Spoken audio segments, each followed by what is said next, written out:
Ooh, I think. Wait, wait. I think we're live. Hold on. Talk,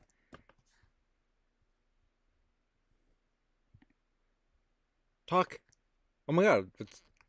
Oh, I can't. Oh, I was muted. Talk. Oh my god. Okay, nice. Looks like it worked. Okay, so. Okay, let me. This little player is like messing up here. Okay, let me just pause that and not pay attention to that. Okay, so what's up, guys? LSuperSonicQ. As always, here we are once again for another Sunday night Lost Media stream.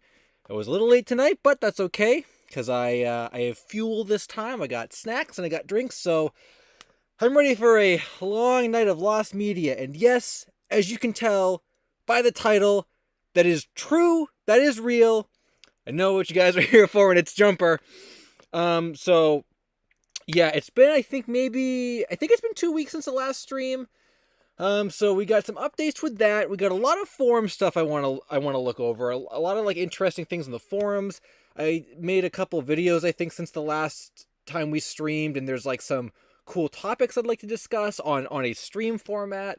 We have a mystery, a mysterious paper mystery that maybe you guys can help me solve. I don't think anyone will be able to, but we got a paper mystery that I've been obsessing about, which no one else is probably going to care about except me, but we'll get to that. And some other stuff too. So I didn't even get to say who was going to get the first comment. Was it Corvine? I think Corvine may have gotten the first comment, unless the chat's being a little weird. But I not unless the chat was weird and it like jumped or skipped. I think Corvine got the first comment. So what's up, Corvine? Glad you could stop by as the first comment of the night, followed by Average Rice Fan, Tune Station, Internet User, HTF Disco Bears, Twice, Space Thing, Muffin, Unknown, Quentin Makes Music, Almond, The Mallard, Yo, Michael, Bullen, what's up, David Dumb Down, Nummy Man, American Eagle, Zofka, Starry Days, Barnaby, C. Jolie, what's up, C. Jolie, Patricia Taylor, Nami, Schwinkel, Supersonic64, Dane, Eric Scott, Synesthetica.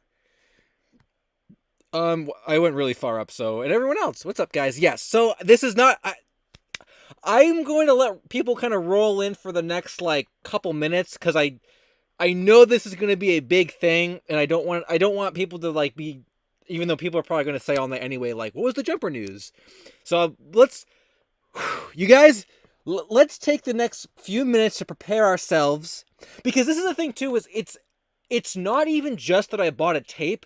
There is a whole long kind of funny backstory with it that I will probably talk about once Jumper actually gets found. I'll probably make an update, like a conclusion video with the second half of this search. But it's kind of funny because getting this tape was very, very long and like not really that easy. So there's a whole story that goes along with it too. So let's settle down. Let's get ready for this, and I'll tell you guys a story in a couple of minutes. But yes, I will say I do not currently have the tape in my possession, so I don't have like my own photos of it, but I do have photos I will be showing in 2 minutes from the person that had it. So yeah, but I'm gonna wait a couple minutes to let more people come in so we can all be settled down. But yes, to kind of give you guys a pretense here, unless something unforeseen happens, like the package gets lost or the tape doesn't work or something like that, I would say within the next like 2 weeks probably, Jumper will be found basically. Or at least one of the tapes, which I'll get into later on, because there are still some unknowns about this that I'm not really sure we have answers to yet. First super chat from XJ Ice Queen. Thanks for stopping by. Another day reminding you to talk about the US version of Mr. Man and Little Misses in a future video. Hi, Sonic. Yes, I still my video list. I will be talking about that at some point. Actually, a lot of the topics that were in my most recent like Strange Lost Media video, a lot of those topics actually had been on my list for a while, and I was able to kind of put them all together. So yeah. You never quite know. But it just kind of worked out that way. So I'll definitely fit that one into a video, though. But thanks for the reminder. Oh, yo, Jackson stuff. What's up? My first super chat. Thanks for the videos and Sunday hangouts. Get yourself some Dominoes or a Douglas fir. Uh, should I do that someday just to like, just to meme like really hard? Do a, I'll buy a Douglas fir and do like a live reaction on stream. I'll play it on stream. And we'll watch me reacting to it. Funny about Dominoes though. Also, thanks for the super chat, Jackson. Funny about Dominoes. Believe it or not, guys. You know, I actually hadn't gotten Domino's for quite a long time, and then the other day, I finally caved and said, okay, I gotta try the stuffed crust pizza. I gotta say, I think they did this on purpose. The past several times I've had Domino's, it was, like, really bad. And I was almost kind of writing them off my list. I'm like, every time I get the pizza, it's just not good. But they came out with the stuffed crust, and I said, I gotta try it at least. And I had some the other day. I think it may have been the best pizza I've ever had. The Domino's stuffed crust is really, really... And it's not even just the crust itself. Like, they just made the pizza better. So I don't know if they're just, like, increasing the quality to get people to kind of, like... to pull people back in, like me. And then, like... The real test will be when I order another stuffed crust. Will it be as good as the first one? So maybe we will have to put our super chats to good use and actually do that on stream. We'll do a second taste test to see if it compares to the first one that I had. So yeah, that's definitely we gotta do a live pizza eating at some point again. Okay, so are there no mods here? I was just about to start the story. Oh, Peggy, are you not a mod? I should make you a mod, Peggy. Especially since no one else is here, I should make you a mod. Okay, so I'm going to I will begin the jumper story. Okay, here we go. Let me put Peggy as a mod for a second. Just in case there's something I miss while I'm telling this story. Okay. Or maybe we should wait 5 more minutes. I don't know. I feel like it doesn't matter when I start. People are going to miss it anyway. So, okay. Maybe I'll greet a few more people and then we'll get to the story. Although there's so many people here, it's kind of hard to greet people nowadays. Like if I miss too many. Did I, John? What's up? Glad you could stop by. Internet users. Did I already greet internet user? I can't even remember. Sunswift, what's up? Okay, there's a lot of people here. Avery said, "Greet me. I'm cool." What's up, Avery? Okay, I think people are still kind of rolling in here. Marine Mayhem, what's up? Glad you could stop by. Meme Master. Okay. I'll wait till 1:15 and then we'll start the jumper story. I just want as many people here as possible because I don't want to see a bunch of comments like, what was the jumper update? When I'm like halfway in. Oh, Bingo, what's up? Glad you could stop by. Blue Ball in Grass as well. Mochi. Oh, Fake Found Media. Later on we'll get... I was going to put that as rants, but I just put it as Fake Found Media. Later on, we might do a little Fake Found Media rant. But, that'll be way later. Yo, Flowers for Saturn, what's up? It's been a minute since I got to one of the streams. Hi, glad you could stop by. Michael's Mega, what's up? Did I miss the jumper? Usually when like a big thing happens, like a lot of people will come back later and you know, ask about it. Wavy Purple thought jumper was a hoax. I think a lot of people thought jumper was a hoax originally, but definitely was not. That emote looks like jumper. Yeah, KM Productions. Lemify, what's up? Glad you could stop by. Matthew as well. Thanks for stopping by. And Aqua Runner, I was talking about how Lost Media is unpredictable with my boyfriend earlier. Yeah, it's... You never know. You never know. I mean, Jumper, I definitely took Jumper at face value, like, right when it was posted. I figured it seemed too specific to be fake. But now, literally, like, not even... like, 3 months later, and it's almost found now, which is crazy. Midnight Nostalgia, thanks for the $5 super chat. With no comment unless you meant to post one and you didn't, but I'll keep an eye out. Okay, I think we're gonna... Oh, I have 1 more minute and then we're gonna start. One more minute and then we're gonna start. So prepare yourself, everyone, for the Jumper story. Maybe I'll kind of ease into it. By the time I'm done with my little preface, we will. It'll be after quarter past, and we'll get to the actual stuff. So for anyone, okay, so here's timestamp this because this is the beginning of the story. Okay, so. Oh wait, another super chat, and then I'll get to it. Okay. Oh, I have two more super chats. It's gonna be the super chats where like I don't even end up talking about the thing. So Midnight Nostalgia said I need help finding a cassette called First X. If there's an article about that, we could get into a request about that later on. Actually, if you were interested in that, we could take a look at that. Let me know if there's an article for it. And John Comey said, "Hey, LSuperSonicQ. Twisloa from the forums here, working my way through Rick's Pawns. Ooh, yes. Should be wrapped up soon. No updates yet. I did want to, when I had written in the title like search updates, I actually wanted to kind of cover that one a little bit as well because of the activity in the thread. So yes, I'm glad you kind of mentioned that actually, and I'm glad to hear that there is some forward movement with that search because man, I'm really interested in that. So I'm glad that like even though there's nothing. No specific updates yet. The fact that like it's even moving forward is like great.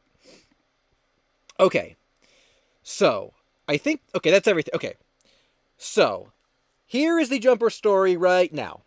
So for anyone that doesn't know, and I will lead into the found media as I. Okay, so for anyone that doesn't know, Jumper was a thread from the forums. Someone said they remembered seeing like a frog puppet show back in the like late 90s. Their cousin watched it on tape, and that it was called Jumper, and they tried searching online for it. They really couldn't. They didn't know like where to go to find this again. It was a very, very obscure piece of media, and like you guys in the chat were saying, a lot of people didn't even think it was real at first. I kind of took it at like face value, and I just assumed it was real because it seemed very specific to like troll about. So basically, the thread I think was started like last fall. It didn't get that much momentum. I kind of like looked at it, but I didn't pay that much attention to it. And then when this year came around, I went back to it and I was looking through it, and I said, I think the OP Jupiter said something like, "Oh, I'm gonna go look in thrift stores for this or whatever," and it hit me. The internet's kind of like a thrift store. We don't really know. Like when you go to the thrift store, you don't know what's there. You just gotta look. So let's pretend the internet's like that. Jumper might be online somewhere. We just don't know how to dig up that search result. So I went down this big rabbit hole, and we were doing all these things and trying to find all this stuff. And basically, that's when my video kind of happened. People started looking into it. And we discovered that there was a tape on eBay called Eco You and Simon 2. Or that also, I believe, yeah, that I had found on eBay while I was searching for Jumper. And I was saying to the OP, I said, this is like exactly what you're describing because there were like songs in it that fit the vibe. It was a puppet otter. And we were kind of thinking like, this sounds, I said like this would be, if OP had just said it was a puppet show series on VHS, I would have said, I just found it. But there was a frog involved and there was an otter in this one. So he said, no, it can't be it. So anyway, I can't quite remember at this point how we made the connection, but we eventually discovered. Oh, I think it may have been through this ad actually. Someone was searching for Jumper, and this ad was found from a Billboard magazine advertising the series, and it was made by Centerpoint Distribution. Well, we looked at this tape, which I don't have the. Oh yeah, we looked at this tape, and this tape actually was made by Centerpoint. So we said, oh, there's a connection. The Centerpoint Eco You and Simon 2 is the same Centerpoint as Jumper. They must be the same thing. So then the question became, okay, well, where do we go to find the Jumper tape now that we have the company name? So I guess it would be kind of dumb to like omit this detail since it's kind of a large part of like how this came together. I think some other people on the forums actually were talking to the same person I was. So it just so happened that I had messaged them first because I had made the connection first. So the person that so basically the person that was selling this tape, I messaged them, And I said, I'm looking for Jumper. You have Eco. Have you heard of Jumper? And the person selling this Eco tape said, oh, wow, Jumper, that's a name I haven't heard in a while. How do you know about that? That's like an obscure thing. And I said, well, you know, people were kind of looking for it. And I started talking to them about this. And that's kind of where I think, like, my updates in the forums kind of ended, is I was talking to this person. They said that they might have had a Jumper tape in storage, but they weren't sure. And that they would look and then they would get back to me. So that was like maybe 2 months ago. And I kept waiting and waiting, and eventually I kind of was thinking, okay, either they forgot or they didn't actually have a tape and they don't want to tell me they don't have a tape. But then, and this is kind of where the updates pick up, where the story, like the continuation of the story begins. Then I got a message like maybe a couple weeks ago, and they said to me, you wouldn't believe what I just found. I may have found the last Jumper tape in existence. I said, oh my God, you actually had a Jumper tape. And I couldn't believe it. So I said, oh, can you and then they said, I'll contact you like in early April or whatever. I don't know what they were doing, but like they found the tape but couldn't, they couldn't sell it to me. I don't know what they were doing. I said, okay. But I said, can I have a picture? I believe this is like 2 weeks ago on a stream I mentioned, I wish I had a picture to show you guys. I said, can I have a picture of it? And they said, I'll try getting that to you like in a week. And I said, okay, okay. So a week went by, I didn't hear anything. And I said, oh, this is going to be one of these games where like every step of the process is just this really slow thing. So a week went by and I got another message from them, like totally just out of nowhere. And they said, finally, here's a picture of Jumper. And I said, oh my God, yes. And I looked at my eBay messages and there was nothing there. And I said, I don't see anything. Did you send me a photo of it?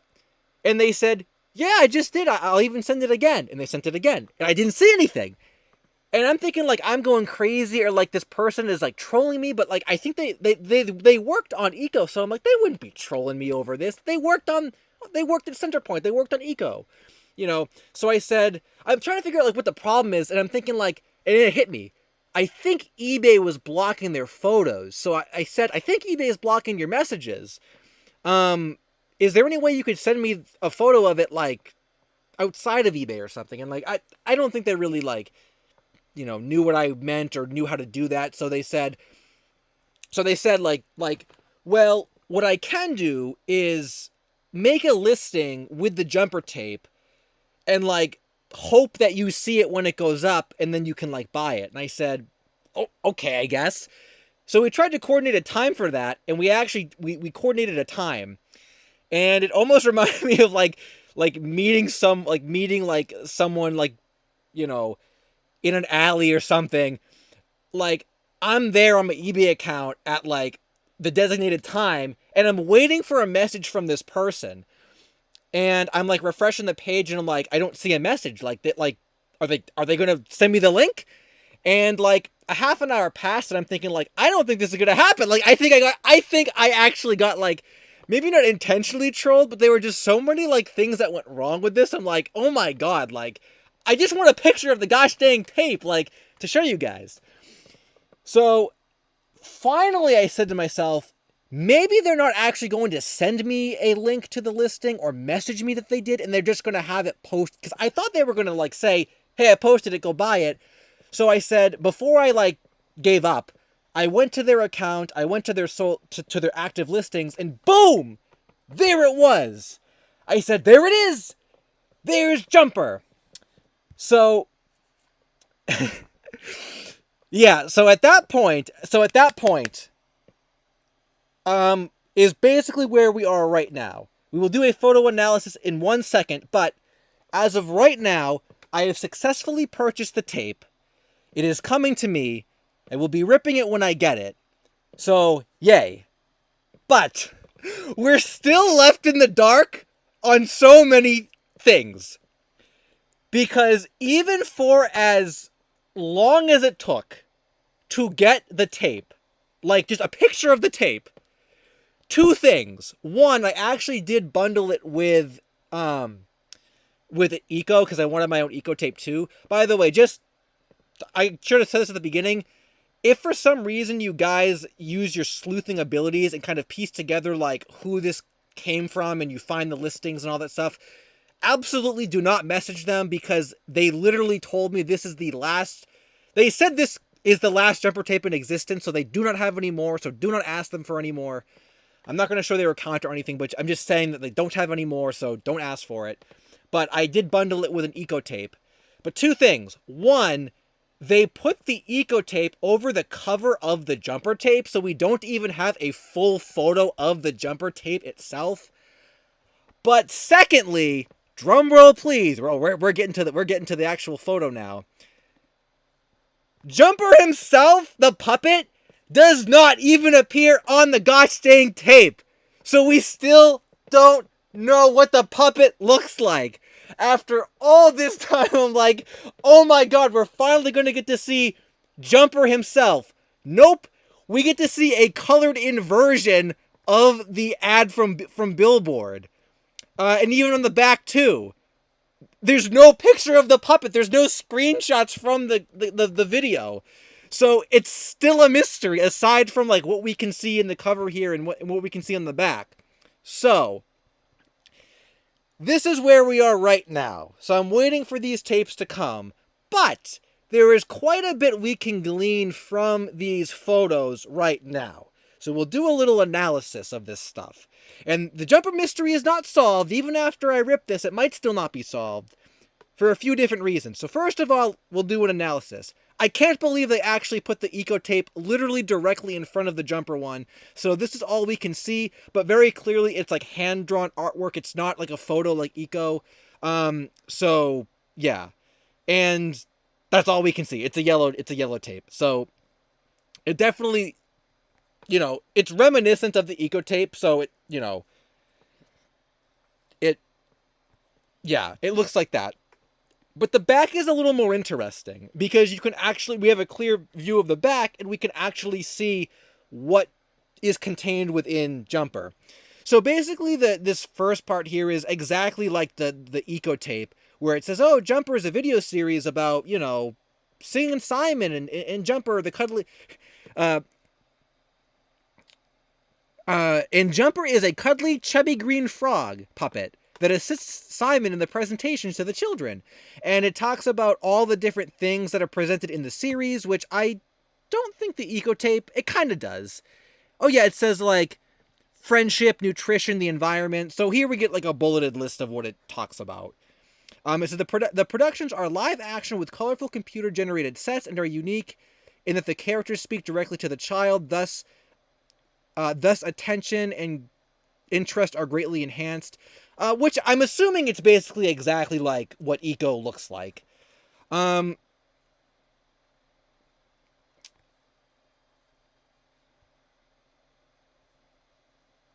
mods, feel free to exercise your mod capabilities. I'm not really paying attention to what's going on in the chat, so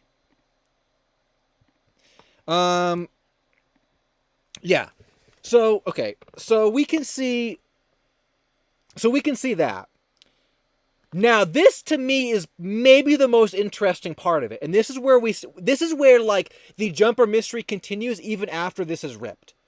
So, right here it says, the Jumper series also introduces a variety of games, stories, and original music, including your special Make-Believe Monsters and the Food Rap. I don't actually know what the Your Special song is. I think there was a song in the eco tape that was about being special at the end. But there was also the food rap in the eco tape. And the food rap also makes an appearance here. But Monsters Are Make-Believe was also a song that OP Jupiter from the Thread recalled. And it's on this tape. So that means that OP was probably remembering this exact specific tape, which has the monster song and the food song. Which also means that the food song, I don't know if it's any different, we have to see, but the food song is the same one that's in the eco tape. And what's even more interesting is the bottom here, look at the copyrights.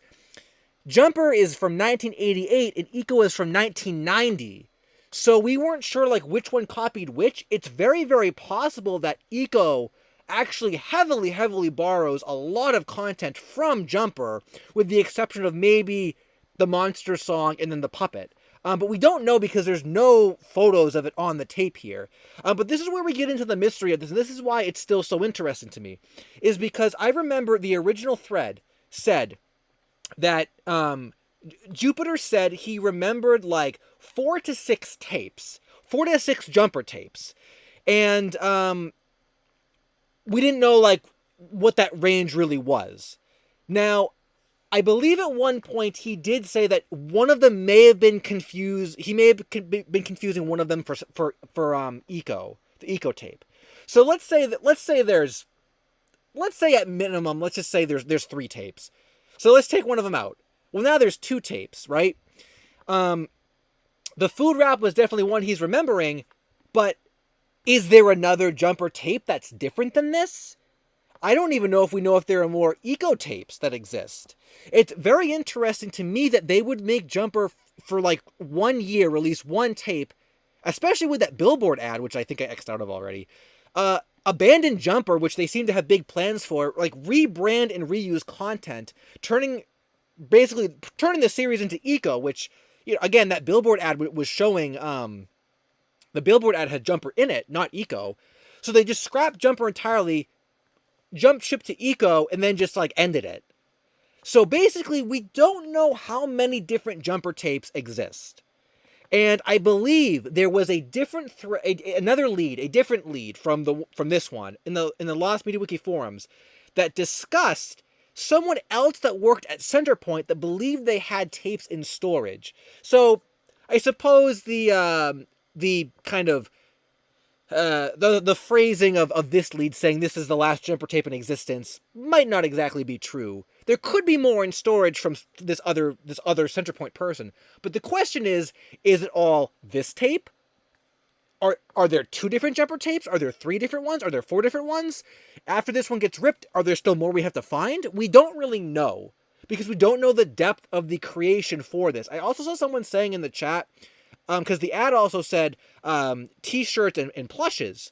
I asked my lead here about that, and I think they thought I was talking about Eco, and they said there were no Eco merchandise, but I don't really know about Jumper, because I don't see how they could have made stuff, just given like the obscurity of this, but maybe the guy with the other tapes has merchandise that was made and never sold, because this was also kind of confusing too, and I feel like we're getting all this information from different sources who haven't thought about this for 30 years, so like it's very, very hard kind of, you know, putting this all together.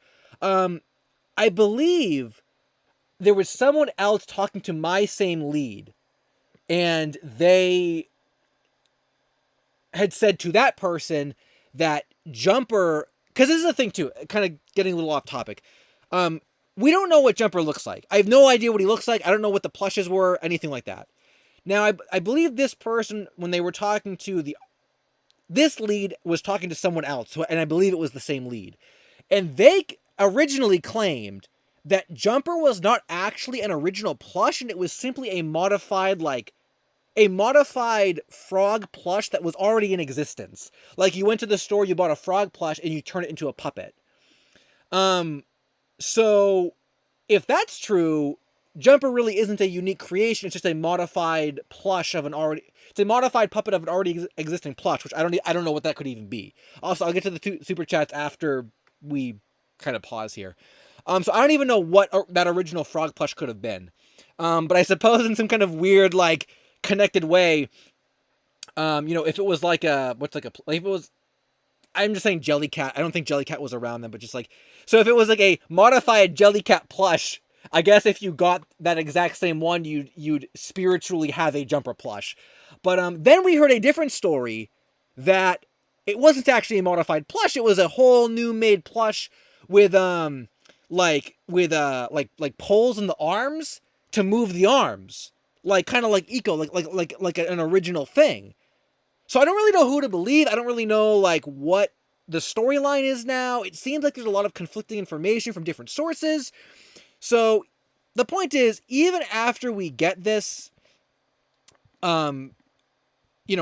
ripped and stuff, there is still a lot of question marks with the series that I would really, really like answered. And I don't know if we're going to get those answers until we hear from more leads. So, yeah. So basically, that was pretty much the whole kind of up to date, keeping you guys up to speed things. So right now, I'm just waiting to get the tape. It'll get ripped, and then it'll be online. But like I said, there's still a lot of questions. Again, to summarize the questions, what kind of plush is Jumper, or what kind of puppet is Jumper? Were there more tapes made from the series? What does the other lead have in his storage unit? How accurate was Jupiter's recollection in regards to other tapes or other center point distribution content? I mean, there could even be a third. There's Jumper, there's Eco. There could be a third animal. Who knows? These were so obscure to begin with. So there were those, and then there was any merchandise made that we just haven't seen. And also, I guess, how many Jumper tapes, just not like different ones, but just in existence, how many different physical ones still exist. Because there's this person claimed this was the last one in existence, but if the other guy finds more in his storage unit, that wouldn't be true. So it'll depend on what that lead comes up with. So even, like I said, even when this gets ripped, we still have many more mysteries to uncover. And someone actually said, or I just caught this in the chat right now. Yeah, someone said the credits would say Simon's full name. I believe we did look through, because Eco U and Simon 2 is actually already fully ripped. Flaming Moe's VHS archive did that. And I believe the credits were looked through, which is how we even got a couple of the leads that we did. I don't think we actually found this guy. I don't think his name was even Simon. I think his name was something else. So I don't think we actually found this guy, but that does actually you make a good point. Jumper probably has a whole different set of credits, and I believe it was even pointed out. I think my brother pointed this out. The cover illustration of Jumper right here is actually different than the cover artist for Eco. So even just at the, and I mean, there's hand-drawn stuff in the background here, but I believe he said it was a different, yeah, so someone named Sean did Jumper, and then someone named Jeffrey did Eco. Or Jill, I guess. Or no, illustration Jeffrey, and then, okay. So even just in the covers alone, the styles look very, very similar, but the covers were done by two different people. So who knows how many other secrets the credits of the Jumper tape hold. We'll have to see that. Once the tape gets uploaded, I feel like we're concluding like the first act of the Jumper search, but once the tape gets ripped, we're going to be in like part 2. Like, because it's just going to uncover so many more things just about Centerpoint and the production of Jumper and who worked on Jumper that I think are going to be really, really interesting to dig into. And that's the thing too that I think is also kind of interesting to me, is it's not so much like, let's get this puppet show online or whatever. It's like, I want to learn more about like the history of the company and like how all this kind of fell apart. Because like I said with the Billboard magazine, which I closed out of, the thing is, like, this was planning to be a really big series. Like, this was in Billboard. I mean, literally, leap with me into the ponds of profit. That's the funny meme line. I mean, this was like, it seems like they were really looking for this to be a big thing, and it just like fell into deep obscurity. And it, you know, it was a local thing, and like Jupiter was saying, like, they found the tapes at a garage sale. Like, these could be the first Jumper tapes that have ever even, and even Eco too, that have ever even been for sale publicly since the late 90s at the garage sale in San Jose. You know, so it's like, how did all this just kind of fall apart like it did? I mean, like I said, the person on eBay that even said, like, how do you know about Jumper? Like, no one's supposed to know about that. And if it wasn't for Jupiter, no one would know about it. So yeah, like I said, we went from not even knowing if this was real to literally finding a tape of it and buying it, and now it's going to get ripped. So that's fantastic. So I'll keep you guys updated. I'll get to the super chats. So I'll keep you guys updated with exactly the status of this. I don't think it was even shipped yet because by the time I bought it, it was like the other day. They said the post office was closed or whatever, so it would have to be like Monday. And they live on the opposite side of the country than me, so I don't know how long it's going to take, but I'll keep you guys updated with this, and as more developments come, you know, I'll post them and I'll share them and stuff. So, yeah. Let me get to the super chats. Also, shout out to the mods for keeping it real. I might have to hand out some some bans or whatever. But yeah.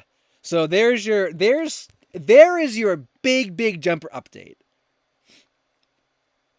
So I'll get to the some of the super chats that I missed while you guys can let that sink in. Let it sink in. And then I'll read some chat if you guys have any other questions about jumper and stuff. So I believe creative username I think was the one that I left off on. Hello, it's me. I'm here. I have arrived. Well, thanks for stopping by, creative username. Hope you enjoyed the jumper lore. And yeah, that's also like the cool thing about it too is like some people in the forums were even saying like, how did Jumper get as popular as it did? I feel like Jumper is one of those searches that like can probably, I don't want to say like can never be recreated, but it's like one of those things that's like just all of these circumstances were like really, really perfect surrounding it that allowed it to like get as big as it did. Mysterious kid show that no one could remember, that ended up being real, that, you know, was able to be researched, you know, that had stray evidence online. It was a kid show, which I'm sure helped. So yeah, stuff like that. It also, I feel like it was really wholesome too. Lost Frog in the thread in the Lost Wiki forums was also saying that like, it actually may have been the two separate leads. I don't actually know. Cause like, of course people are kind of like obscuring names and stuff, so no one gets bothered. But, like Lost Frog was saying in the thread that like, two of the leads like were reconnected. They like started talking again over this, and like they've kind of reconnected over Jumper. And it's like, oh, that's so nice. Like what a wholesome search. Like we're bringing people together because of this. And really, it was a really fun search too. Like it was just such a fun like really quality like awesome search that like really was. There was enough of a mystery for it to be like hard to find, but it wasn't so hard that like the media was unattainable. Which I think is like the perfect mixture of a lost media search. Grandeur Core Art, thanks for stopping by. Good evening, LSuperSonicQ. Hope you're doing well, and good job on acquiring the tape. Keep up the amazing work. Thanks for that. Yeah. It was funny too because when the tape went up, like I wasn't even necessarily worried that like someone else was going to get it from the search. Like that would have been fine. My fear, I was like camped at my computer because my fear was this is going to go up. Someone who like doesn't care about the search or like doesn't know about it is going to buy it, and they're going to be like, oh, we just lost the only tape to someone that doesn't know we want this. Like that was the fear. That was my biggest fear, is that we were going to like, it's going to slip out of our fingers. But luckily it didn't. So, oh, but I will say too, though, yeah, let's not count our jumpers before they hop, because I should say that the person was very clear about this. They don't actually know if the tape even works. I maybe should have said that at the beginning. I mean, they didn't give me any reason as to why it wouldn't work. Like, they didn't say, this was in my basement after it flooded, it's not going to work. But they did say they didn't have a VHS player, so they were unable to test it. And it wasn't sealed. Like, the Eco tapes, I think, were, like, old stock that they had. Because I actually saw they replenished the listing, too. They added more tapes. Everyone's buying Eco tapes, which is why I wanted one, too. Because once those are gone, they're probably going to be gone forever. But, like, those were sealed. But Jumper was not sealed. So I don't actually know if it works or not. They didn't say that it didn't. It's just untested. So we'll have to see about that too. Because if it doesn't, holy crap, that's bad. But I'm going to operate under the assumption it does work. So hopefully with that said, we won't have any problems with that. Corvine said, oh, thanks for the super chat, Corvine. I don't know why I said, like, I'm on the super chat tab, but Can you look up the Clockwork Knight's non-existent 32X build article? Ooh, when we get to article request, I will do that because I know that's a Saturn game that I've played. So I don't think I knew there was a 32X version of it. That would kind of make sense though. A lot of Saturn stuff I feel like was or some of it was sort of a 32X idea beforehand. So yeah, we'll do that. And then Blue Baron, thanks for the super chat, said, keep up the good work, LSuperSonicQ. Can someone please make an article about the 4Kids Ultraman Tiga English dub adaptation on the Lost Media Wiki? Ooh, I was gonna say you could do that. That'd be. I feel like you should do that because you know so much about it. I actually kind of want to cover that when I do another dub video. I think that one's gonna be in there. Because I think it was gonna be in the original one, the original dub video, but I didn't have room for it, so I think that's gonna be in the sequel. I should get on doing the sequel one relatively soon. I think. Actually, how long ago was the first dub video? I feel like it was kind of a while ago. And then Goofy Eye username. Thanks for the super chat as well. Said, did it ever snow where you are this winter? Bringing back the snow that I don't want to remember because I hate the snow. It did. Not as bad as some years, but it did snow. And actually, it kind of snowed out. Well, I didn't get that much snow, but like neighboring areas got snow like over this past weekend, which was crazy that we're in April and we're still getting snow. But yeah, it did snow a little bit. Definitely not as bad as some years though, which I'm very happy about. But yeah. Not quite in spring yet.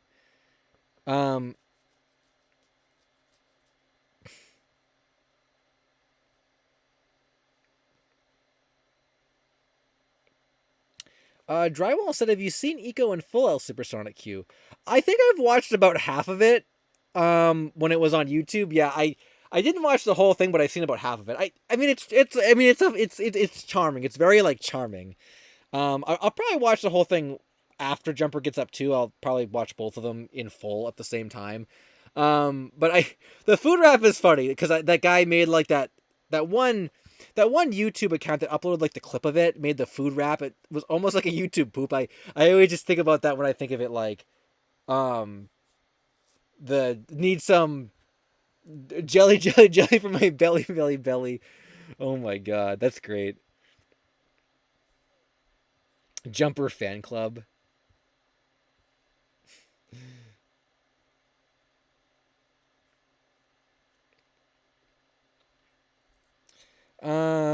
Do I have to?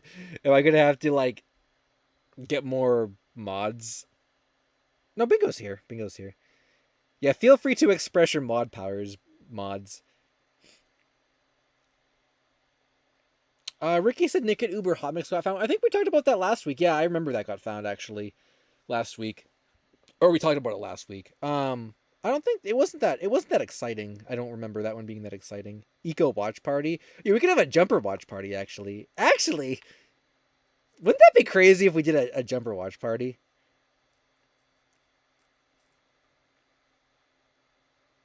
Oh, he might be.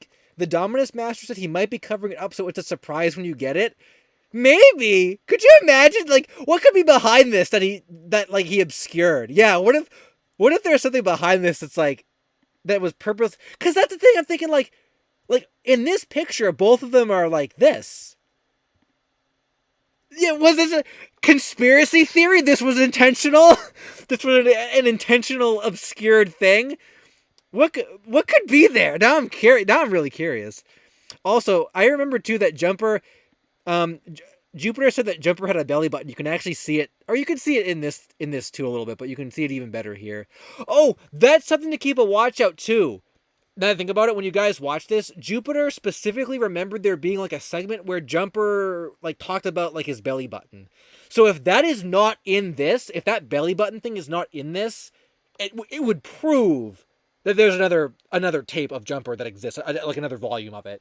That's one of the things I really want to do is as we're watching this, we'll have to pay attention to Jupiter's original claim and see if there's anything in this that is not lined up with that original claim, because it could mean that there are more tapes. It could just mean that they misremembered, but I remember they said that the belly button thing was so distinct that I would expect it to be in here. Like that seems like something that wouldn't be misremembered.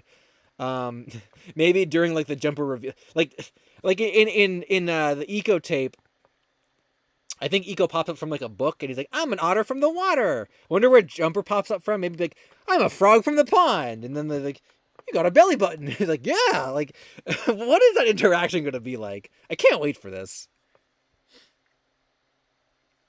Covering up the puppet? You think so? You think the puppet's on here? I don't know. Why would they have an illustrated version of Jumper and then a puppet too?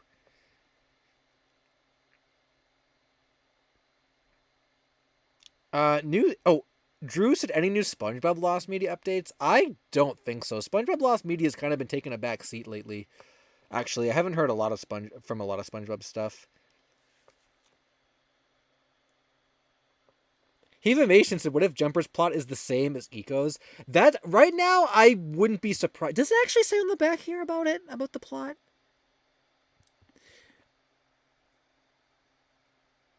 I don't think it says. Yeah, it doesn't say like where it takes. Yeah, I don't think it says anything about where Eco takes place. Yeah, it doesn't really say about anything about where Eco takes place, so you have to watch it. It doesn't really say anything about where Jumper takes. It just talks about it in general. Um,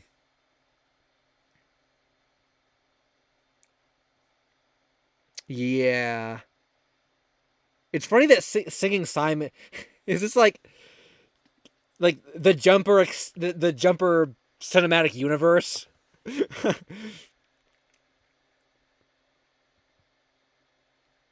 What if the VHS is fake? Bertram said. I was thinking up until this point, I was under the impression that like there was something like fishy going on. Like, why did it take a week to take a picture of a tape? Could you imagine if it was like the wrong tape in there or something? I mean, I have full faith that like the worst that could happen is like the tape doesn't work because it's so old and they said it might not work. But other than that, I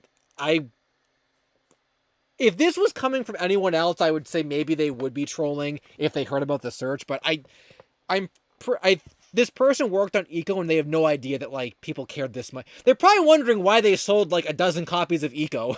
They're like, why are people buying this? Like, they have no idea that like people care about this stuff. So they're probably not pulling a fast one on me. Um, but yeah, I think that probably does it for Jumper for right now.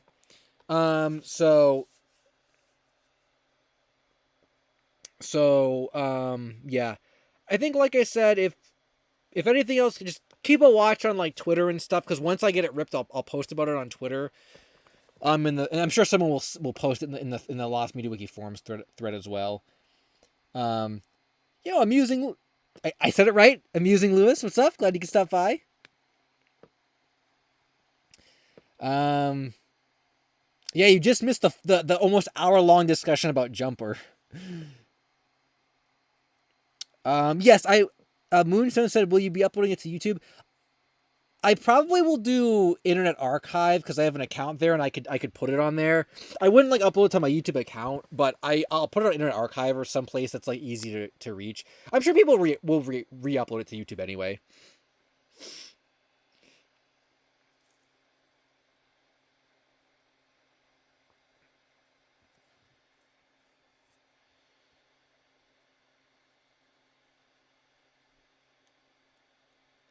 It could be covering Simon or him holding Jumper. It could, maybe.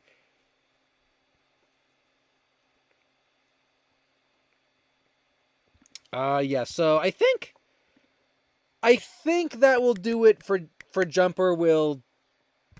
I'm sure people are going to ask all night about that, but have to just clip this and tell people, oh, there's the big update. Tem Rio said, "How do you go about ripping a VHS tape?"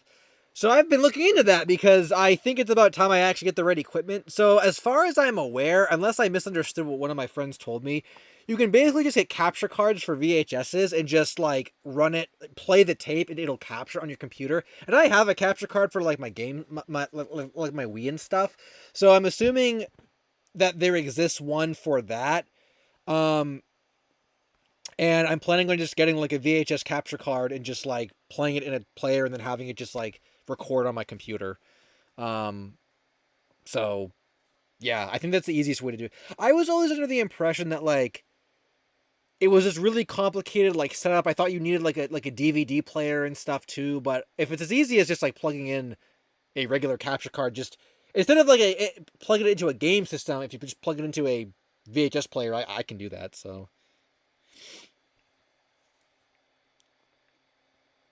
um, so yeah, I think that does it. I think that does it for Jumper. So there you go.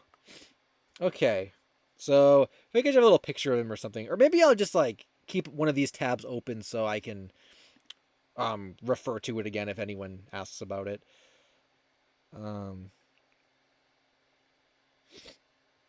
so yeah, I'll read some more comments and then we'll move into some search updates, I think, or or we'll save the paper mystery for later. I have a big paper mystery about a piece of paper. Um, that I'm kind of excited to talk about. I don't think you guys will be able to solve it, but I do want to talk about that too. What else did I have in the list? I think next, or what else? I can't even. What else was in this title here? I bought a Jumper Tape search update. I can't even see what else was there. Oh, forums and article requests. Okay. Well, a lot of the search updates were on the forums, so maybe we'll like shimmy to the forums now. And this actually does kind of have to do with I guess this kind of all wraps up into one big like conglomeration topic. There were some threads that I wanted to discuss that I thought were interesting. That also related to the video I made recently. Some topics I thought were interesting, which also relates to fake lost media. And you guys had some article requests, so I guess while it's early enough, since this kind of we'll be getting into some of this. If you guys haven't seen this video, I did release this video recently on Strange and Bizarre Lost Media 3. So there's some Strange and Bizarre Lost Media in there. And a couple of, or I think there was the Snapple game from this? I can't remember if the Snapple game no, the Snapple game did not have a thread in the forums. I want to talk about the Snapple game though. But some of the stuff that I want to talk about does come from this video. And also, this is my little rant on the fake lost media. I want to rant about that game thread. So I did do that video if you guys haven't seen that. Um, McBeatus, what's up? Glad you could stop by. Said, did you see the leaked concept art for the Ronald McDonald DreamWorks movie that never got made? I did not see that. Am I allowed to show that on stream, or is Sony going to come after me? Or Sony owns DreamWorks, right? Or is DreamWorks its own thing? I didn't see that, but I could probably look it up in a different tab. That's crazy. Like all the movie, like I feel like we've definitely seen more movie content get leaked nowadays than we ever like did before, and like some of the concepts were just like wild. Yo, could they remake the? What if it was like an HD remake of McDonald, The Legend of McDonald and Locke? They're just gonna take all the classic cheapo tapes and make one big movie out of them. Oh, that'd be great. Actually, that'd be great. I'd actually watch that if it was a direct like reference to lost media like that.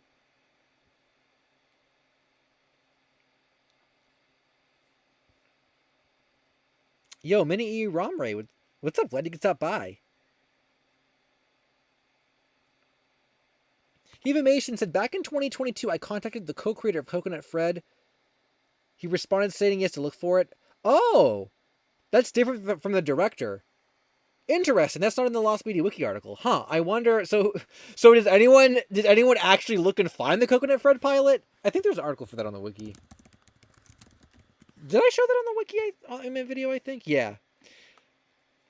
Well, I guess this was in my most recent video, and like I feel like this is so easy to find.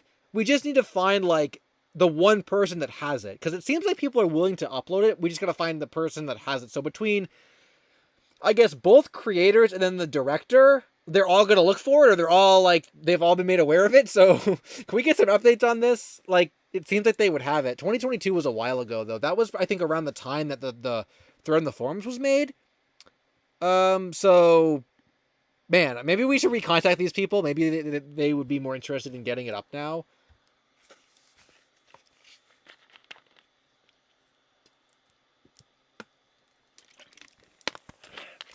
Drinking my Mountain Dew.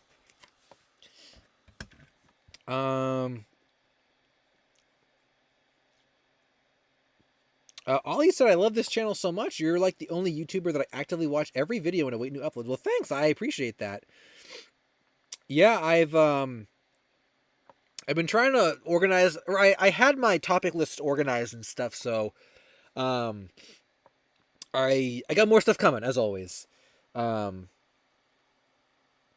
I guess I don't really share video ideas anymore, but yeah, I got a big long list of stuff that I want to get to.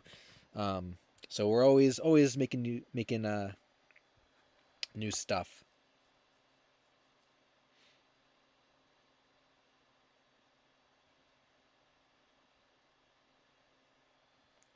Yeah, so I guess we don't really need to talk about the Coconut Fred pilot, but Heva Mason just mentioned it, and this was in my new video.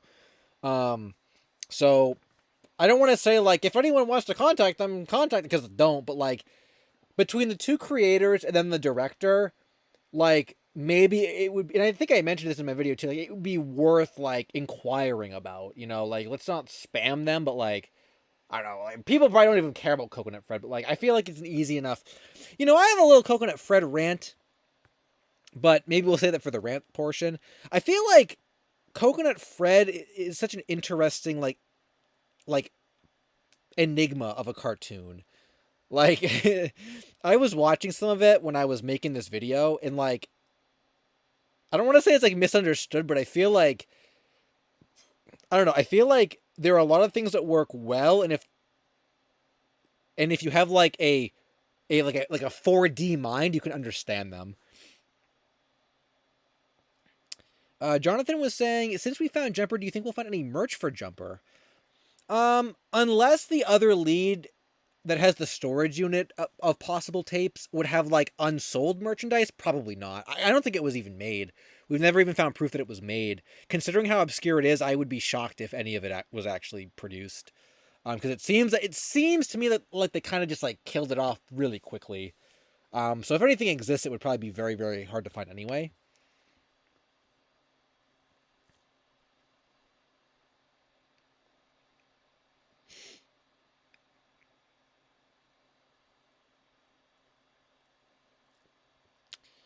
Okay, what? Okay, let's pull up some of the forum stuff.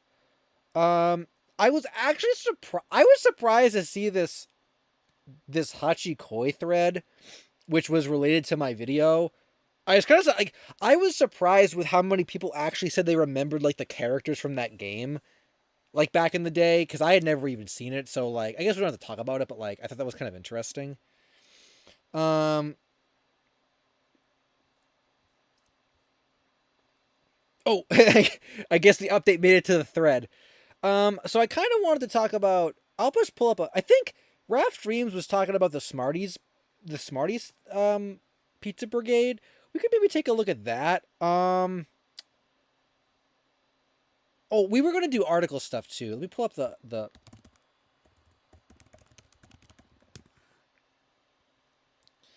I actually don't know what Hachikoi means. I thought Hachi meant eight in Japanese, but I don't know what. I don't. Eight fish. I don't know. Or koi probably. I don't know what koi means in Japanese. I don't know. Um, I'm getting all confused now. Okay, let me pull up some threads. So I want to take a look at. Okay, so we're moving into this portion. So I want to talk. I want to look at the Pawn Stars thread, which I feel like a lot of people aren't going to care about, but I really care about it. So we can look at the Smarty. I'll pull up the Smarty Brigade. Were there any other? While you guys are here, are there any other forum requests you guys want me to pull up? Um,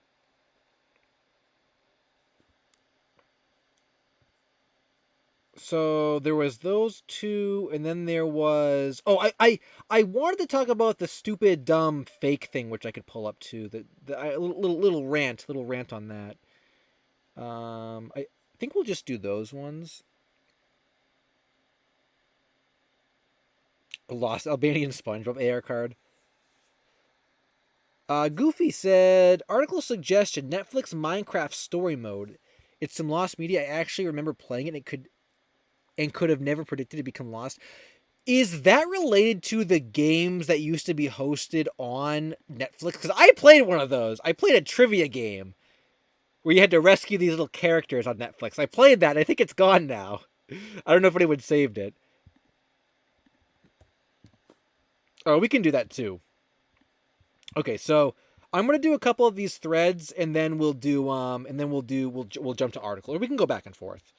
Um, I guess I could pull up Hachiko, even though I don't really want to talk about it that badly, but um,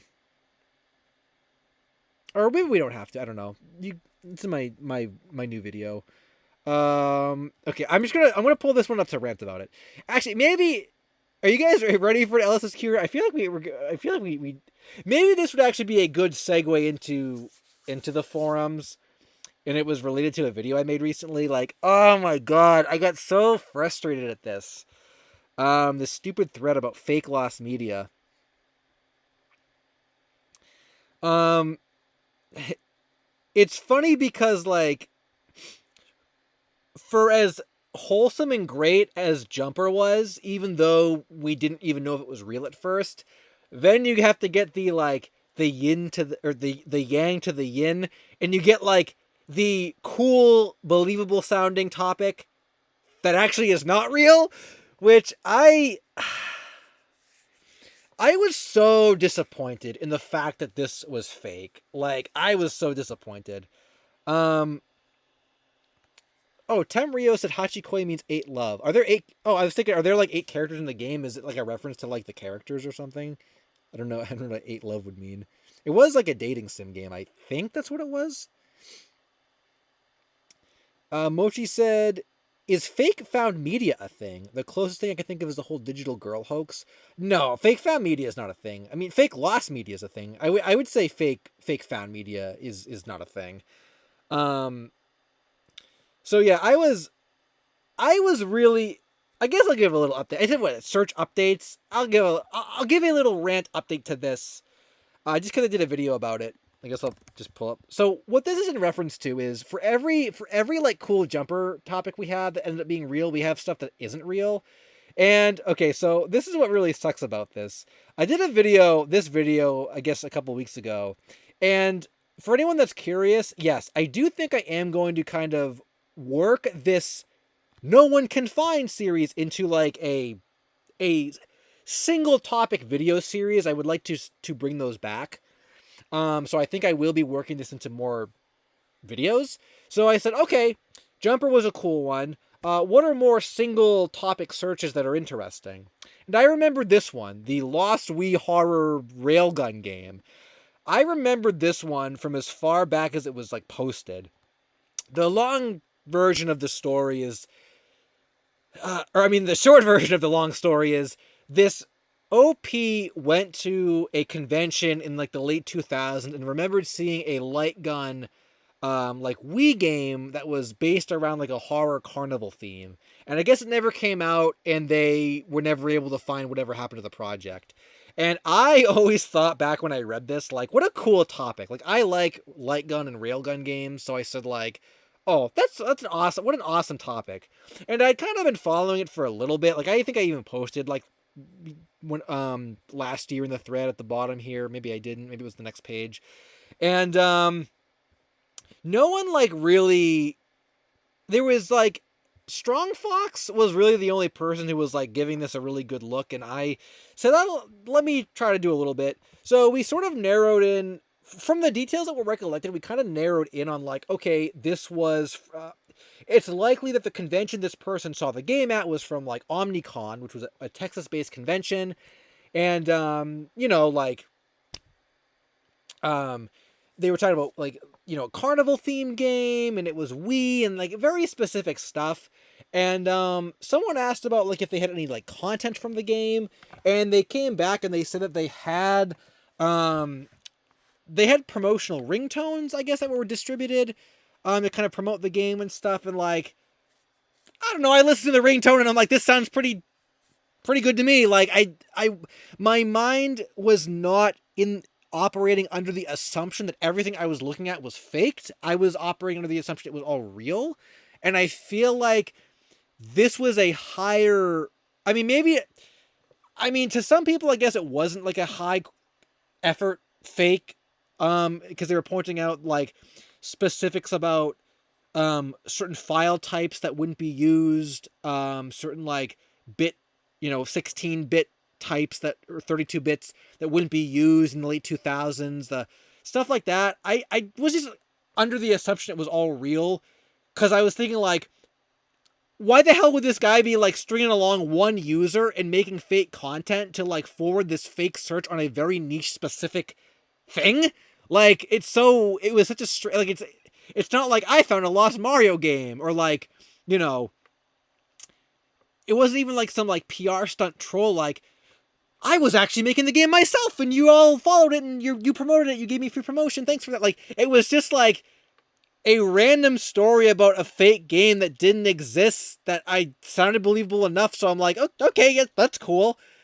And basically, yeah, I guess from kind of the, after people looked closer at this, a lot of things were kind of amiss with it, for the fact that like, and I'm not even talking about like, people were saying, well, the ringtone sounds bad, that a game wouldn't use that. Like, I'm not even talking about the quality of the ringtone or the quality of the concept or whatever. I just mean like, people were like, okay, like this wouldn't have been used during this era. Like they looked, because this guy had posted like data from like the freaking ringtone files and stuff. We couldn't find any trace of the users, or anything. Yeah, people were like looking at all kinds of stuff, like very, very suspicious things. I think this guy, someone even I'm usually really, really good at like spotting like strange things and screenshots and stuff, but I just wasn't looking for this. Someone even pointed out in one of the guy's screenshots, this one down here, he has like music editing software on his desktop, which like is almost like you're caught with your hand in the cookie jar. Like, you're showing a ringtone that's too like modern for that era, with people's names attached to it that we can't find. Oh, and you have music editing software in the background. Like, oh, okay, that doesn't look very good. I haven't been following this thread basically because I think at page 3 I was convinced it was fake, and I just said, okay, yeah, but I'll take the L on that. But someone was even saying that like they had like mod abilities that allowed them to see like IP addresses, and on one of the posts that said like I'm visiting my parents tomorrow, and then like the next day he's like, I'm at my parents' house, it was the same IP address. So like that to me was like okay, this is like, yeah. So again, I was operating under the assumption this was real, and I was taking everything at like a face value, like kind of like I did with Jumper. I never thought, oh, Jumper's fake. That a song about monsters or make-believe, that's not real. There are no lyrics online. So I kind of took the same approach to this, and it just like turned out that it just wasn't real. It was just fake. So yeah, very, very angry at this, because like I thought it was a cool topic. I thought it would be real. I thought we would actually uncover this like old Wii light gun prototype that the developers would be really like interested in dumping online for us, or whatever the case is. And I changed the title to Real or Fake, because like it's probably fake, but like I feel like without that at the beginning, it presents it as being real, which I thought it was real when I made the video. It never even hit me like that it was fake. On top of the fact that, like I said, the fact that someone like to some people, I'm sure they're thinking like there were so many obvious flaws with this, it couldn't possibly be real. To me, it was like the opposite. I viewed it as a lost Wii light gun game from the late 2000s, from a convention that like no one went to, that isn't, you actually can't find any like photos of OmniCon 2008 anywhere online. So you can't find photos of the actual convention. You're dealing with like MySpace pages and stuff. It's a light gun game for the Wii. That's a horror carnival theme from an indie developer with weird ringtones as promotional items. What a freaking like heavy amount of lore to put into your fake story to kind of string someone along. Like, usually the fake topics, like, I remember there were some topics on the forums I've come across before that were like, I'll never forget this one. It was like, hey guys, have you heard about the lost, like, Nintendogs Target Dog Edition? And people were like, okay, where'd you hear about this? And they're like, I don't know, a game website. Like, it's like, oh, okay, man, like, that's so obvious, like, you couldn't really fake that beyond that. And then someone made freaking fake ringtones. Like, come on now. Like, yeah, so. Is Omnicon fake too? Somebody just said, no, Omnicon is real.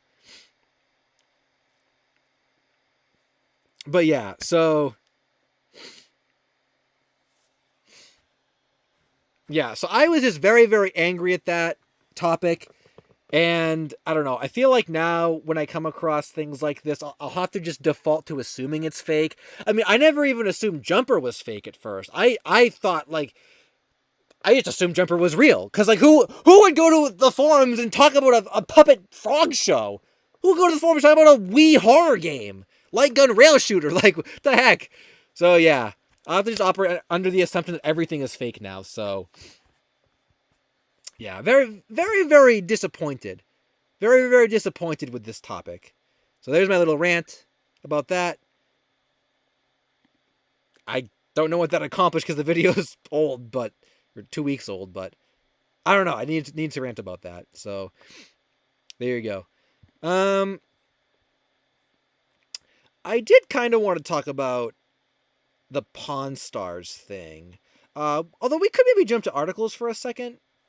I feel like a lot of you guys aren't even going to care about the Pawn, because I feel like Pawn Stars is almost in the same realm as like Lost Music. Like no one cares. Like unless you're into it, like no one cares. Even though this is like not a music based topic. Ria says I care about Pawn Stars. Well, thank you, Ria. But I feel like I think it'd be a lot of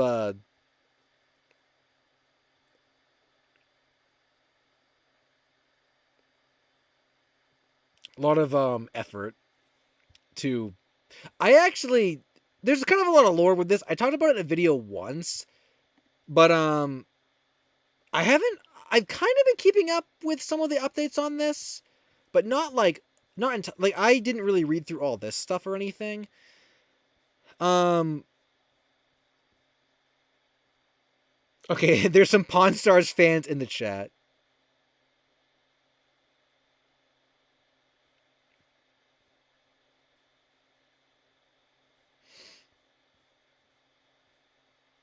Ecosystem X jumper system check. That's funny. Alan the Puppetoonist said, "Hey, LSuperSonicQ, are you seeing all the jumper?" Oh, yeah, I am. Oh, so Jumper was fake? Oh, no, Jumper was real. Fish. Jumper was real. Jumper was very real. The Lost Wii horror game was fake, which is really interesting. That's such a great example of the duality of man and the fact that like my videos of those even came out as close as they did to each other, like same set of circumstances, but one is real and one is fake. Kind of an interesting case study, actually. Now that I think about it. Oh yeah, I kept this up to show you guys. Yeah, Jumper's real. I bought that tape, so there you go. Pawn Stars, I like that. Oh, that's great, Ricky. Yeah, I like that a lot. Yeah, TGT Gamer. The Wii horror game is fake because like there were so many things about it that people looked into that were just like not lining up, like at all.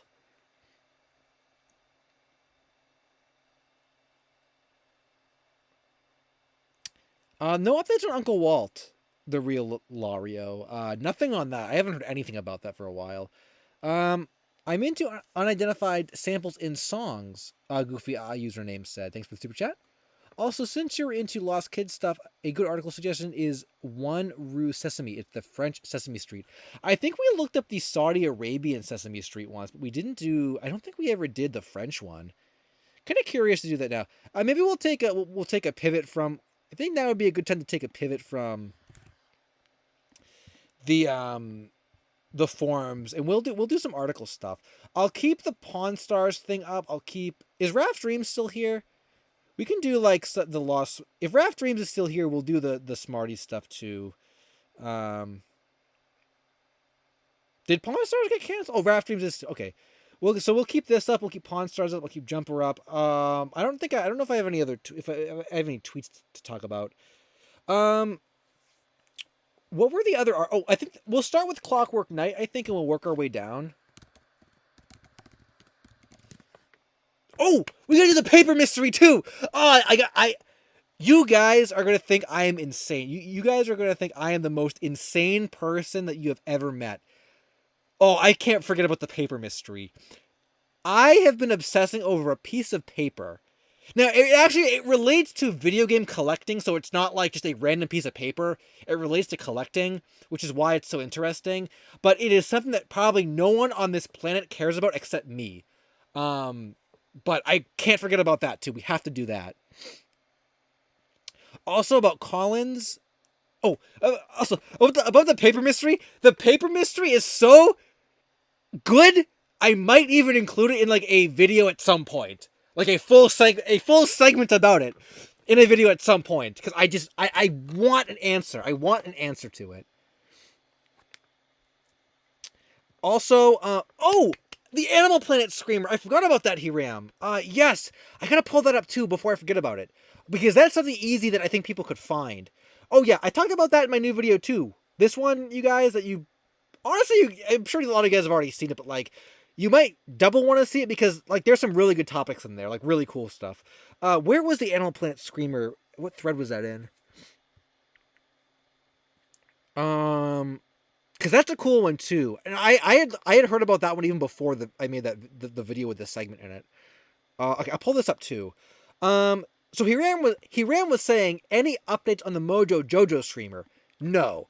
I haven't. I only looked at that thread because it was related to the Animal Planet Screamer. Like, there were some overlapping comments in it.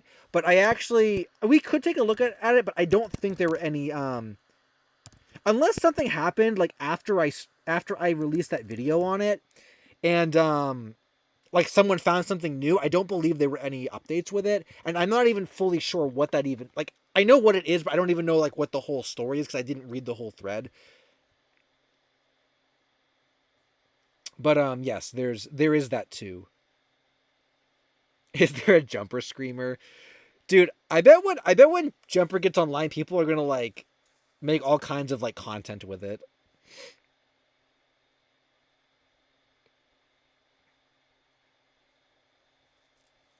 Okay, I kind of actually want to talk about the Animal Planet Screamer for a second. I think we might do that. I think we might talk about the Animal Planet Screamer actually. Jumper YouTube poops. Well, that guy that uploaded the Eco short almost did it was almost like an Eco YouTube poop with the way that it was like edited.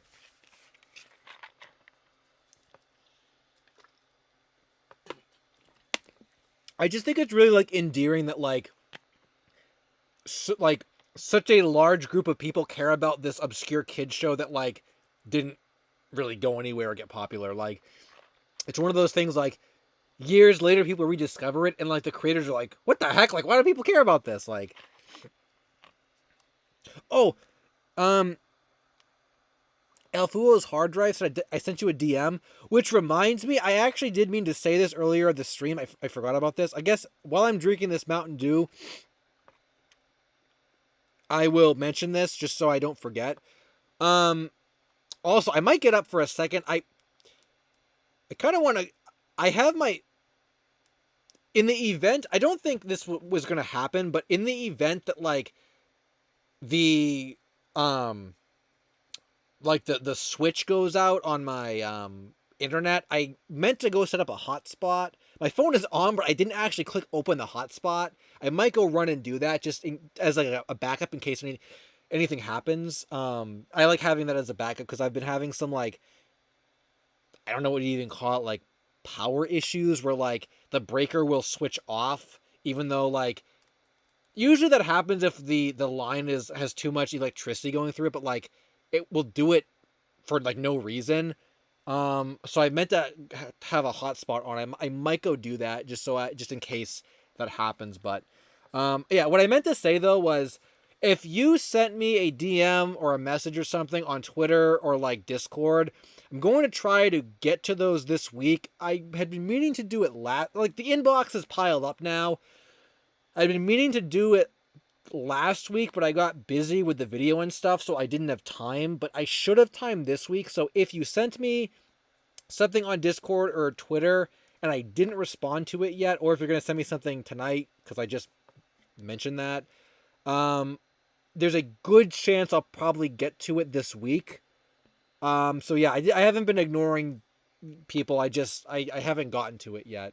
And now the inbox is kind of piling up to the point where like I kind of need to like start responding to stuff, so I will be doing that. And Bingo is saying, what about the call-ins? We will be doing viewer call-ins at some point in like the near future. It's not going to be tonight. I don't know when it's going to be. I actually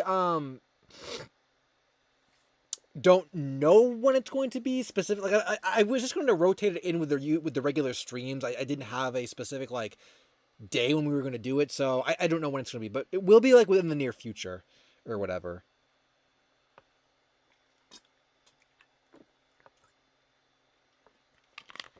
So I want to eat some of these Cheez-Its too, because I didn't eat anything before the stream. I do have a box of Cheez-Its here. They're called Hot and Spicy. I don't actually know if they're spicy or not. Okay. I think what I'm going to do... I think I am going to go turn on that hotspot just in case something happens while I'm thinking about it, even though it probably won't happen, but I think I'm going to turn it... I'm going to go turn the hotspot on, and I'll be back in like 30 seconds, I guess. But just in case anything happens, I want to go get that on. My phone's not here, so give me like 30 seconds, you guys.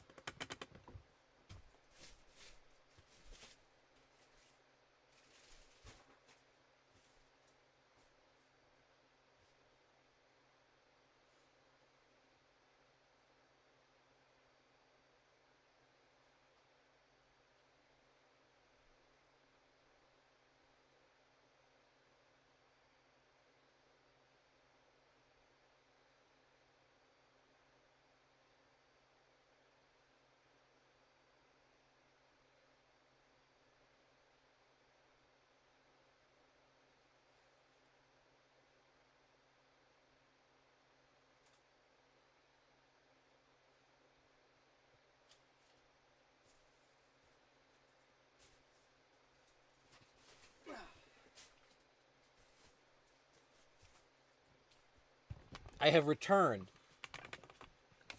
Was that 30 seconds or was that shorter than 30 seconds? Okay. Okay. So, okay, so let's get back into this. So I want to talk about this before I forget, because I thought this was a particularly interesting topic from my... I don't know why I'm plugging my new video so hard tonight.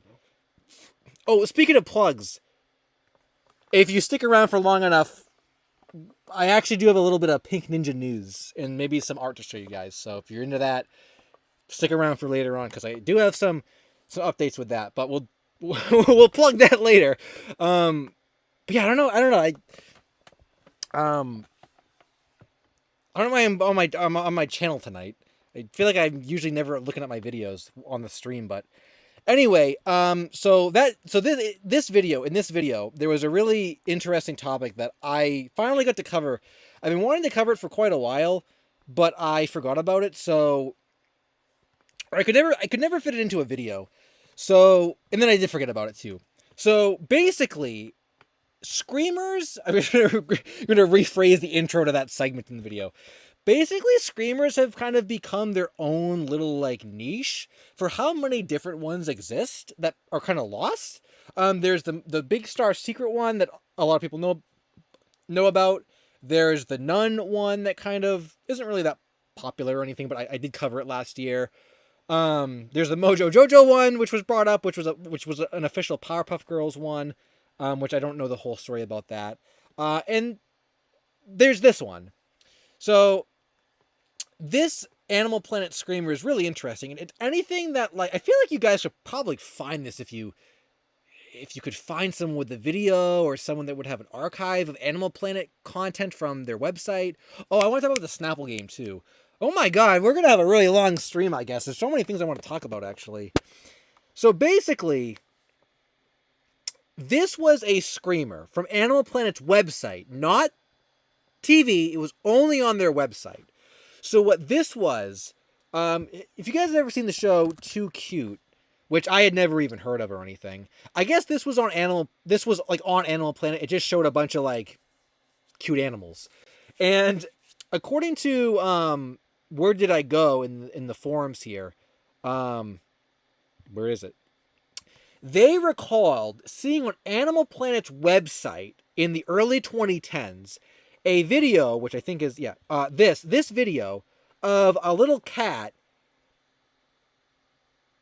and you'd click it and you'd think, oh, it was a clip from Too Cute. It was a clip of a little cat from Too Cute, but there was a troll in it because you watch this 55-second clip and you think, oh, there's going to be a cute cat in this, and apparently at some point in this clip, they showed they jump scared you with a lamprey fish, with its mouth, just in the middle of watching your cute little cats. They jump scared you with this, and the recollection is that it was for Halloween. It was like a Halloween jump scare thing, and it was only in this clip online. It wasn't on TV, and it's lost. And it was a weird memory from Where Did I Go? And they're kind of like, oh, I want to try to find it. And there was also another. There was someone else who corroborated this recollection, saying that, like, yes, it definitely was a lamprey, and I guess the lamprey that was used was actually from the show River Monsters, which was on Animal Planet at this time. So the timeline makes sense. The clip makes sense. I believe it was actually this exact video too.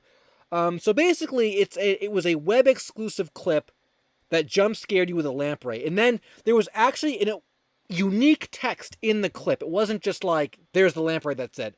There was unique text that actually said, like, Happy Halloween. So it is an original piece of content. It's not like, just like, oh, there's a lamprey and that's it. I don't know if there was any sound from the lamprey. I don't think that was recollected. I don't know if there was any, like, movement of the lamprey, if it was a picture. I don't really know. I don't really know exactly, like, the full details of that, but there was a lamprey mouth that I guess got viewers, and this is like totally lost. There's no one else online even talking about this. So it seems like it would be easy enough to find if someone could get an archive of Animal Planet stuff. I don't know how you would really do that or how you go about doing that, but maybe like someone saved it from back in the day, which is a possibility, I guess. But I don't think there's really any other updates with this right now.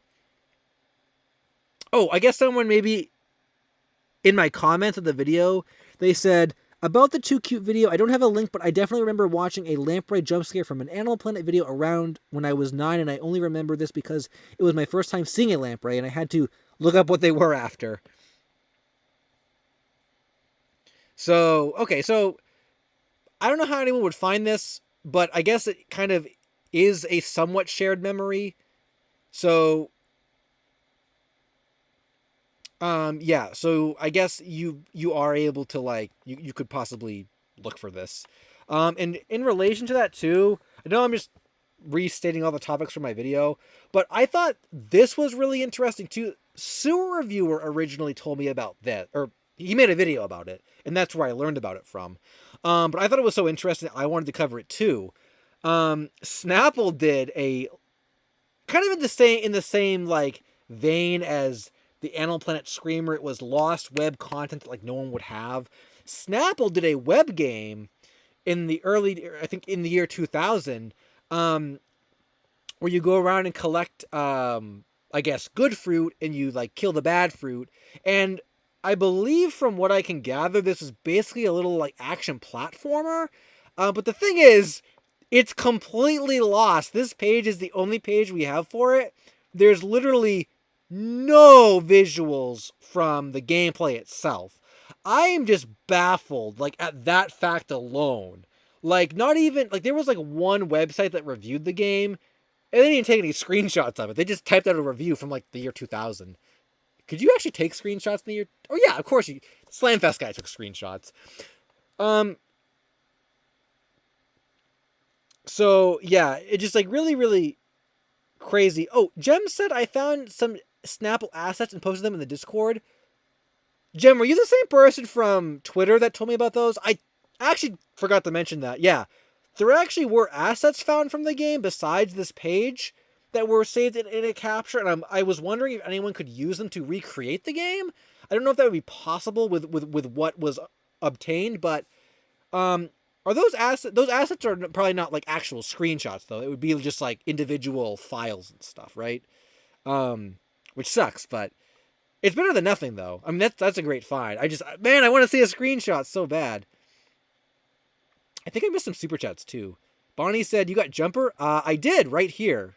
This was the listing, and I bought it. I bought Jumper. I will be ripping it once I get it, probably in like a week or so. I think I did miss some super chats though. Let me go back and look at some of those. Oh, Goofy username said, "Too cute." The Animal Planet show is a certified hood classic. I was shocked that like when I was looking up like the list of stuff for Too Cute, I was shocked that like that show had been going on for like a decade or like more than a decade. I had like never heard of it before. I mean, I stopped watching like TV like a long time ago because we stopped subscribing to cable or whatever, and that was it. And I missed like a decade of content basically. And then Jem said the thing about the Snapple assets. Thanks for the super chat. And then Mr. Krabs said, "When can I join your streams? Can you please look at your Discord DMs?" Is looking at Discord DMs like essential right now, or can I look later? Because I don't really want to open. I don't think Discord is actually open right now. I'd rather not open it right now. But I will check those though. I will check those. Also, I said earlier, I don't know when the call-ins are going to be, but I will be doing them like soon. Yeah, I don't know when exactly, but and I'm afraid if I announce them like ahead of time and then don't actually do them like that week, like people are gonna get mad. Something else I thought about too that we might need to discuss, and maybe I'll just a quick poll right now. So if you are interested in, I think this is how I'm going to do it. If you guys hate this idea, let me know, because my fear with the call-ins is like, okay, I'm gonna say, okay, guys, call in, and like everyone is gonna like, how am I going to pick who gets to join? So I feel like the best way to do it would have to be through Discord. My thinking is this: if you're interested in the call-ins, which is basically you calling me, and I talk to you live for a few minutes on the stream. So my thinking for this is, it would have to be through Discord. I would probably, I don't know if I would create like an individual group or something with just me and someone else, or if I would just call them through DMs. Um, we would call. We would talk for like 5 minutes or so. And I'd have to have a timer or something, and then I would say, "Oh, goodbye, thank you for joining," and then I would pick the next person, and these people would theoretically be picked. This is my thinking. I don't. People are probably gonna be mad because oh, you're gotta give you money to talk to you, LSuperSonicQ, but I just can't think of any fairer way to do it. I would prioritize super chat people.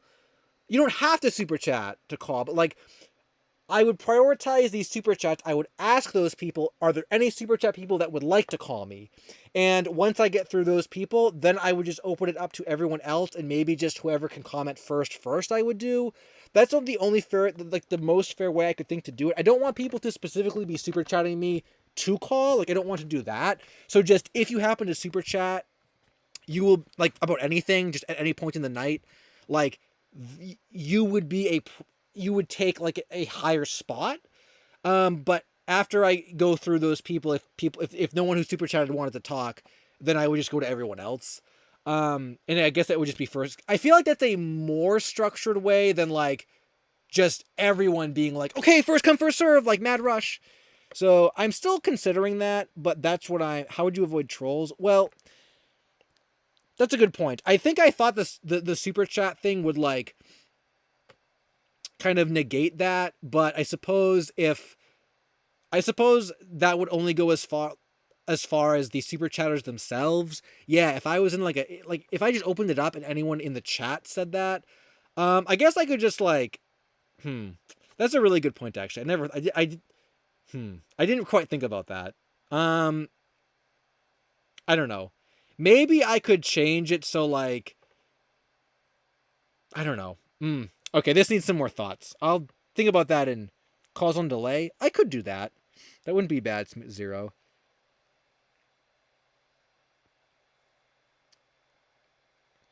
Um. Okay, I'll give that some more thought. Slim Cognito said people would super chat just to get in, which I guess it's like I don't want to make that the only way to get in, but if people choose to do that to get in, that's fine. Maybe that would be the better way to avoid trolls, because like people probably aren't gonna give me money just to like troll me on stream so I can like cut the call off early. You know what I mean? Like that would be like a waste of money. So I don't know. I'll think about this. I'll think about this a little more. I just want to throw it out there that in the near future we will be doing that. Yeah. So moving on. It's Daisy Time said someone just uploaded new stuff to the from the Snapple game to the Discord. Yeah, I think Jem was saying that. Is that anywhere else? Because I don't have that. Is there a post somewhere else I can go to see that? I'd like to show it. Yeah, someone might just super. I feel like we're probably not going to be able to avoid that though. Slim Cognito. I feel like we probably will get some trolls, unless it's someone that like unless I recognize like everyone that calls in, or maybe like there should be like this like kind of like an unspoken rule like I have to like recognize you I guess from the chat. I mean I recognize a lot of these people here. Like a lot of you guys like I kind of recognize a lot of the names like just from recurring viewers and stuff. Um Oh, you could DM me? I guess I'm gonna open up Discord then. DM me with it. DM me with it, and then I might be able to pull it up. Um, so I guess there's new Snapple stuff actually. But yeah, so all we have from the game here is just all this like all these sprites and stuff, and I guess we have new assets that I'll take a look at in a second. So yeah, there was your Lamprey and your other thing. Okay, Pawn Stars is still here. Oh, we're done. I think we're done with the Screamer. Yeah, the Screamer. You guys can check out the Screamer, and then the Snapple thing as well. Um, Skibidi toilet ad. The heck. I'll pull this up next. Yeah, I do want to talk about the Pawn Stars thing as well, which I think we'll probably circle back to that. Um,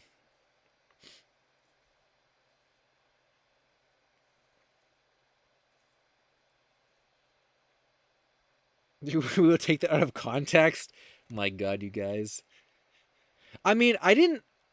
I mean, I don't like Skibidi toilet is like crap, but like it's not like getting me to say like a word that I like shouldn't be saying. Like I go to the gosh dang store and see Skibidi toilet like blind bag figures. Like that's like a I don't know. I don't know what to say.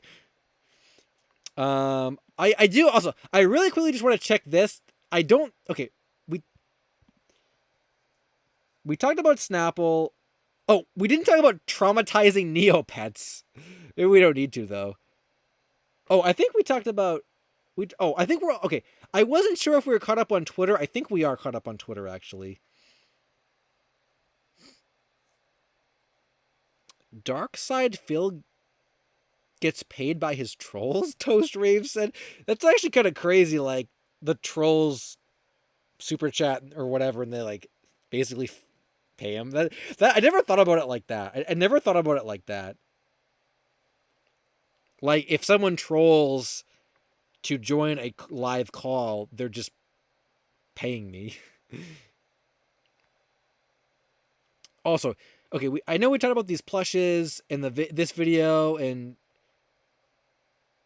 okay, I guess this isn't even important, but like, do you guys know there was like a Neopets like death animation from their website? I didn't even know that, but I looked it up, and I guess, or I saw this on the forums or something, or the forums.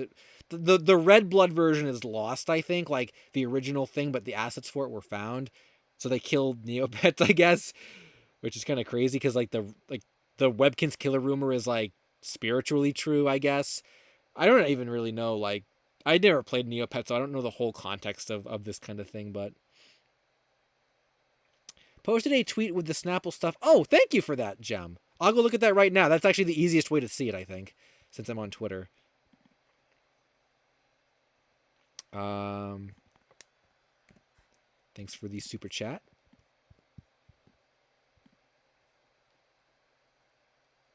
Oh, and then there's that. Okay. And then there's the video. Okay, so no one say a bad word to me right now, because I'm on my things.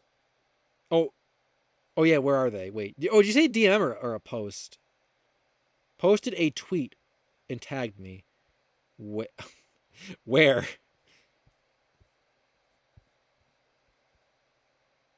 Can you re-tag me? I'm not seeing it.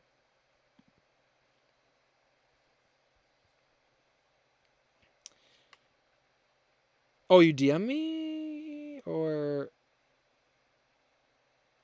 Oh, it's a post. Is it a post on Twitter, or am I just being dumb? I feel like every stream we have a segment of me being dumb and not being able to like comprehend what people are saying to me.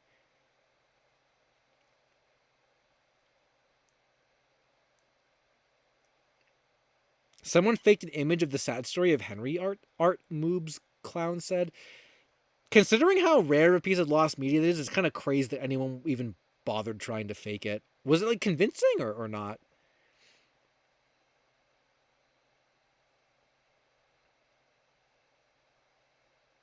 Okay, well, while I get an update on that, or while we wait for that, we can maybe look at the Clockwork Knight thing. Did I see your DM, Raymu? I'm not on Discord right now, so I didn't. Oh, Daisy did DM me on Discord. I just wanted someone to send to me on Twitter, or Jem said the Twitter thing. Oh, you I PM'd them on Twitter. Okay, I'll go back to Twitter in a little bit. I'm gonna open up this Mountain Dew, and then drink from it, and then we'll start. We could probably do some articles. We could take a little side trip to Article Land, and we'll do some articles while I read the.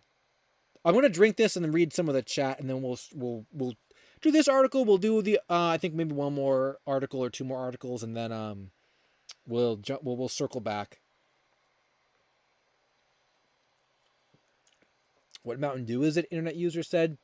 It's Baja Blast, the best Mountain Dew flavor that there is. I mean, I do like Mountain Dew a lot. It's probably my favorite soda. I like a lot of the different Mountain Dew flavors, but Baja Blast is definitely the best. I haven't had regular Mountain Dew in quite a while, actually. I kind of lost my taste for the red. It's just like a worse version of, I don't know, there are other flavors, and like the blue is kind of bad too. It's almost like, I used to be a big fan of Code Red, but like, I don't know, maybe I guess that was before Baja Blast was easy to get. Now that it's easy to get, I've just like completely abandoned the red one. Some of the holiday flavors were really good too, like the cranberry one. I like that one a lot. And I think some of the voodoo ones were good too, but those are lost media, lost food now.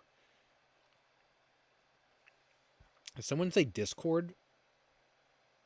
What's yo disco? What's yo Discord?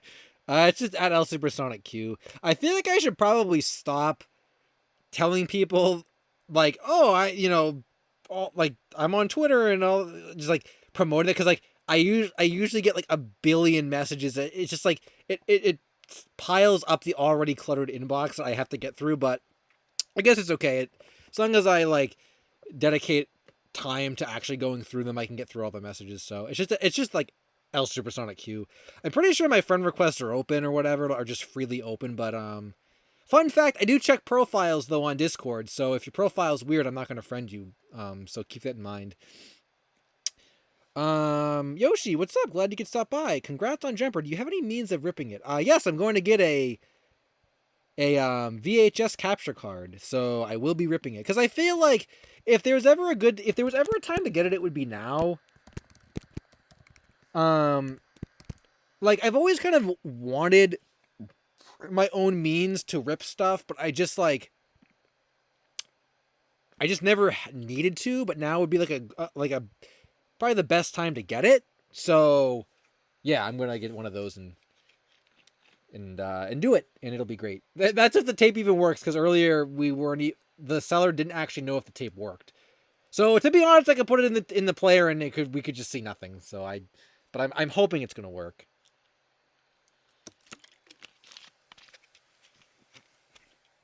Okay. Oh,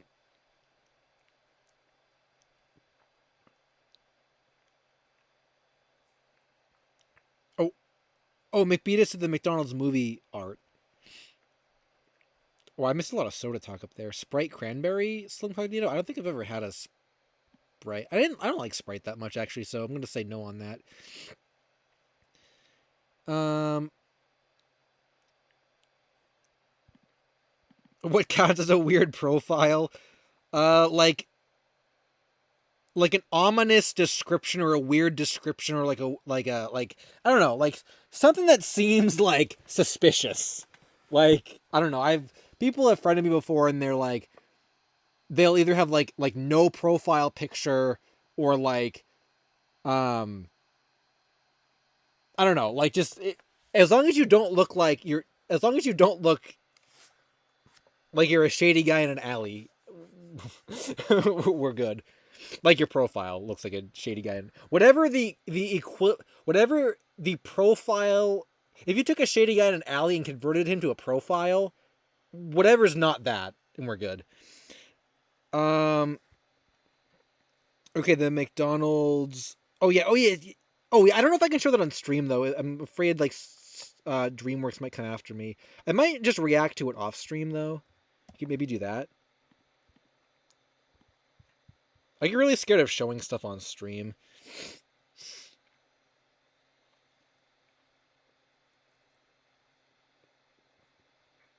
Well, I mean, if I've friended people with like default profile pictures before, or whatever, but like I don't know, like if you have like no profile picture, like and no banner, or they're like both like is it a suspicious color? Like I don't know. That's like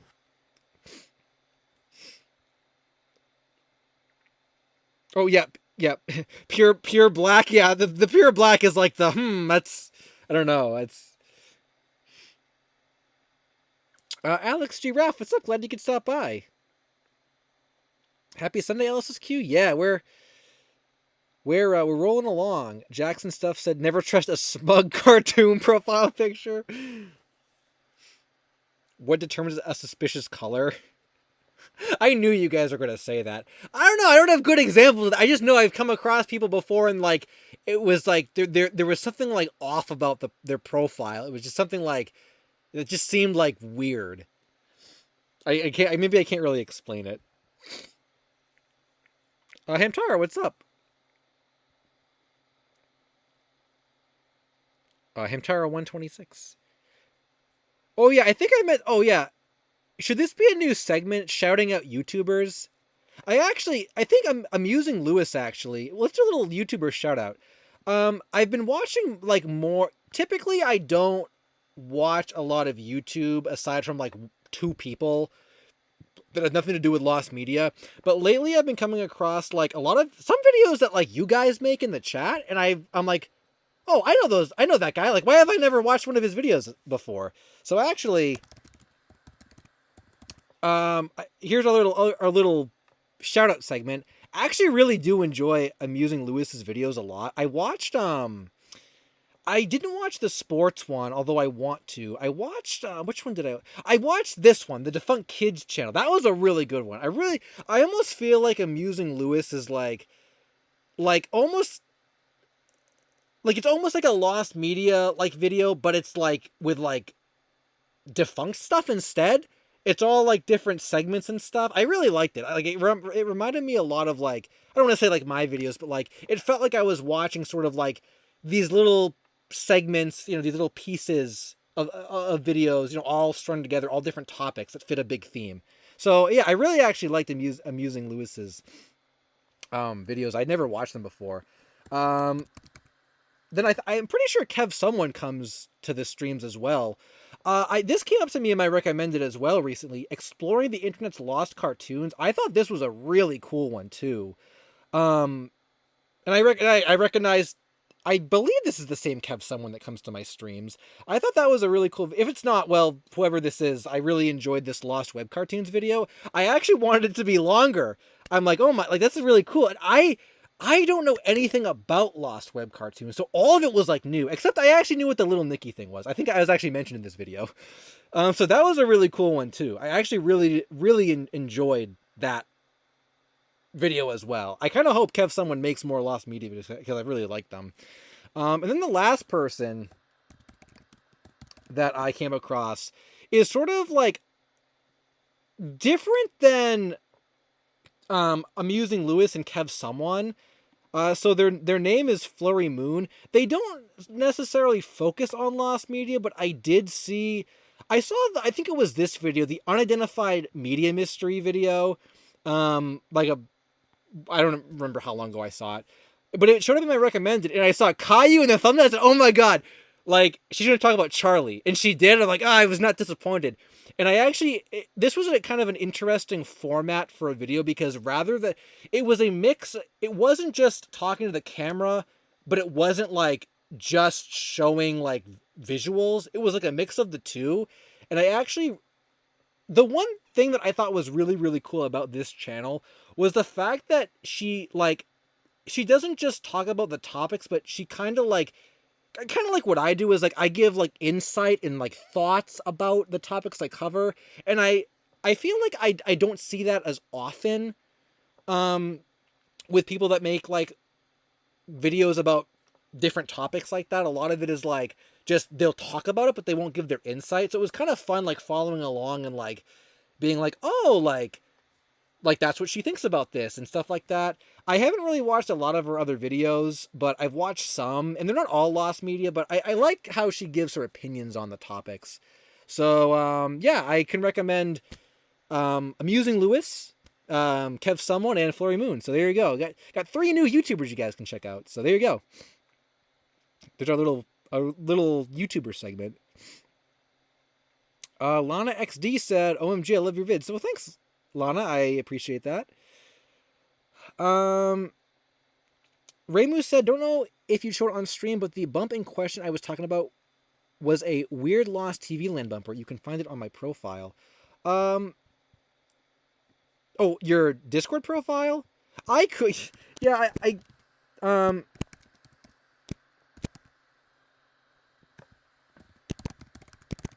thanks for the super chat. I guess I could go to Discord, or if there's any other place I could find it. You're not talking about I'm assuming this is not has nothing to do with the jump scare, right? Like the lost jump scare that we still don't have from TV Land. Also, I saw Ruff earlier. What's up, Ruff? Glad you could stop by. I did not see the Minecraft movie. Wow, we are going really hard with the jumper tonight. It's kind of crazy. I got Lana into Lost Media. Well, I'm glad about that.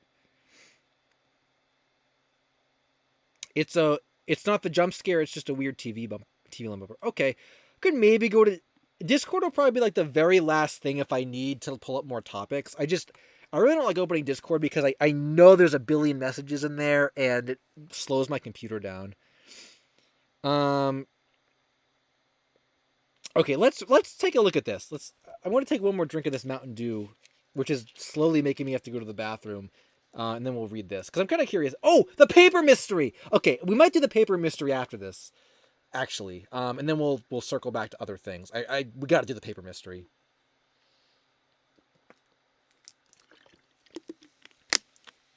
You guys are gonna think I'm so stupid, and like you're gonna be like, "That's it? We waited 2 hours for that?" But trust me, it's good. Okay, so I think this was suggested by Corvine. So Clockwork Knight, non-exist. Oh, it was confirmed to not be real. Oh, I thought this was existence unconfirmed. So Clockwork Knight is a Saturn game that I've played before, which is how I know about this. So the rumor was that the game was originally in development for the 32X, but due to several game magazines at the time listing several games including Panzer Dragoon, Daytona, and Clockwork Knight as upcoming for 32X, which is interesting because all those are Saturn games. However, there is no... Oh, that's it? However, there is no evidence of any 32X prototypes of these games existing, and it appears that the magazines had mistakenly listed the games as such. Oh. I thought there was like a bigger a bigger like thing about this. That's huh. Okay, then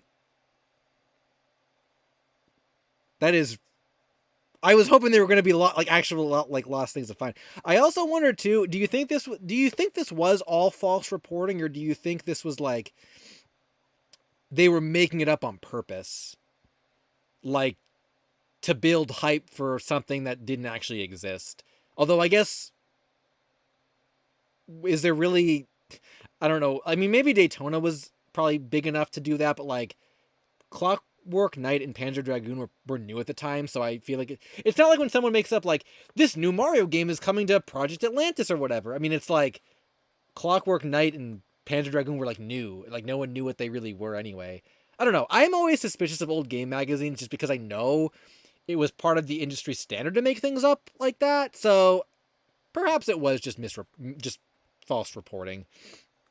But it wouldn't surprise me if it was maybe intentional or something, or you know, they sort of like made people more excited for the 32X when they were trying to get people more excited for it when they knew it wasn't going to come to 32X.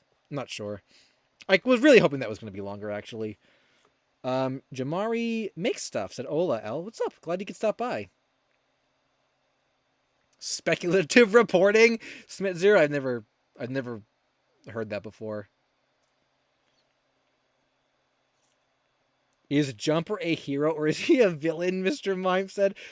You know, we don't actually know because we don't know what the tape is like. Maybe Jumper. Remember when they have the picnic and Eco's like, I love food? Maybe Simon says, hey, Jumper, do you like food? And Jumper's like, no, I don't like food. Maybe there's some animosity between the two. We don't know. We actually don't know. Can you edit the Jumper VHS and give him soap shoes? Like Pat Mac's edit of Johnny Bravo for that one stream thumbnail gave him soap shoes grinding down the rail. Oh my god. I remember that. That was a great one. Hey Code Art and as well as a bunch of other people were saying, could you check out the Bad Apple article? Okay, we can definitely. Bad Apple is like, I've seen everyone talking about that and I've known about it for a while, so we can look at that. I think there were some other article requests, though. I'd like to do one article request from... we'll do... Oh, Minecraft Story Mode. I want to check that really quickly, and then we'll do... We're going to do that, then the Paper Mystery.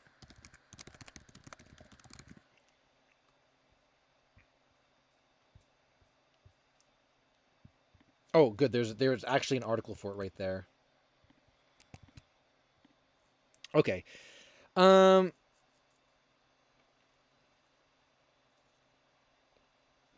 Minecraft, a story mode, partially found Netflix interactive specials of Minecraft spin-off video games. Okay, I want to say really quickly, I think this was, I want to say this is the Netflix game I played. Yes, I played this. I had to rescue the little characters from around the world. This is Lost Media, right? They took this off, I think. I played this. I had rescued like a few of the characters, but I didn't beat the whole game. That was a fun game, I remember. That was a cool one. But yeah, I do remember this.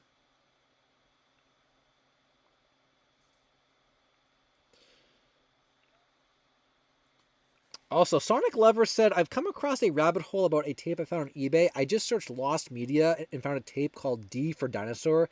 I decided to Google it and found nothing about it. I have actually searched eBay just for Lost Media before and also come... It's crazy because I remember there was a time where you would type that in and nothing would come up. But now, like, people actually list things as Lost Media. Yeah, I've seen some weird stuff from there. Gee, maybe... I almost want... If we have time at the end, depending on how long this goes, maybe we should go on eBay and just type in Lost Media and see all the weird stuff we found. Or find weird stuff. But yeah, I played this once, and it was kind of fun, actually. So Minecraft Story Mode, an interactive adventure, was an interactive animated series remake of the first season of the video game originally developed by Telltale. Okay. The interactive service was released on November 27, 2018. This was one of Telltale's final projects before bankruptcy. The last two episodes were released on December 5th, 2018. The series was removed in 2022. That was a long time ago because their license expired. A group of internet users created a project called MCSM, the Netflix Archive, to preserve the entirety of the series in various dubs. Oh, so they were dubbing over this stuff too? Oh, that was it. That was it. So they have it. They preserved it then. And they're dubbing it in different languages too. That's crazy. You gotta appreciate the dedication people have to like certain topics like this though. Because like I never would have thought like anyone would have cared about this. But although I believe there was like a heads up that Netflix stuff was going like they were taking stuff down. So I think people did know about this. So perhaps they could prepare better than just when stuff gets pulled down like without warning. I would like to say that everything that we were able to preserve is currently available. Okay, so maybe it's not everything. I don't know exactly how much stuff it is. But it's definitely. Oh, we were able to preserve 5 complete episodes, the trailers, and in each language, in which they were Oh, okay. Some things related to this remastering could not be saved in due time for various reasons, such as lack of time. Okay. That's still crazy though. That's still really crazy, like how much stuff they were able to like get though. So wow, that's really cool. It's nice that even some of it is found, even if you can't get. It's like it's better to have some of it than none of it at all. And it sounds like they got like a lot of them anyway, a lot of the content anyway. So that's like shoutouts to them. That's really cool. I probably wouldn't really cover that in a video or anything. And I don't really know a lot about Minecraft. I still haven't played Minecraft. But that's really cool that they were even able to do that. So I have respect for that. Oh, what is this? Oh, Lucas Gabriel did send troll stuff. I picked the face. Oh, face the. What is this in reply to? Oh, the face the Ripper Bride, the animatronic. I still never got that thing.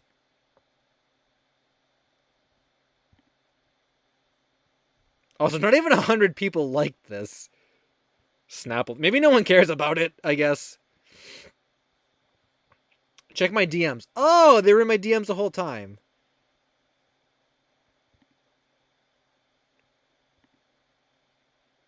I swear this is a troll. Oh, okay, good. Oh yeah, this was the problem. I wasn't able to like see them. I wasn't able to see like a list of it. It's the one above that. Oh, these are just the images. Oh, gotcha. Okay. There we go. Yo, look at all those characters. There's a banana and like a lime. Yo, that's cool. Can you guys see that? Is it on screen? Yeah, you guys can see that. Okay, that's cool. Oh, that's awesome. I love how they're in like real grass too. Oh, we do have a couple screenshots, or at least one screenshot that looks like it's in the game.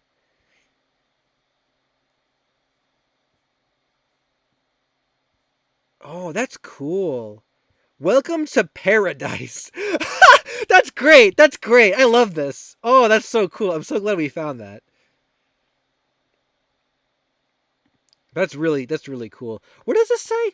You've completed the Snapple game. Please help us determine what would make this game better. Oh my god, they had a freaking poll for improvements on the game. Did they ever implement any of these changes?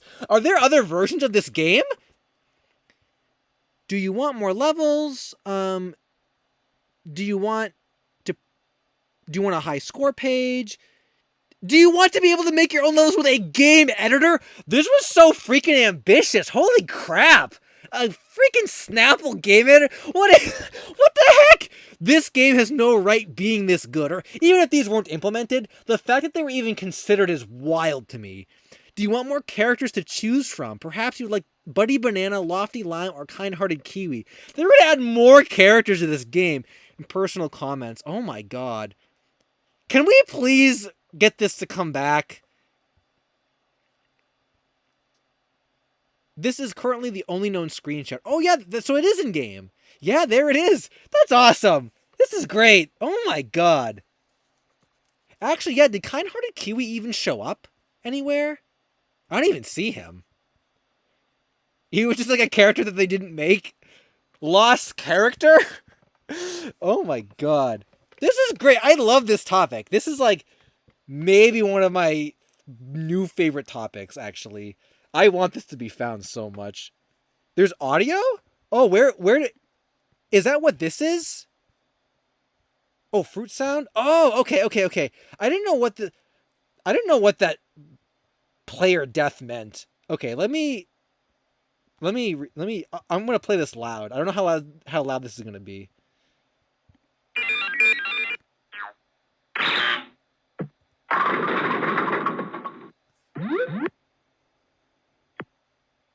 Okay. Wasn't like super impressed with those. I wanted to, I. It's a little too beepy. I mean, in the game it's probably like cool, but like without the action being performed, it doesn't give me a good idea of like. I was hoping I'd be able to visualize what some of this stuff maybe was like, but like, what did the death in it like? The death sound does not make me allow me to imagine like what that was like, you know. So I need some visuals.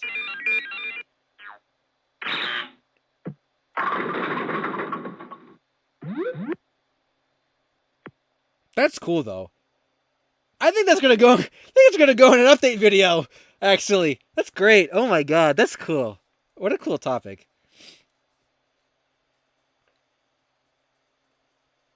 Thanks for letting me know about that, Gem. I'm gonna put that in like the next found media video. I think. Yo, Kev, someone, what's up? Live Lost Media? Yeah, it is Live Lost Media. Also, I don't know if you were here earlier, but I gave your channel a shout out. I really enjoyed the Lost web cartoon video you did.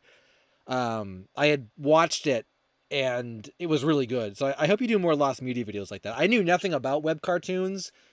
Although I knew the Little Nicky topic, but other than that, I didn't know any of the other ones, and like they're really fascinating to learn about. Rough Flint said, "Did you know there is footage of the Tokyo Toy Show 1990 near the Sonic booth, but uh, the guy filming it was filming Sonic instead of Michael Jackson, or no, he was filming Michael Jackson instead of Sonic.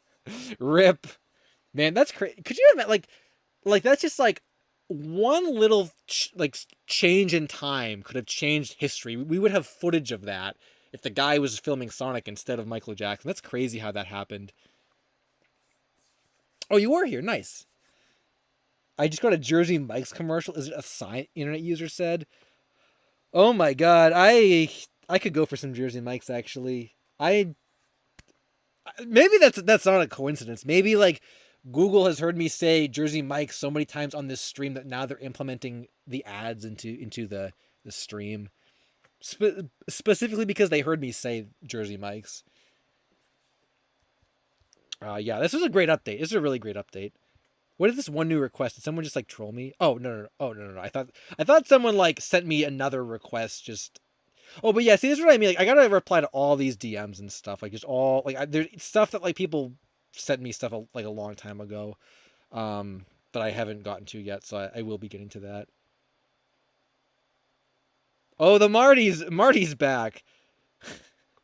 This freaking tweet thread is just like a just a meme now. Can you catch me up on Jumper? I'm assuming you're watching the stream. It's this. I bought a tape of Jumper, so it's real. There's your update. We talked about it for like an hour earlier in the stream. Oh, okay. I think we're gonna go to the paper mystery. I almost forgot about the paper mystery again. AR card in their meme. They said Marty, which reminded me of the paper mystery because it's related to video games. Like I said, it's related to the FM Towns Marty. I think we're gonna do the paper mystery now. I've made you guys wait long enough. I'll keep that up though. I'll keep Twitter up in case. Okay.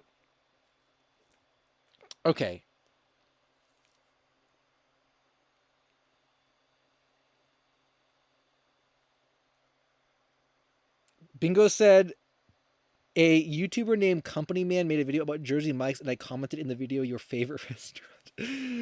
Oh, that's great. I've watched some Company Man videos before. Also, what was chicken? Someone was saying, oh, someone was saying chicken something. I missed that. Chicken jockey. What is that? It's not the first object show, or is it an object show or something else? What is that? I kind of want to look it up. Actually, is it inappropriate? I'm really afraid to do that. I might regret this. Oh,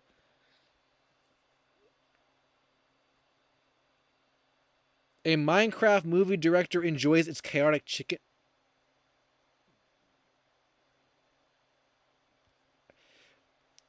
Someone brought a chicken to Minecraft.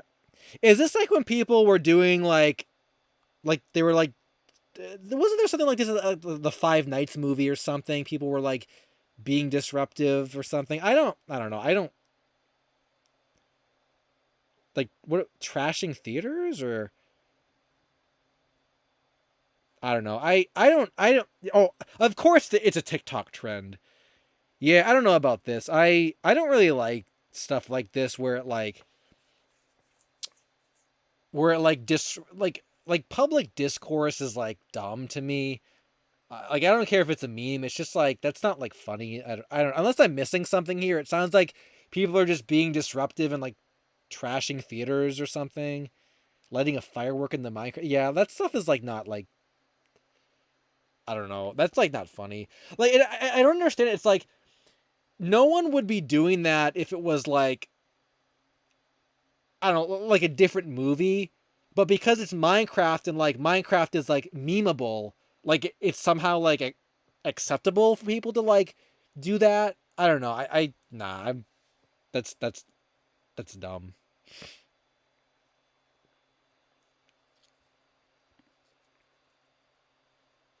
Clapping and cheering is cool. Jackson Priestap said vandalism is not yet. I mean, it's just like stupid.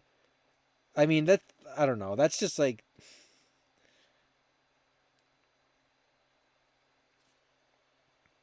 I mean, I don't remember like what movie it was. I think I was at maybe it was the Mario movie. Like yeah, at like the crazy action scenes or when like stuff happened. Yeah, like people would cheer at the screen. Like that's fine. Like as long as it's not like disrupt. As long as it's not like troll cheering or like being annoying cheering. Like through the whole movie. Like Mario like moves his arm. Yeah, like as long as it's not that, like, yeah, I mean, that's part of the experience. Like, oh, like the cool thing happened. Let's all get excited for it. But what's the saying? Like, we can't, this is why we can't have nice things or something. Google Goat Simulator, cool dog, Doge Cool said. I watched an old Psycho, my favorite YouTuber, did a Let's Play of Goat Simulator. Oh my God, that's like one of the best series on YouTube. That's so great. The Psycho Goat Simulator Let's Play. Okay, I think it's time for the paper mystery. What do you guys think? Okay, I think we might do paper mystery and then we'll circle back to some of these things and oh, I really have to go to the back. I shouldn't I never okay, like I am hydrated and I feel energized, well probably cuz I'm drinking soda. But I did not think about the downside of that, which is now I have to go to the bathroom, but I really don't want to get up though. So maybe it'll be fine. Um okay, I think we might okay, I think okay. I think I might have to go to the bathroom before we do this so I can properly focus on the paper mystery. Okay, I'll let you guys like I'll let you guys like where's this bank cam? I'll let you guys brace yourself for the paper mystery. Um while I play some Jack's Cheese because I really have to go to the bathroom. So you guys can listen to Jack's Cheese for like a minute while I go to the bathroom. Brace yourselves for the paper mystery. Yo, what Jack's Cheese song should we listen to? Um, I don't know. Which one should we listen to? The date game one is a pretty good one. Okay, so listen to this while I go to the bathroom, then I'll be back and we'll do the paper mystery. I really have to go.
Okay, I'm back.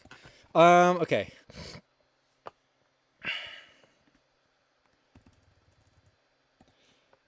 Um. Oh, what was there spamming in the chat that I missed?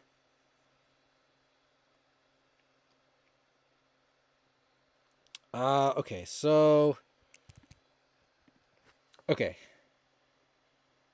Oh, the kids club said good night, guys. Thanks for finding Jumper. Well, no problem. Thanks for stopping by.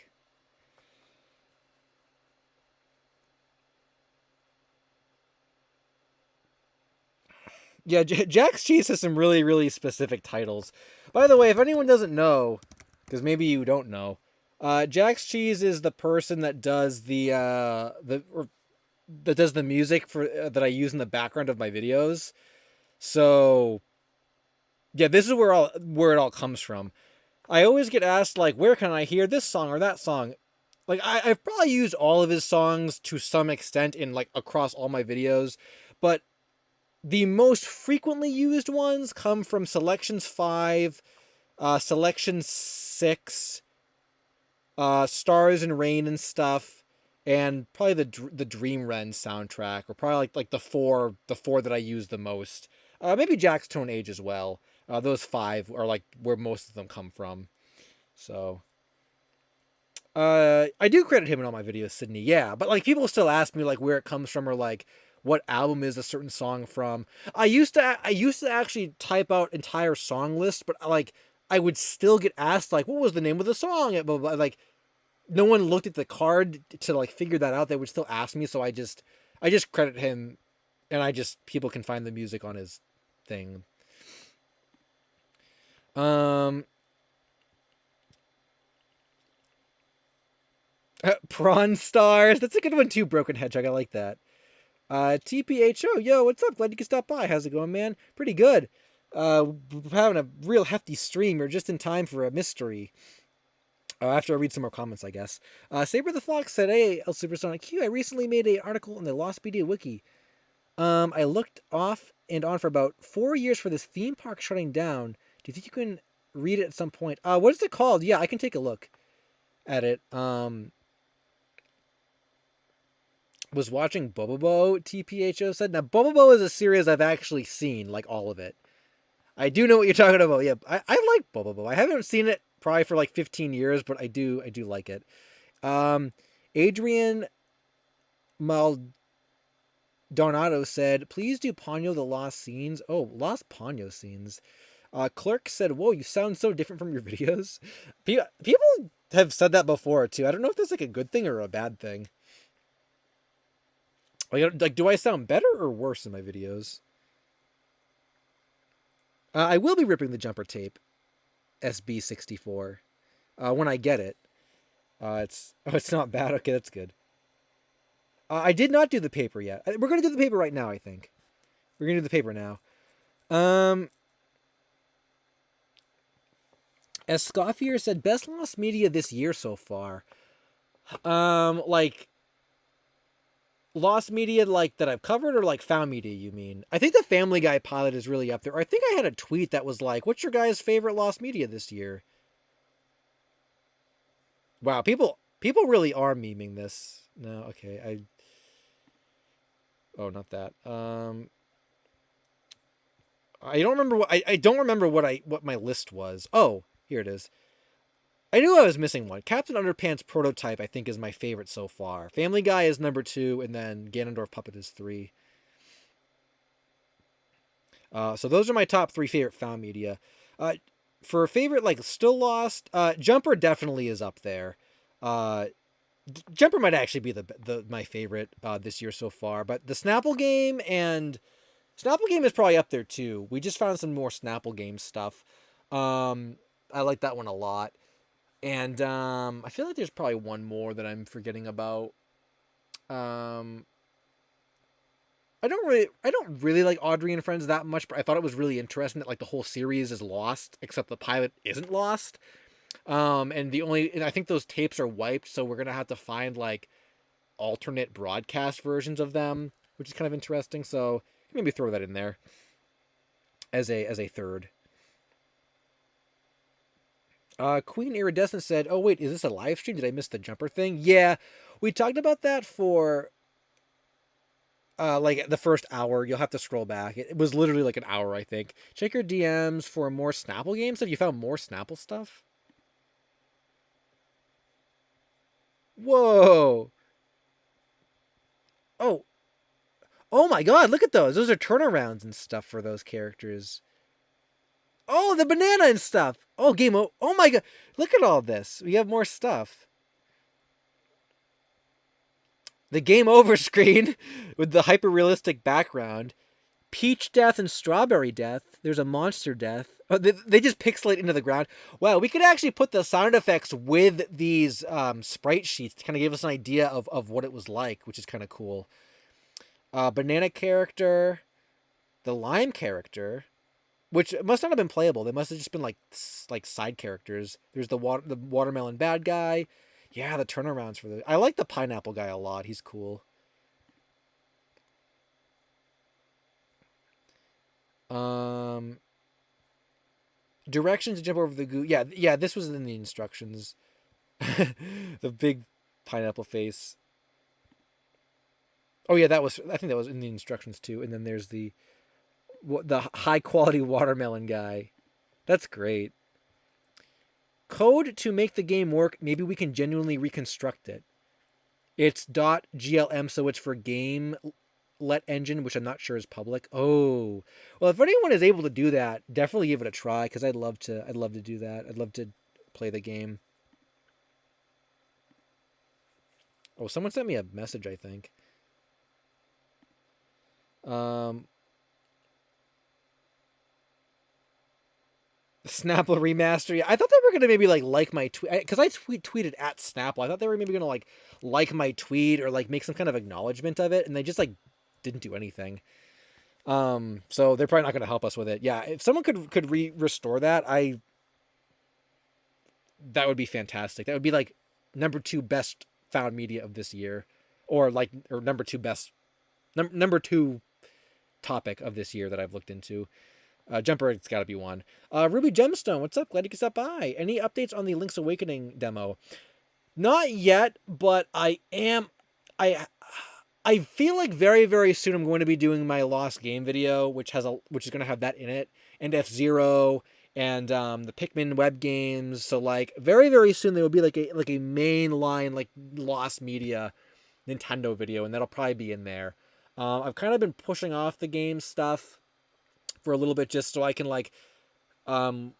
make sure that like the list is all good and stuff, and it's because I have so many game topics, I'm probably gonna have to break it up into like two different videos. And also I know there's been a lot of like Nintendo videos recently because of the Switch stuff, so I don't want it to get like drowned out by like all the negativity of Nintendo right now. So I've kind of been playing my cards safe with that one, but it will be coming. Cup Dev, what's up? Glad you could stop by. Snapple into the Snappleverse. Altibot said. Snapple rehydrated Mega Drive. I like that. What's your favorite Studio Ghibli movie? Adrian said. Oh yeah, we didn't do the Ponyo stuff. Well, it's definitely not Ponyo. I feel like I've always like Spirited Away, but I feel like that's like a normie answer. So well, I haven't seen a lot of them actually. I don't know. I really don't know. It's not that I dislike Studio Ghibli. I've just never really been super attached to the movies. I've always watched Spirited Away when it was like on Cartoon Network, but that's about it. Um, yeah, I don't think I really have any strong opinions on any of the other ones. Crass, thanks for the super chat. Glad to see you stop by.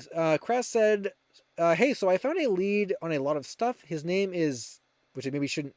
Oh, maybe I should not read that on live stream. So his name is blank, and he edited on that topic, which I probably shouldn't read either. Mighty Bug 5 pilot. Oh, Umi Zumi. What? Wow, I haven't come across that guy. I don't think. Can I like delete your comment because I don't want people to look into that?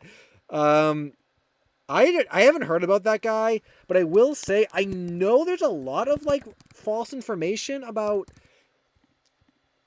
Like I've actually seen a lot of fake names be connected with that first pilot you mentioned. People can just see this in the replay. I don't know why I'm pretending like it you didn't say it.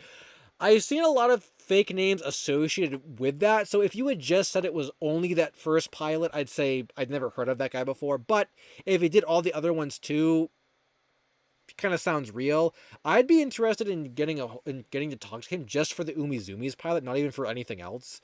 Because I don't really care that much about the CGI Backyardigans pilot. But cool information. If you have any contact to him, don't post it here, but let me know in DMs, because that he could be a huge lead actually. So yeah, so let me know about that. Thanks for letting me know in general though, because I'd never heard about that. I've heard of that guy before, unless other people in the search group did, and I just am dumb. Um, Diamond Core said, "Wait, I literally go away from the internet for a singular day, and Jumper gets found." Glad you had your hands on tape. Yeah. Um, so the tape is coming, and I hope it's gonna work. The seller wasn't sure if it worked. They said it was untested. Hopefully that means it'll work though. But yeah, once I get that, I'll definitely pop it in and get it online. Oh, the Paper Mystery NES Bros. Okay. Oh, Twin Takoyaki with the Pink Ninja News. Yeah. Okay, Paper Mystery time. We're doing Paper Mystery time. Okay. So, you guys...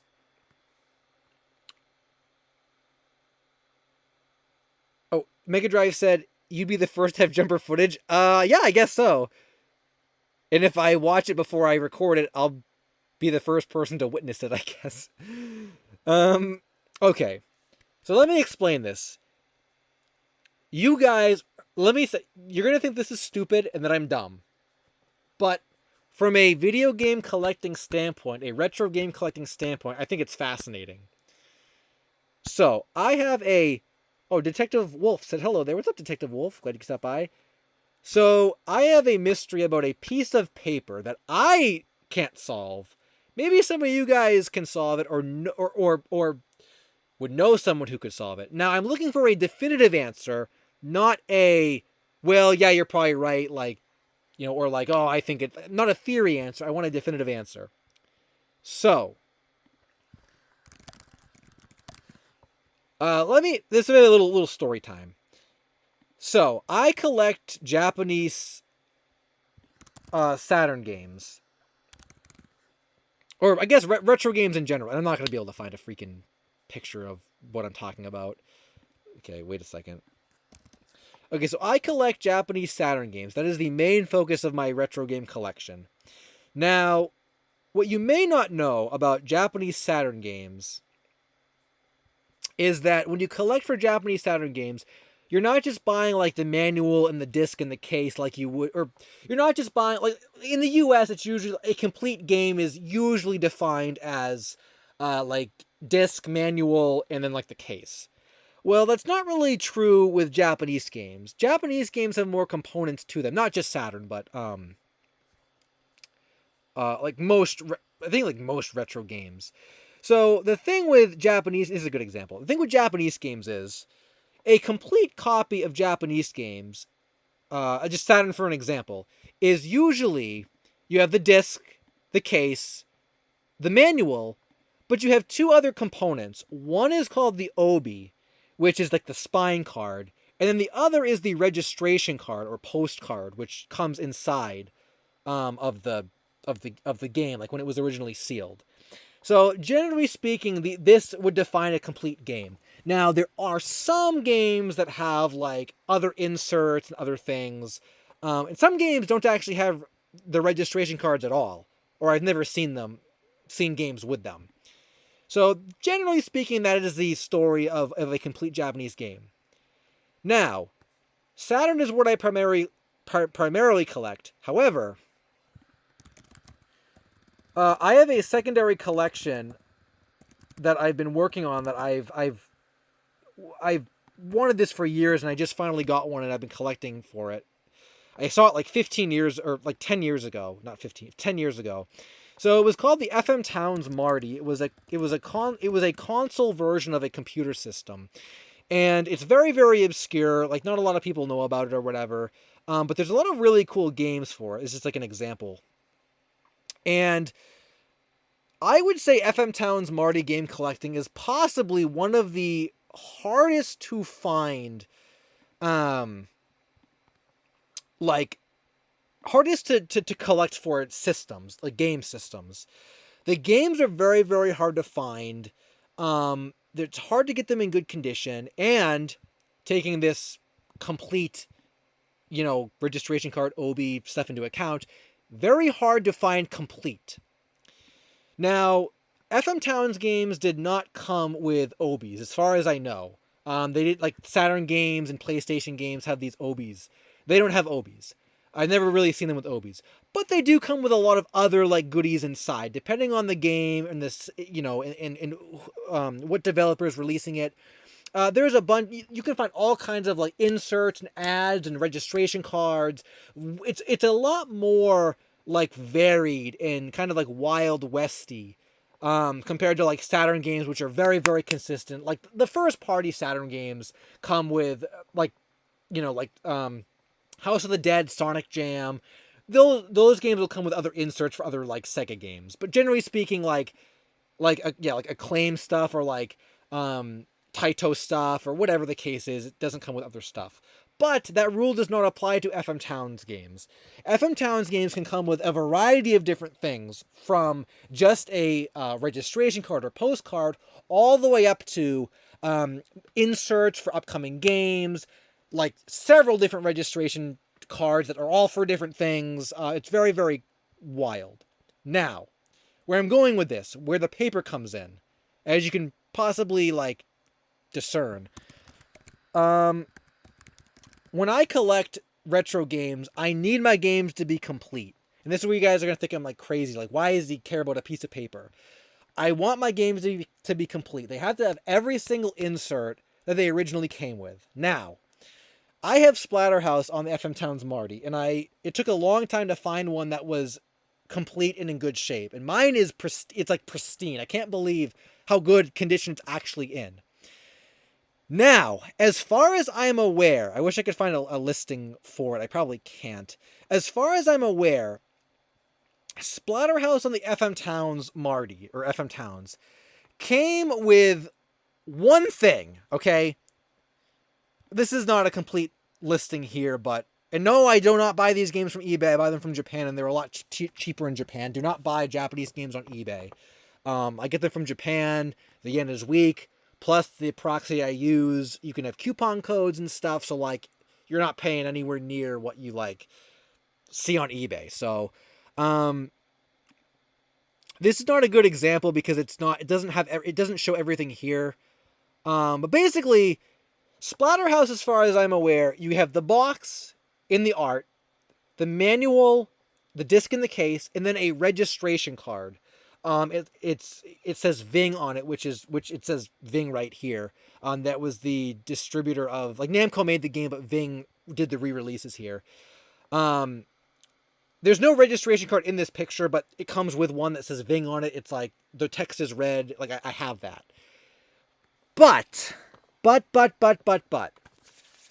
I was looking at FM Towns games recently, and I found that I've never seen before with any FM Towns game, or any Splatterhouse game for that matter. I have to show it. I have to pull it up on screen because I have a picture of it.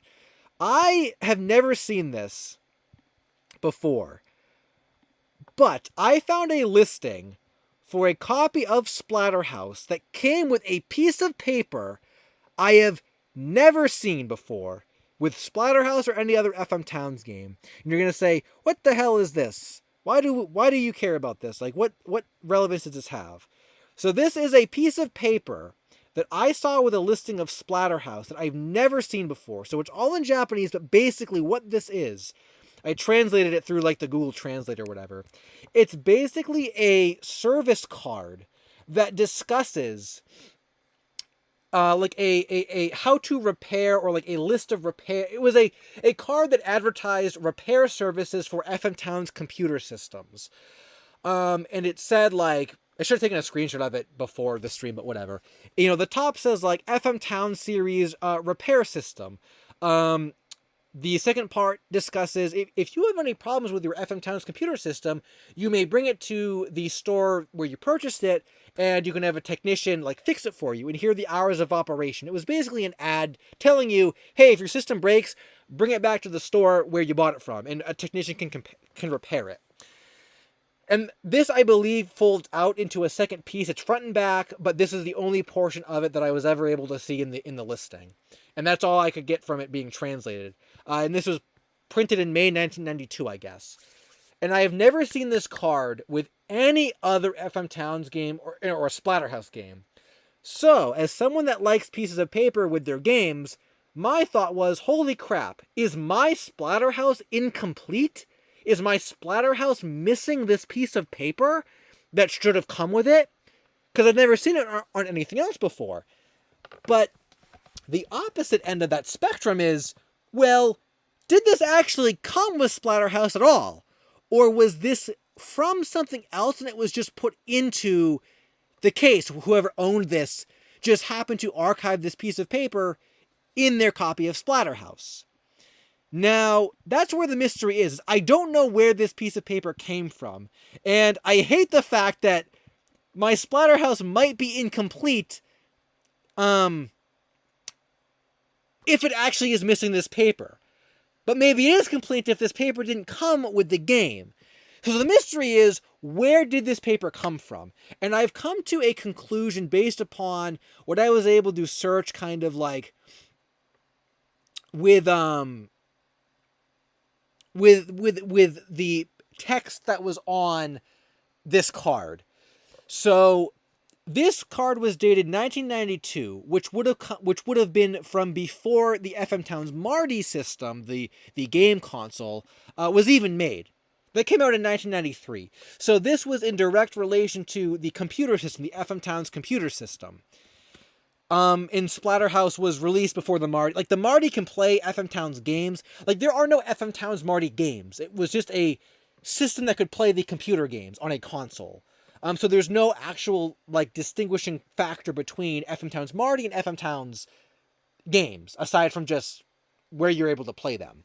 So, my theory is that this piece of paper actually came bundled with the original paperwork for these FM Towns computer systems, and it just so happened to end up in this copy of Splatterhouse, and it was being sold with the game as if it was supposed to be there, when really it never came with the game. It came from the computer system.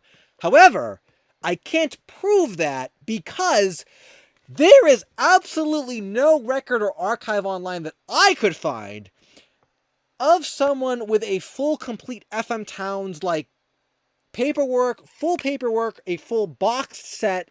I've never even really seen a complete listing of an FM Towns computer with the box and everything for sale before. There's no record of that online. So the question is, where did the paper come from? My theory is it came from it.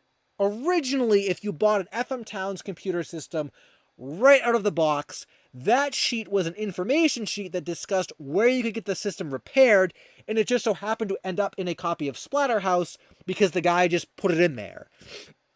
And I have in all these sold listings of Splatterhouse I've ever seen that came with the registration card, I have never seen that sheet with it. This was the first time I ever saw it. So I'm thinking that is more evidence that leans in favor of the card doesn't go with that. It just comes with the computer system. And we can more so prove that it doesn't come with Splatterhouse because we've never seen it with Splatterhouse. Whereas we've never actually seen a fully boxed, mint complete FM Town system online before. So we can't prove that it didn't go to a computer system. But we can sort of prove that it didn't go to Splatterhouse because I've never seen it with Splatterhouse before. Of course, you could argue maybe everyone just threw that away. Every copy of Splatterhouse that's complete online that I've ever seen doesn't have it. Maybe everyone just threw it away, and this was the first copy that actually had it. But I think it's far more likely to assume it would not have come with Splatterhouse because we've never actually seen a complete FM Towns computer system with its paperwork before. And I don't know who to ask or where to go to find that knowledge. I could not find anyone with a complete paperwork set of an FM Towns computer system. So my theory is that it came from the computer system when it was new. For whatever reason, it ended up in this copy of Splatterhouse, and it's not really a complete splatter, or it is a complete Splatterhouse because it has the Ving registration card, but paper, that maintenance paper, really has nothing to do with it, and it's just a red herring that doesn't have anything to do with having a complete copy of Splatterhouse. So that is what I've kind of come to the conclusion, but I don't really know for certain, and that's kind of where the mystery is. It's like, I just don't know where that paper comes from. I don't know who to ask. Where did this paper come from? Because I just don't know. So that was the little paper mystery, and I don't know who to ask about that. If anyone knows, maybe the seller is purposely doing that to increase the price. Believe it or not, the price was actually the same as I've kind of seen it across the board. Like, it's not like it was any higher than a copy without that. It was just as much as like a complete copy with the registration card would have been. And actually, it was in the box was actually in rougher shape than mine was. And I paid less for mine. So yeah, I don't know. I would tend to think that's not it. It wasn't like that much. It wasn't really any more. But who's to say? Maybe that was what they were thinking. PK King Crimson said maybe it was like a first print run type thing. I talked about that with my brother, and that's what he suggested too. Very, very possible. That is a theory about it, but I don't know how you would go about proving that, because as far as I'm aware, I don't know how you would look up specifically, and maybe you couldn't. It's just lost knowledge. I don't know how you would determine what a first print run of Splatterhouse was definitively compared to the ones that don't have that. I don't think the registration cards were actually stamped with any other type of dates on them. Because then we're assuming, like, the only discerning factor would be the registration card. Are we going to look at the registration cards and see if there are any like dates on them? Are there different print run of registration cards? I'd never heard of like different printings of registration cards. And that, I feel like, would be the only way of telling, is if there was any discernible difference from that copy and all the other copies, which I don't think there is, other than that thing. But your theory could be. But I don't know how we would prove it, which is crazy, because Splatterhouse came out in June 1992. That card was stamped May 1992, and I don't know how long the game was in production. Like, I don't know how many printings they did of it. So I'm not sure how we would really prove that either. I feel like we would need like an actual like Japanese FM Towns collector to like give us some insight about this. And I don't have those connections. So yeah, it's just really, really crazy. And that's what I literally like obsessed about for like a couple days. So I might include that in a video at some point just for the fun of it, but I thought that was a really, really interesting thing. And if you're into retro games and like paperwork and documents like that, I mean, it's just absolutely fascinating to me. And this kind of gets into, and this is something else too that like made me, because like I said, I've never seen this with any other FM Towns games. And I know I've come across complete, like, I've seen, like, there are games that I've seen before that have like 10 different inserts, and that number 10 is consistent across every single copy I've ever seen. Like Mad Stalker, which is one of my favorite retro games of all time anyway. The FM Towns version I think is the best, but like, I love Mad Stalker anyway. The FM Towns version of Mad Stalker came with literally 10 different inserts, and that's consistent across every single copy I've seen. That's complete. I've never seen a copy of this game that does not come, like a complete copy that comes with more than 10 inserts. So that's in this paper is not one of them. But on the contrary to this, I have actually seen, which I've never seen it ever again. And again, you wonder, is it just a red herring or what?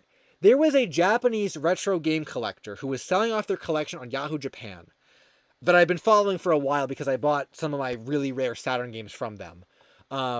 because they were in like really good shape and stuff. And I already had Symphony of the Night at that point, and I don't really care that much about Symphony of the Night, so I didn't really pay much attention to it. I don't even know if it may have already even sold, but they had a copy of Symphony of the Night on Saturn. And again, Symphony of the Night on Saturn the Japanese version comes with a registration card and an obi. But their copy also came with one of those like weird like Sega upcoming game inserts that you would find with like House of the Dead or a Sonic Jam or something. And this was like a couple years ago, and I thought to myself, that's so strange. I've never seen that with any other Castlevania Symphony of the Night before.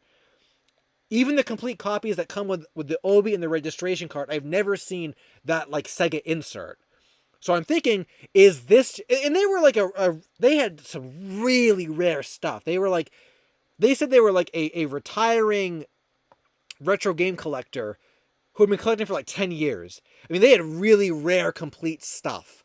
And I'd never seen that before. So I'm thinking, is this a really rare version that they ended up coming across in their time collecting?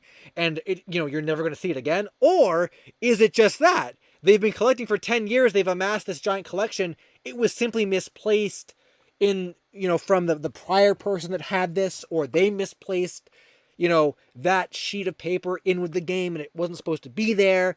Because both in the Splatterhouse case and the Symphony of the Night case, it never said like first print run or like includes a rare paper. They just like, or like, they never said, I've never seen this paper with other copies before. Like, it just was like, it was just thrown in as if it should be there. But I am not convinced that it was supposed to even be with the Symphony of the Night one. Now, I suppose, if you were really, really crazy, and I don't think I'm this crazy, I probably wouldn't do this. You could buy a sealed, because you can find sealed Castlevania Symphony of the Night on Saturn. They're very, very expensive, and I don't buy sealed games, so I wouldn't. But you could buy a sealed game, open it, and see what it comes with. You could determine definitively, and I've kind of thought about that with Liquid Kids as well. I would not do this, because I'm fairly confident that Liquid Kids did not come with a registration card. Again, I buy mine from... Okay, the eBay prices are insane. You can find them on Japanese sites for much cheaper. Complete and stuff. Don't shop for Japanese games on eBay. But I've seen... I bought my Liquid Kids from Japan. And I have been looking for this game for like a couple of years. And I have never, ever, ever, ever, ever seen one with the registration card. Like just the regular registration card that I just showed you in this. Like most Saturn games come with them. I've never seen that for Liquid Kids, ever. I've never seen that.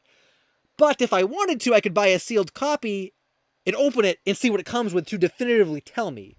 I'm under the impression, and Liquid Kids is not that, it's kind of hard to find. It would be rare, I guess, but it's not as rare as like Splatterhouse on the FM Towns. So you could buy a sealed Liquid Kids, open it, and then see what it comes with. I'm not convinced, though, because Liquid Kids is not as rare as Splatterhouse. I don't think it ever came with a registration card. I've never seen a copy with one. And you could prove that if you bought a sealed one and opened it. You could prove that if you bought Symphony of the Night and opened it. But you can't really prove it with Splatterhouse because I don't even know how FM Towns games were sealed originally. Were they plastic wrap sealed? Were they just like tape sealed? I don't even know how they came if you went to the store and bought them. Because they were computer games. They weren't, retro games like this for consoles. So I don't know. But yeah, so crazy paper shenanigans, paper stuff. Just absolutely insane with retro games and like documenting what they came with and like getting them in like as pure of condition as possible, which to me is just really fun. I like getting them as pristine and complete as possible, which is why I obsess about a piece of paper, because I'm thinking, is my Splatterhouse not complete? Like, was there that extra paper that came with the game that mine does not have, so I don't have the whole like original, and like if there are different print versions, I probably would be fine as long as my edition is complete, even if it's a second print run and they got rid of that paper later on. I wouldn't need to buy the first one. I just want whatever edition I have, I just want it to be complete. It doesn't have to have everything if that edition did not have everything. But there's just no way to know. I just don't know. And I'm not gonna buy sealed copies of Liquid Kids to open them and say, oh yeah, no registration card. So yeah. So anyway, that was the little paper rant. Or story, I guess. Paper story. Now you guys know a little bit more about retro games than you did before. So, there you go.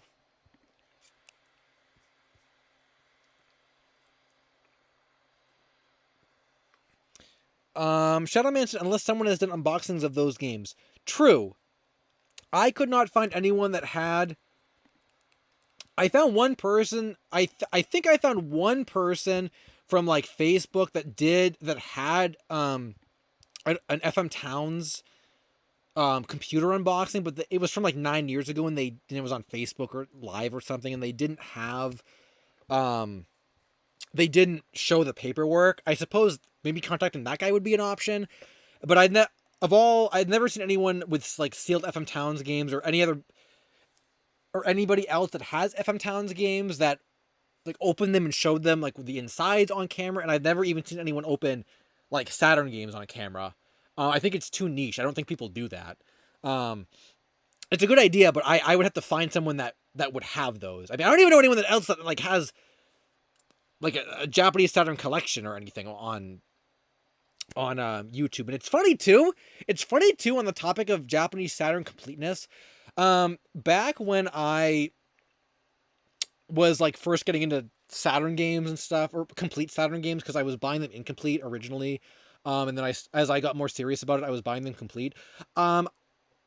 Different sellers would place the again, this is like people like obsess about like lost closing logos or whatever, and they think they're crazy. This is like my craziness.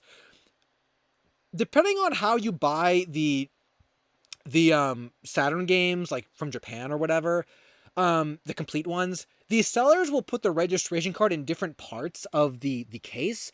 Some people will put them into like the actual manual. Some people will lay them on top of the manual, and I'm like, what is the actual like real way to do this? How does like, you know, like a real Saturn collector store their registration card so they don't get ruined? Because I feel like the staples in the manual could like tear up the side of the card.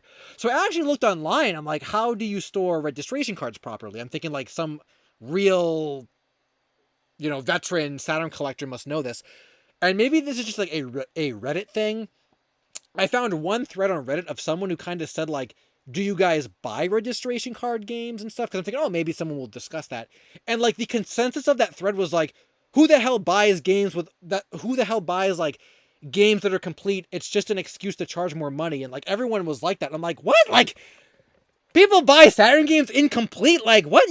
I thought like I was like I was like uncultured collector, but like I'm thinking like, you know, at the time I hadn't been collecting for that long, and I'm like, oh, there are probably people with like just these massive amounts of knowledge and experience doing this, and like these people on Reddit like don't even buy their games complete. I'm like, holy crap! Like, I guess I'm making the rules for how we store registration cards. Then I just put them like, I usually have like the manual like in, you know, in its slot.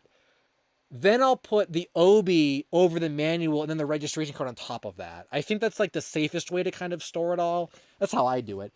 And that's the thing is like, I guess Saturn collectors don't care about that, which is baffling to me. I thought like people who collected Japanese Saturn games would want complete games. Like I wouldn't want an incomplete game. I don't have plans to go like, I don't have any like really like hard to find games that are incomplete. Like back when I started collecting, like I wasn't buying like hard to find stuff, so it's not like I have really any like hard to find. My Symphony of the Night is actually incomplete. I do have some like higher tier games that are incomplete because I wasn't buying them complete for a time, or like the deal was too good to pass up. Like Symphony of the Night at one point, this was before the yen got like really weak. That was like a $150 to $200 game, and I'm like, oh, that's not happening. And I ended up finding like a copy with the Obi, not registration, but with the Obi for like under 100. I'm like, oh, I'm sold on that. Like saving $100 on that. So like some of my games aren't complete, but a lot of the ones I bought early on are not complete. And I don't really have any plans to go back and upgrade them. I could, like my Radiant Silver Gun is very incomplete because that was before limited run games re-released it, and like my manual is falling apart. It's missing the Obi and the card. But I don't really like Radiant Silver Gun that much anyway, so I really don't feel the need to go back and upgrade it. But yeah, so a lot of my like older games I don't really plan on upgrading, but like I wasn't buying like higher tier stuff back then, so I don't really feel the need. Like it's fine, but yeah, nowadays like, if I was not gonna buy Liquid Kids until I was absolutely certain that it did not come with a registration card, because I'm not buying like multiple. I don't like piecing together stuff because it fails. Like I my there are a couple of games I've tried to piece together, and like there was one that was fairly successful, but like it cost me almost as much as if I just bought a complete one to begin with. And I have like an I have Mad Stalker on the FM Towns, which is like one of my favorite games, which is I should have it complete, but I don't. Like I said, I found a listing of like, it was like the disc and all the paperwork. It was missing one insert, but it was really cheap. And I said, I can't pass that up. I'll find the box and the other insert later on. Nope. Can't find just the box and the one insert. So I'm going to end up spending more money trying to piece it together or upgrading it or whatever than if I just bought a complete one to begin with. So like, it's really tricky with games like that. Like you really can't piece them together. So there you go. There's your retro game stuff. I really don't get to talk about retro games that much, so it's fun being able to go off on a little tangent about them. Registration cards are probably too big to put in a top loader, I think. Altibot. I mean, I actually have thought about like just getting a disc case and just putting all the loose discs in like a disc case, and putting all the actual cases with all the components like just like on a shelf or something, so I'm not touching them. But then I'm like, I don't know, then that's a lot of games to like kind of take out of their homes and stuff. I don't really want to do that. So but yeah, I mean, there probably are ways I could go about like protecting them better. I haven't had any issues really with like imprints or anything on the cards as of right now, so that's good. And I guess you got to think about it too, like these, before I got them, they were probably sitting, in Japan in someone's collection, like unprotected anyway. So I think I missed a super chat or two, so I'll do that, and then maybe we'll just cruise. We'll go cruise control. Oh, I just missed creative username. Thought I missed more than that. Well, thanks for the additional super chat. What proxy do you use? I've mentioned them before. If they want to give me a sponsorship, I'll do it because I actually use them and I can recommend them. I use From Japan. It's like all one. Oh, I missed. From Japan. It's here. I'll pull it up too. I only have good things to say about From Japan. I have used other proxies before and they were garbage. But From Japan is just, it is a perfect proxy. I've never had problems. They have coupon codes to get stuff for cheaper. They ship your stuff really good. There's tracking. It's just, customer service is really good too. I've never had a problem with From Japan. If you're gonna buy import stuff, absolutely use From Japan. You will not have any problems. And they buy from like everywhere now. I remember when I first started, they didn't even buy from certain websites, but now they buy from like everything. And even if there's like a site that they don't buy from, you can submit a like manual like request, and they'll like have one of their reps like manually buy it for you. And it goes to like a warehouse, and after you accumulate so many things, you can ship them all at once. Which is kind of how you have to do it. You can't really ship you could ship one thing at a time, but you're paying a lot if you just do that. But if you accumulate a bunch of things, and then ship them all at once, you're basically saving on shipping. So yeah, I recommend them absolutely. And Corbian, have you ever played Gunstar Heroes for Genesis? Yes, I did. Not on a real Genesis. I had it on the Switch Genesis collection. And I almost beat it once, but then I didn't. I liked it a lot though. I like run and gun. Or that was whoops. I like run and gun games. Oh no, that was right. I like run and gun games, so I enjoyed that one. I like Alien Soldier as well, and of course, like everyone likes Metal Slug. I'm trying to think of some more obscure run and gun games that are cool. I guess there aren't really a lot of those on Saturn that I can think of. There's some beat 'em ups on Saturn, but not really. There's not really anything quite like Gunstar Heroes. What's that game there? On PlayStation 1, which I have, but I haven't played it because I want to get a better copy because it's like really dirty and it's missing stuff. I bought it in a lot. I don't collect a lot of PS1 Japanese games. I have a Japanese PS1, but I don't collect a lot of them. There were a few I kind of wanted though. It was Rapid Reload, which I believe is the PAL name of it. I think in Japan it's called Gunner's Heaven. I've heard that's like a Gunstar Heroes clone, which I've been wanting to try out, but I haven't yet. But I still have some PS1 Japanese games I'd like to get. I don't take PS1 collecting that seriously. There are some things on it I'd kind of like. The Japanese name person says Sarugia is the website famous for delivering packages late. Really, I don't. I actually buy. I've never bought through English Sarugia. I'll buy from Japanese Sarugia from Japan, and I don't really know if there's a delay. I don't really notice it because I'm not waiting for it directly from them anyway.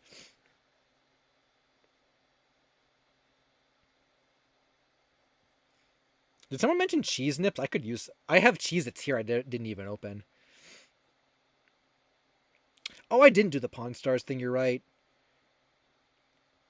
Oh, gee, we're at 3 hours and we still got a lot to do. Well, I'm digging it. I might have to get more soda. I already had 2 bottles of soda, but I'm freaking wired, so I'm going for it. Global Luna, what's up? Glad you could stop by. Also, Ducky, definitely glad to see you're here too. Yeah, we can maybe do a hot and spicy taste test. I'm really hungry too. I mean, I guess if we got like 300 people like chilling here, yeah. I mean, we still got. So we got the Pawn Stars thing. I think Reimu was saying, can you go to the to Discord? We could do that. We could go to Discord. I also have Pink Ninja news I'd like to discuss. And I don't know, maybe like just I guess I have maybe that was like, and then I guess just like chatting. Adrian V said, "Yo, Jumper is found. Yes, right here. The tape is coming to me in the mail." Toronto said, "Pink Ninja anime when?" Yeah, I mean it's a it's a dream. But yeah, actually, I have a lot of like Volume 2 news. Like I really feel like I haven't talked about it in a long time. But I'm like I don't know. I guess it's a lot of like talking that you. I will show you guys some art, or at least one piece of art. But it's a lot of like talking that you can't really like. I don't know. It's a lot of like stuff like I can talk about it, but I can't. You gotta like see it for yourself, which soon, like really soon, really soon. Okay, well we'll do that in a second though. I saw PK King Crimson said, "Didn't you try collecting PS2 games?" I don't really think I tried collecting PS2 that extensively. There were some titles on it I wanted, and PS2 games were kind of like God Hand might be what you're thinking of. I really wanted God Hand just to play it. And I think there was at one point where like I was getting a lot of the Tekken games and stuff, and like they were cheap, so I was sort of trying to accumulate a PS2 collection. But the library is just so big, and I don't really have any connection to PS2 in particular, or like really attachment to the games. Like I like Tekken and stuff, like I have PS2 games, but like it didn't really like I didn't really care enough about it. So I didn't really do that for very long. I think PS1 I got closer to actually like devoting time to it, but there also wasn't enough on there that I really cared about. I mean, there's cool stuff that I want, but not like Saturn or FM Towns that are just like very, very interesting, like fascinating, cool games that I really want to own. And PS1 also has like a lot of Saturn games too that are just better on Saturn. So like, because there was a point in time before I decided to do Saturn, where I was thinking, do I do PS1 or do I do Saturn? Because there was so much overlap with the games I wanted, and it was actually cheaper on Saturn to get on PS1 to get some of the games.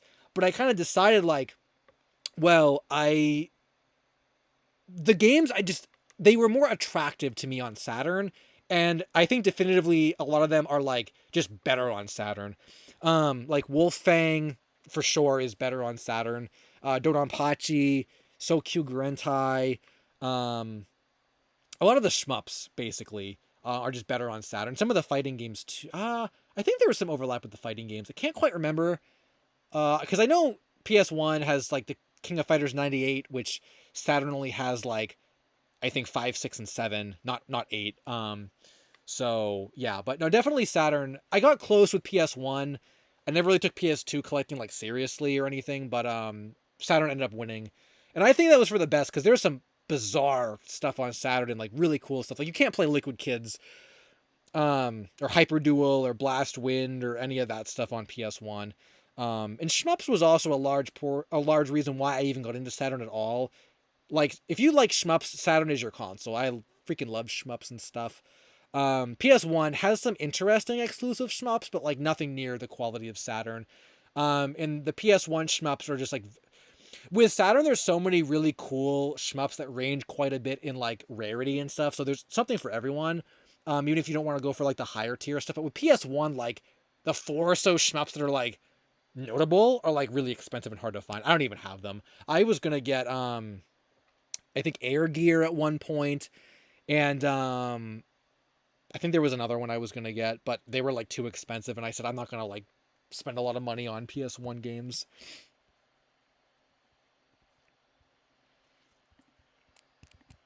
Um, Man, I have not talked about like Saturn games that much, or I mean like Japanese games that much. The Japanese person, if you want to translate your name for me, you can do that. So I'll pull up. I forgot we could do Bad Apple too because people were. Um, I'll pull up just the website and we can do Bad Apple maybe. Um, the Japanese name said, "Oh, is that their name? Mitsurugi Renji?" Okay. You like retro Japanese computers? I'm curious if you're interested in PC98. Um, the '01, the Prince of Persia port for it was amazing. Believe it or not, I've heard about PC98 stuff. I haven't looked into it at all, but that was a really weird but. That was like a screech. But I have looked into SharpX 68000 only because there are a handful of games on there that I would like to play that I can't play on FM Towns, Marty. But SharpX it seems like it's a very big investment, and I don't know if it's worth it for like the couple games I want. Like, I would like to if the level of entry was cheaper, I would maybe get one to like play around with, but I feel like it's too big of an investment to really get for like a couple games. And I know that FM Towns would just always be the priority. So I'd be trying to collect for like two rare like computer systems, and I know I would lose interest in SharpX. There's like a couple games I really want on SharpX that I can't get on FM Towns, but like after those two games, I would probably not really look into. I probably would just kind of like neglect it, because FM Towns would always be like the priority. But maybe if the opportunity ever presents itself, like if there's an offer that's too good to pass up or something, I would get a SharpX. But yeah, as for PC98, I haven't really looked into that at all yet. So I don't have any comments about that. But I have heard a lot of cool things. I've gained some knowledge about old Japanese computers. I do think it's very, very like an interesting area of like technology to get into. And I feel like if it wasn't for the FM Towns Marty even existing, I probably wouldn't have even gotten into any of that, because I can't imagine having actually bought, like, which is, not like a shame, but like, the Marty, I was only ever really drawn to it because it was a console. It was a video game console. I feel like at some point there is a line between computers and like the consoles. And at the end of the day, I am a video game, console collector. I don't really do computer because something else I looked into when I was looking into the Sharp X is there's a lot of maintenance. I mean, even the FM Towns Marty console, those are known to break into problems. I can't believe that like mine was in such good condition. The guy that I bought it from in Japan like must have kept it in really good condition because it's really really good. But even those break and they're known to break and stuff. So I can't believe it didn't break getting here from Japan. But I know for Sharp X like they're really you gotta really maintain those, and I would not be able to do that. So if it wasn't even for the FM Towns Marty console, I probably would have even looked into computer games like at all. But I just figured, oh well, I can play like Splatterhouse and like Mad Stalker and like, like all the cool games that aren't on anything else. Although nowadays, Splatterhouse, back a decade ago when I first heard about the Marty, that was only on FM Towns Marty. Like it wasn't ported to like anything else, or it may have been on the Splatterhouse PS3 game, I think. But like the Marty version was like I wanted it on that. And Truxton 2 was not on anything else, but now they put that on the Sega Mini V. So you can play that there. Mad Stalker has a bunch of different ports. I think the FM Towns one is the best, but like you can play the game elsewhere. So now like not all FM Towns games were like re-released. But like a lot of them compared to like a decade ago, there were so many other options to play those games now. I mean, even the Switch, you can play I think Splatterhouse is on the Switch. Oh yeah, it is. It's on the Namco Collection. And even like New Zealand Story, I think, is on the Arcade Archives and stuff. I think Image Fight is as well. And like I have Purilura on Saturn.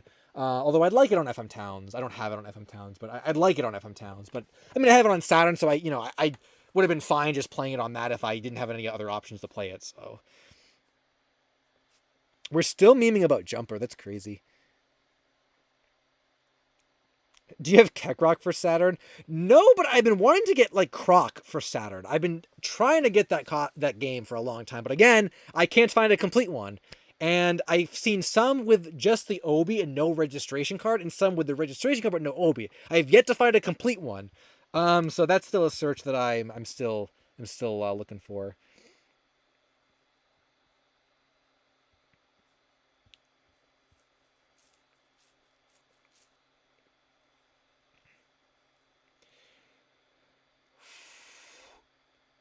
Oh, is Choren Sha 68K one of the two games I was referring to? PK King Crimson said, no. I actually don't know what that one is, actually.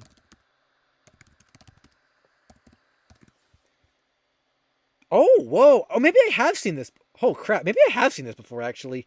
Is this a like homemade game, or is this because I know on 68,000 as well, I know FM Towns as well, but I know 68,000 there's a lot of homemade games. Is this one of the homemade ones? Because I feel like I've maybe seen this before and it was like one of the homemade ones. Yeah, this was not the two that I had in mind was Aqualess, which is sort of the precursor to like Genocide and Mad Stalker. Or I don't actually know when Genocide came out. I think Mad Stalker was after that though. Aqualess was one of them though. Which yes, this is where the Kingdom of Aqualess from Pink Ninja gets its name from. I took it as inspiration. For all you Pink Ninja fans. But yeah, like this is probably my number one Sharp 68,000 game. I wish this was on FM Towns. I almost want to get a Sharp 68 just to play this game because I feel like I have to as a fan of Mad Stalker and stuff. And then the other one was Final Fight. I feel like the Final Fight port is the one, like that's like I don't really like a lot of the ports of Final Fight that are on the consoles. The Sega CD one is cool, but I don't want to get a Sega CD just for that game, and there's nothing else on Sega CD I really want. But I would get it. I would get that on this. Final Fight on this. I think there was also Gemini Wing as well, was kind of interesting to me. I think that's also only Sharp X as well. So I would look into, I might, maybe Gemini Wing at some point I would get. Okay, so 3 maybe. But yeah, I have not looked super into the library of this other than just like the couple other than a couple games. Also, I guess Aqualess is also the name of a family office or something. Interesting.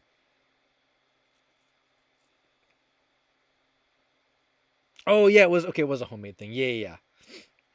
Opinions on the Moxie show. Cool Dog Doge Cool said. Moxie show is cool. I've seen a lot of like that used to be a more popular topic. It's not really discussed as much nowadays, but I wish we had more content from it. I think it's cool.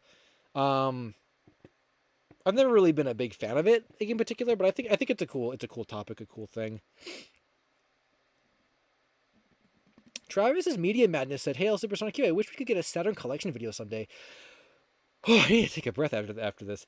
Believe it or not, I thought about like putting up collection videos on my second channel that I don't do anything with, just because I want to talk about games and like see that's the thing is like no one is doing this. No one is talking about how many different components a Saturn game comes with. I'd love to do that. Maybe like as a hobby over the summer, I could maybe make some videos on FM Towns collecting and Saturn stuff. I've really thought about it. I really have. I'd love to discuss Saturn collecting and FM Towns collecting to such a small level where we're talking about like paperwork that came with this stuff. I'd love to do that because I feel like no one else is really doing that. So maybe we you know we could see some things like that if I want to do it. I just think it's fun to talk about. I love talking about that type of thing. Just sort of like the history of the games aside from just like look at this game. It's called Liquid Kids and that's it. Like I like talking about like the lore of the games and like all the different systems they were released for, like the differences between the ports and stuff, stuff like that. So we might see that. We might see that. No promises. The paper mystery Braden was discussed like an hour ago. You have to scroll back. It was a mysterious insert that came with a copy of a Japanese computer game that I didn't know what it was from. Oh yes, we are still in the Bad Apple thing. Um, oh wow, I wish I had more Mountain Dew here. Okay, so yeah, so let's see, just like okay, so we have the Pawn Stars. I guess you guys really want the Pawn. Oh, Chainsaw Vulture, what's up? Are you currently doing article requests? If so, could you check out the one for the '60s Rankin Bass King Kong cartoon? Whoa, I don't think I knew that. I maybe could do that. Am I on the? Oh, I typed in the forums. Oh, I meant to go to the homepage of the site. Okay, I think we're done with the Twitter, right? I think we're done with that. I think we've seen all the stuff. I think we're probably done with Jumper 2. So I got Smarties up, I got PBS Pawn Stars up, and then I we'll do Bad Apple here, and maybe the other thing I said about or what someone else said, or what do we? I'm losing my train of thought now. The so Bad Apple is I think here, and then what did someone just say to me? Oh, the Godzilla thing. Okay, so those are like, or I'll just pull these up, or King Kong. I don't know if we're gonna do all these, but I'll pull them up in case. Hamtaro said, "Fun fact: New Zealand story is the precursor to Liquid Kids."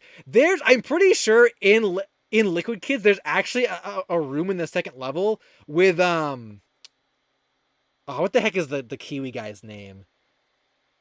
It's not Fifi. That's like the girl one. What's the male Kiwi guy's name from that? But there's like a secret room actually with like blocks arranged in his sprite. I'm like, oh my god, that's like a New Zealand story reference in Liquid Kids. I couldn't believe that. I don't think I knew that they were actually directly related though. That's kind of cool.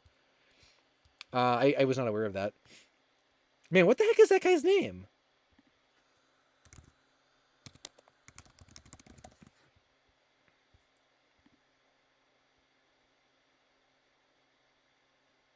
Oh, Tiki is the main guy. Okay, I was right about Fifi being the girlfriend. Okay. Okay, so we're done with Twitter. We're done with. Well, I'll leave that up. We got okay. So these four are possible things, I guess. Um, Sonic Lover said, "Do you collect VHS tapes?" I actually don't, which is probably surprising to people. But I don't collect like VHS tapes or physical like aside from video games. I don't collect like physical media. I stopped collecting CDs. I stopped collecting vinyls. I don't have a tape collection or a DVD collection. I just collect games.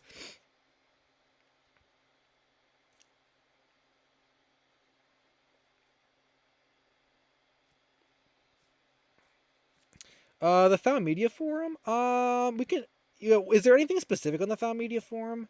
I feel like before I completely lose my voice, I almost feel like the jumper toys. We still don't know about the jumper toys. I don't think they were made. There's a guy with a storage unit or something that might have them in there if they were made and not sold, I guess. I've never seen like the toys though. Um, do yeah. Oh, Cinesonic is pieced out. 50% by. Oh yeah, I do have the Smarties thing still pulled up. We might do a little Pink Ninja plug right now though, since I feel like we're kind of past due for that. The Pink Ninja fans in the chat. I guess I'll keep this relatively brief since I can't really talk about that much about it, but I guess I usually do this anyway. So as always, long story short, I'm doing a web novel.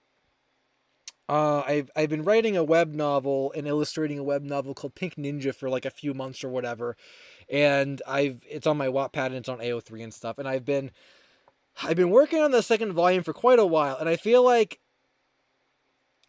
wish I could be more consistent with this, but like how I was releasing the original one was I was doing chapters like weekly, and they were like week like back to back to back, so people were following along with it like more efficiently, I guess.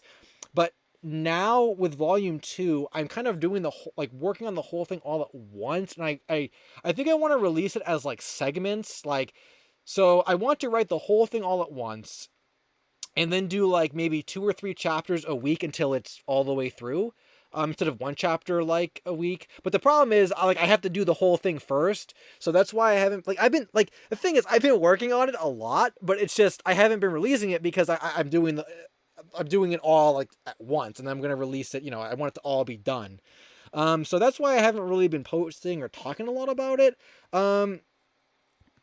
So yeah, so basically the point of what I'm saying though is that volume 2, or I guess before I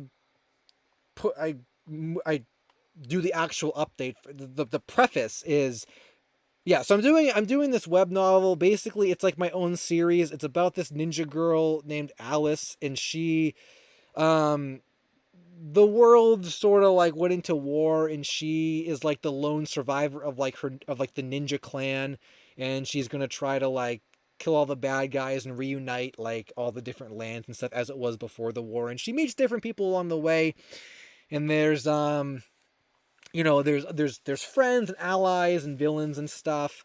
And it's kind of like Naruto, if you like to give you an idea of what it's like, but there's a lot of anime girls and stuff in it, so that's kind of like the little like difference, I guess. And yeah, I write the whole thing and I illustrate the whole thing, so there's like there's like usually there's always like at least 2 drawings in everything, and I feel like I show this every single time. So like Alice, the pink ninja, is the main character, and then Julie, the elf girl, is like her sidekick friend. And she is from like the elf village, and like there's a bunch of different nations with like different like characters within. And at the end of the chapters I always have a little bonus or whatever, so like this one's like a comic and stuff, so there's always other like things to read, other things to see aside from just reading the story just as it is. So this was volume 1 in its entirety. It's done. It's 12 chapters, and it sort of sets up the story. It sort of sets up the beginnings of the series, and like where Alice comes from, and all her friends that she meets and stuff. And I guess here's like where we're leading to.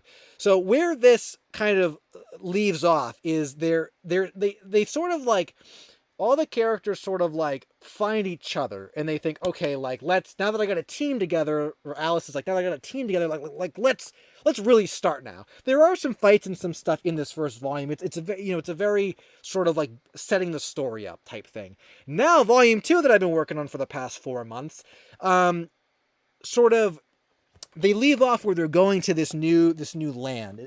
It's called Desert Dust. It's like the desert nation, and that's kind of where it leaves off in this. And volume 2 picks up there, and I guess I wish I could show you guys more, but there's so many like spoilers I can't show you. like a lot of like plot based things that I don't want to like spoil. But like volume 2 picks up like right at the beginning of like this arc. They're going to go assassinate one of the leaders of the nation that has kind of suppressed the villagers for like a decade, because it's like the decade, like the decade long war. There's new characters, there's new villains, like there's so much lore, like there's so much good stuff. There's like, oh, like I wish I could show you guys the art and like the characters, but it's gonna spoil too much. But like there's so much stuff that happens within this like this next phase of the story, and I've been working on it for like for 4 months or whatever. But yeah, there's more action, there's more lore, and there's sort of more like story progression. There's more than we saw in the first volume in terms of like progressing the general plot, I guess you could say. And yeah, there's it's like everything that the volume 1 did, but like more of it. And yeah, there's new characters. I'm trying to think how many. There's definitely one new girl that you meet. And then there are even some like teases of characters who like kind of show up, but you don't really know what they're about yet. Yeah, and there's really good stuff. So I've been working on that for, I guess, the past like 4 months, and it's hard because I can't really like, most of the art that I do is for the book, so I can't really like post the book art because it's like it has to be in the book, and I don't really have time to do book art and promo art. The last piece of art I did was this one that commemorated like 5,000 views on the first volume, which I think that's fully in frame. Yeah, good enough, I guess. So yeah, so this was the most recent piece I did, and I wish I could show more. But yeah, I will be doing a promotional poster. Oh, I guess I'm planning on releasing, or like beginning to release chapters, and I will be doing like, there will at least be one more promotional like poster advertising the second volume, and then also like I'll like the cover as well I'll post the cover itself when it actually releases. But I would like to start releasing chapters like a month from now, I think. That's my goal. So one more month and about a month and I'll start releasing the next chapters and stuff. So yeah, now would be a good time to get into the series, I guess, if you're interested in it or like curious about it. So yeah, I guess that's that. And I guess I'll show you, I won't spoil anything, and I won't show you any of like the new characters, or like any like of like the big scenes or whatever. But I'll give you guys a little teaser. I showed you guys this, I think many streams ago. I showed you like the unfinished version of this, and it's done now. So I guess I'll kind of show you the final piece of this. So this is kind of from an earlier chapter in the second volume. So there's this thing. So basically, without getting into too much lore, too much spoilers, so basically within the nation of like Desert Dust, there's like the capital city is called White Peaks, and that might be a spoiler. I don't know if they said, that may have been that may have actually been in the first volume. And within White Peaks, it's sort of separated into two sectors. There's like the peasant commoner area, which is like the repressed villagers, and then there's like the nobility. And the nobility are sort of the people that control the nobility are sort of aligned with like the Rouge leaders, which is like the Akatsuki basically of Pink Ninja.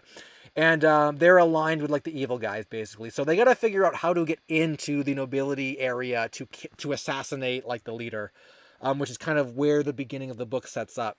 So early on, so basically it's explained. I don't know if I may have explained this the last time I showed this. So basically, to get into this nobility area, you need 2 keys. And the keys are only acquired by killing the key bearers. And the key bearers are the commoners. Basically, the nobility. See, I thought about the lore, you guys. This is like deep freaking lore. Like this is why it takes so long.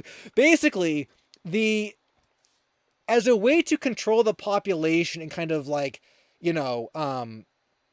sort of like as a way to control the population, the nobility will randomly select commoners to be key bearers. Basically, they embed the keys within like the people's like body, and the only way to get those keys out is to like kill them. So so by killing the key bearers who you don't want to kill because they're commoners, and Alice is sort of conflicted with like, how are we gonna get these keys but like kill the people, because Alice, Alice wouldn't kill people like to get, even if they're like innocent, Alice wouldn't kill them, like she wouldn't do that. So like there's sort of a conflict, like, well, how are we going to, what's the solution to getting these keys anyway? So they have to get the keys to get into the nobility to assassinate the main guy. And Julie, the elf girl, and Demilo, who's the aquatic amphibian girl, who I didn't even show a picture of, or maybe I'll do that really quick just for a visual. What the heck chapter? I'm trying to remember what. So Demilo, the amphibian girl. I think it's in this one, or no, it's in the next one. So I just want to give you a visual on who Demilo is. Oh yeah, her. So she's like an amphibian. She's like an axolotl that can transform into like a human girl or whatever. She is like part of Alice's team. So her and Julie have to. They end up going into battle to get one of these keys. So I showed this piece of art before it was done earlier, but now I'll show it here. So this is like battle action Julie from her mission in trying to retrieve one of these keys. To get into the nobility complex. So this is a little teaser of one of the first big battles of volume 2. So they're in the desert, and they're fighting a bad guy, and I forget. Yeah, so the bad guy does some dirty tricks, and he ends up like cutting Julie across the face with like a knife or whatever. And this was kind of her like, and then she falls on the ground or whatever. And there's kind of a moment that I don't want to spoil, but this is her being like, because Demilo, so there's so much lore, you guys. There's so much lore. Julie is like the most important. Like Alice's goal is to reunite the world and everything, and everyone in this series has like a goal. Like what are they like striving to achieve? Alice's goal is to like end the war, but Julie, this elf girl, is like everything to her. So she goes out of her way to like keep her protected, even though Julie is like, she's a fighter herself, but like Alice is really protective about her. So when Demilo and Julie go to fight and then Julie gets hurt, Demilo's like, oh my god, like Alice is gonna like, oh, she's gonna lose her mind, like Julie got hurt. And then, Demilo's like, maybe we should just call it a day, because they weren't even supposed to be going to do this. They kind of trailed off, and they kind of encountered an enemy they weren't supposed to be encountering and stuff, and they're like, oh, maybe we shouldn't have actually done this. And anyway, so Demilo is like, Julie, I think we gotta go. And this scene in particular is Julie being like, no, we will not abandon the mission. We can't let Alice down. Like, we're gonna get that key. So it's not really her being hurt, it's her being defiant. And she's like, even though I'm injured, we're gonna do it. And like, if you read the actual chapter, it kind of goes back to earlier teachings of Demilo when she was training Alice and Julie and some of that stuff. And it's sort of this big, like, oh, your training is kicking in. And like, we see that for the first time with the way that Julie reacts to this battle. And this is really her first, aside from when she fought Magician in the third chapter, which wasn't really even that much of a fight. That was more of like an Alice fight. This is the first time where she's really like, thrown into battle like that. So yeah, so you'll have to see what happens if they make it out, or what happens with that. But yeah, so this was your little art tease. Is they're fighting in the darkness of the desert, and yeah, and this is Julie kind of in her like battle, her battle pose or whatever. Also, she has the cuts on her arms because the guy has like I guess this kind of adds to how they got off track. The guy they were fighting has like a cyber wolf like companion or whatever. and like it's a whole thing. So at first like the wolf like pinned Julie down or whatever, but then like she got up, but then the guy came from the shadows and like, oh, and it was really cool. It was really cool. That was probably one of the hardest things to write. That was probably like one of the hardest things to write. Like for the books, that was for the up to the point where I am in the book. That was probably one of the hardest things to write, was like that battle sequence and like the lead up to it. So yeah, whew, that was really like, let me tell you, like, I personally think Volume 2 is like I like Volume 1 a lot, and I really think after polishing it up the 3 times it took to polish it up, I really do like how it came out. But like for everything that maybe like a beginner like fiction writer, may have neglected to include in a book, I feel like Volume 2 like fixes that. Like it is a lot more sort of cohesive in its entirety, if that makes sense. So like I just feel like it's almost like if you liked Volume 1, you will really like Volume 2, is basically what I'm saying. So yeah, like I can't wait to start releasing this and seeing what like the people that actually like followed the series like think and stuff.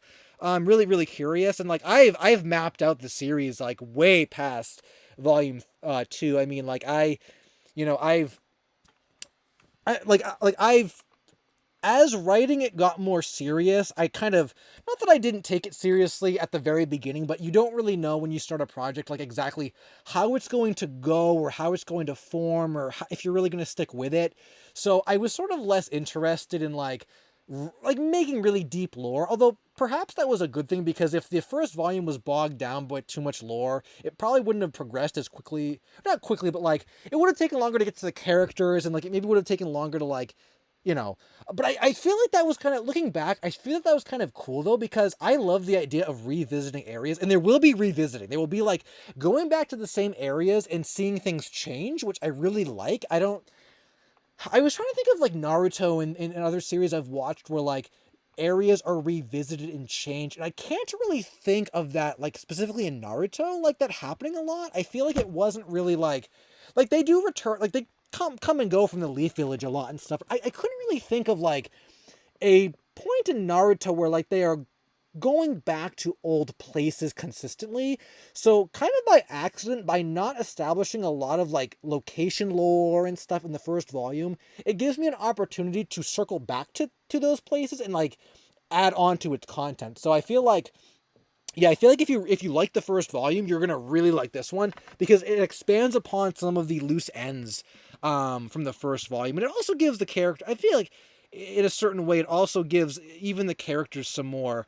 I feel like some more like depth. I feel like by the end of the first volume, or maybe the halfway point, I sort of figured out how to write the characters better, and like kind of how I wanted them to act and stuff, which is really interesting too. I never thought about that before. Like trying to figure out how a character is in like a certain situation or a certain, I mean, I'm making this up from my head, so it's like, how would Julie act in this situation? Like, what would her personality be like? And it's interesting because as I write the story, I find myself constantly like, if I write a line, or like if Julie says something, or Alice or whatever, I'll be like, I don't think she would actually say that. And I go back and no, I gotta come up with something else.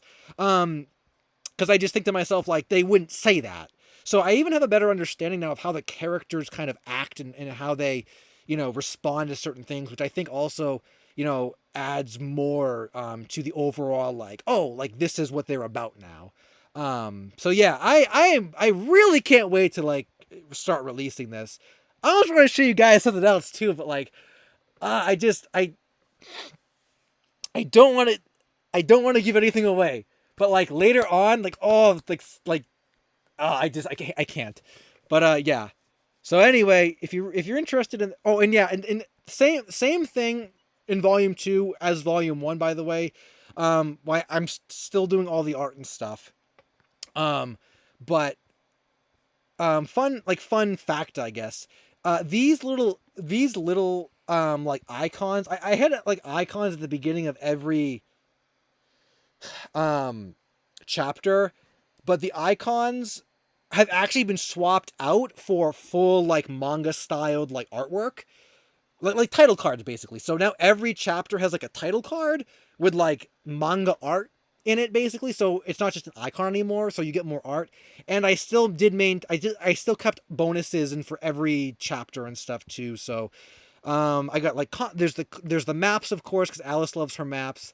There's like comics. There's like other interactive like um like I'm trying to think what else did I put in there. Um, I can't remember what else I put in, but like there's some recurring elements and some new ones too. Like I think this one, one of the chapters had like a personality quiz, like which girl are you most like or whatever. So, yeah, there's a lot of fun stuff too. So, that was that was I guess the Pink Ninja pitch. So, yeah, one more month and then I'm going to start releasing the chapter. So you'll see. I wish I could post images on Wattpad, but I can't. So I can only put them on Twitter. Um, so you'll see a promo poster, the actual cover of the book, and I might be able to do one more piece of promo art before then. Um, I did an Alice promo art, like, I think before this, and I want to do like more. I want to do like, oh, I did a Saturn thing. Did a Saturn thing. I forgot about that. I want to do more promo art, but like I said, it's hard because the book art takes so much time. So there'll be a poster, the actual cover, and then maybe one more piece of promo art, like before the actual. Well, I'll release the cover with the first chapters of the book, but there'll be a promo poster that'll have some more art and stuff before it. So yeah, so it's getting really good. It's getting really good, and I'm really glad that like it's I'm glad that I found just as much excitement writing the second volume as I did with the first, and that it wasn't like a chore. I guess is like kind of what I'm saying. Like I thought for sure I was gonna burn out and be like, why am I even doing this? Because like I mean, it takes just as long, maybe even longer doing the chapters now than it did before, and it took a long time before. So yeah, I'm really looking forward to releasing that and stuff. So yeah, there's that. If you guys are interested, you can check it out on Wattpad. And it's on AO3 as well. I am planning on posting it on both. I consider the Wattpad version to be like the like main release, but because I just like Wattpad better. But I will post it on AO3 as well when it comes out. And the first volume is also on AO3 as well. So um yeah, there you go, I guess.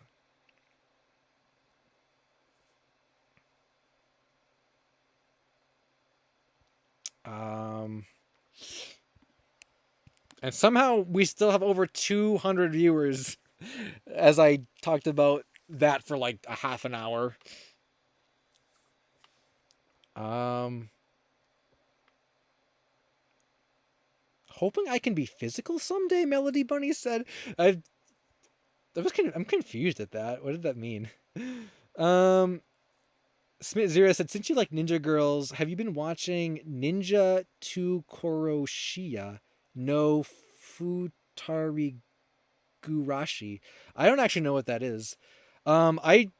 I actually don't watch like any anime actually. I even kind of stopped watching. Like I was keeping up with like the Blood War Bleach stuff. I even kind of stopped watching that. I haven't I don't look at a lot of anime.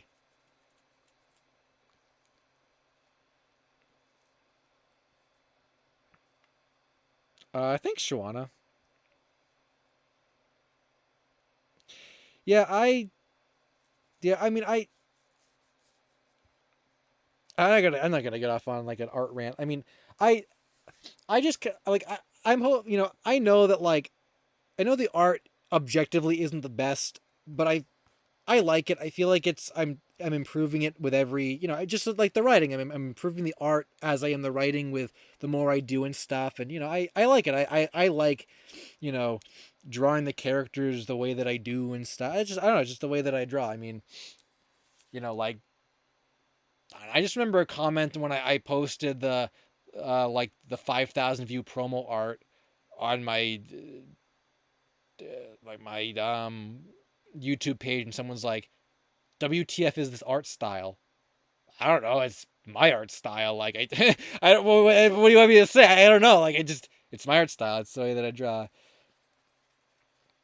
But I'm probably biased because I like it. But I mean, I like the art. I like the way that I do the art. I like how it kind of looks and stuff.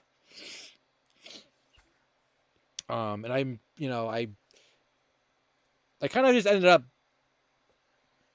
drawing it the way that I did just for no, like, I don't know, say for no particular reason, but like I also didn't like specifically try to like, I mean, I wouldn't want to copy someone else's art style, but like I was using early on, I was using some like Naruto kind of artwork as reference and stuff. Well, I still use references for some things, but like I don't want to like copy, like I'm gonna copy the Naruto art style or whatever. So, but yeah, I like the art. So I'm glad you like it too.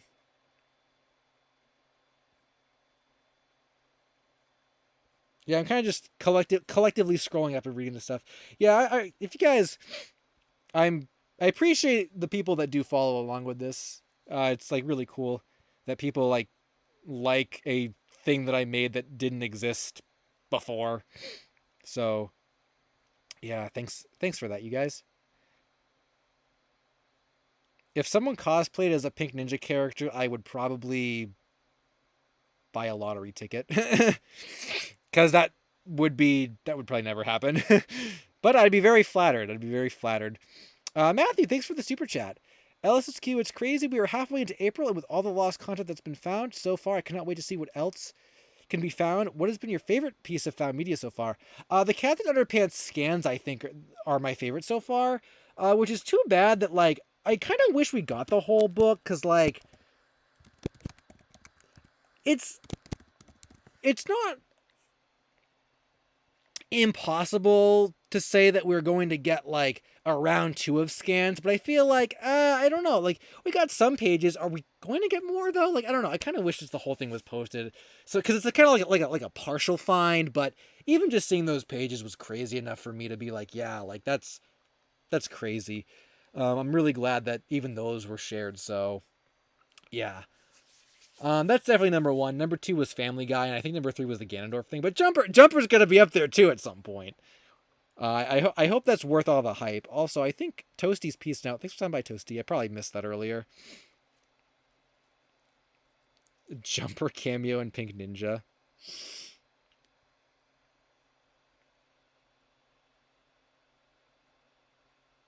Cultured Chimp said, not to sound so hippie and artsy, but art flaws make it yours. And yeah, I mean, I kind of, yeah, I know exactly what you mean, Cultured Chimp. I know exactly like what you mean. Like I mean, I guess I don't really like, yeah, there's no other like original series that I've looked at or anything. I don't really have any other like examples to like say, oh yes, I know what you mean. But like, yeah, it's like I almost feel like it's just that type of like, and again, it probably sounds like I probably sound biased by saying it, but like it's that like love and care type thing that you like wouldn't necessarily get like with someone else doing it or with someone, like, yeah, it's like that kind of thing. I don't know, like I mean that's the thing, is like it's a passion project. Like I wouldn't be drawing it at all if I didn't care about it. So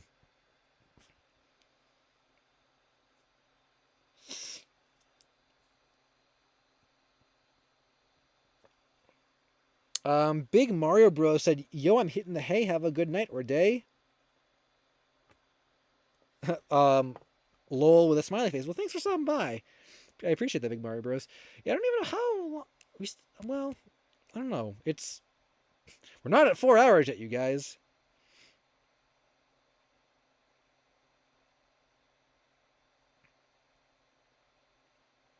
Um, if I Bingo said, are you going to show Jumper in your live stream when you get it? Um, I don't know when the next stream is going to be, so I'm not going to say like I'm going to like watch Jumper on stream. I think it's more likely that it'll get ripped first. We probably will like review it or talk about it at the next stream. I mean, there may even be more updates from the storage unit guy by then, but I'm definitely not gonna like save it for the next stream. Um, So yeah, so I'm like when I get it, I'll just share it or whatever. It just kind of worked out this time how like I ended up getting it like a couple days ago, so like oh okay, like perfect timing for a stream reveal. But I don't think the next stream is going to be like before or around the time that I get this, so I probably won't save it or anything. When will your next video be, and what will it be about? Well, I don't give the secret. I do want to watch Jumper on stream, but it won't be like the premiere or anything. Also, when will your I don't know when my next video. I don't know when my next video will be. There might be one this week, but I'm not sure. That might depend on like if I can decide on a video, or I'm not sure about that. I'll have to think about it, but I wouldn't give any spoilers away for a topic. Um, I am still kind of like going through topic like ideas and stuff too, so I couldn't even give you a definitive answer even if I like wanted to. I'm not really sure. It's gonna like the Strange Found media kind of just came about from nothing. I'm just like, oh, I have all these topics. Like, oh, I haven't done a Strange Lost media in a while. So even if I told you something now, it might change. I would just say like check the channel later in the week, and if there's a video, then there'll be one, and if not, I guess there's not.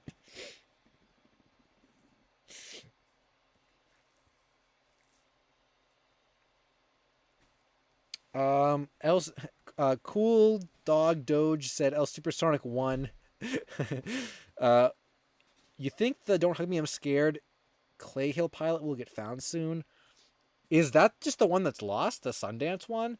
I heard from someone that that like the people that claim to own the rights to that don't actually own the rights to it, so that it could be released at any time. Which, if that's true, I don't know. I don't know about that. I feel like it would have been uploaded by now.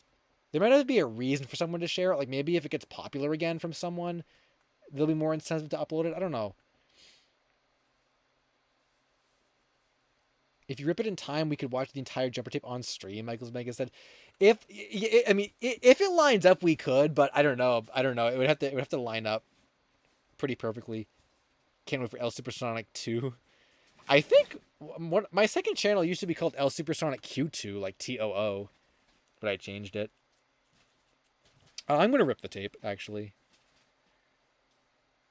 How long does my average video take to make? Ultibot said, I think around 18 hours is still the average. 18 to 20 hours, I think.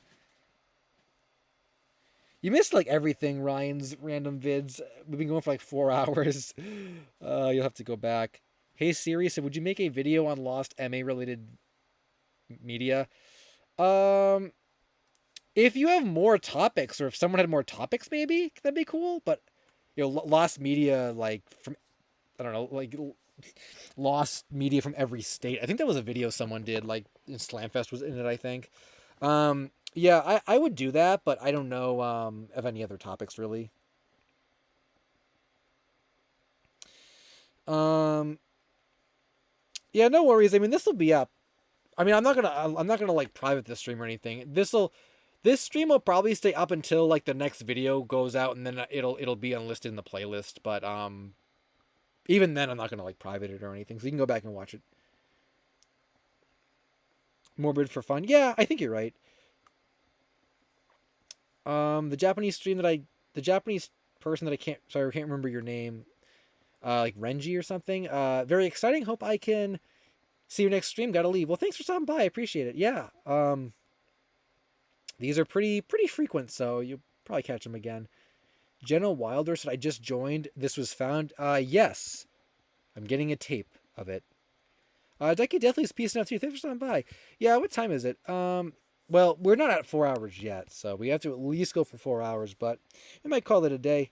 After the 4 hour mark, or maybe after the maybe 10 more minutes or so. Big Mario Bros said, actually, I have one final question. What happened to the original Star Fox puppets? No one knows. I don't think we'll ever know. They probably just deteriorated, or their materials were recycled. I don't really know what else could have possibly happened to them, since most of that stuff wasn't built to be saved. So I think even like the Pikmin ones were melted back down, so it's probably pretty likely that they're gone forever, but we don't really know for certain. Pixel Zixel said, what? Yes, Jumper was found is probably what you're doing. Oh, do the articles? Oh, we do have the articles. Well, I have bigger plans for the Pawn Stars thing, so I might just save that for a video. I think I will just save the because I will be covering this again in a video probably, so I think I'll just save that for the video. So that's you know, oh, we didn't do this one. Bad Apple is like a featured article, so we could maybe just revisit this at a different stream.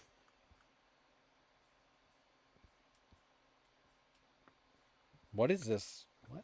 Order of appearance? This is kind of long. We might just save this for a different stream. I could were there any specific updates with Smarties? I'd still like to cover this in a video actually. So, I'm waiting to kind of compile enough animatronic lost media to do another animatronic lost media video. So, if there's something specifically you wanted me to talk about Raft Dreams, I can. Oh, yo, Deadeye John, what's up? You're in the forums here too.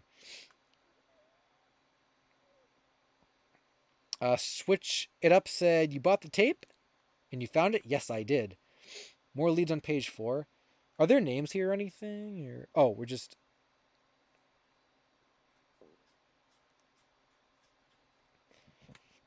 Oh, found an email.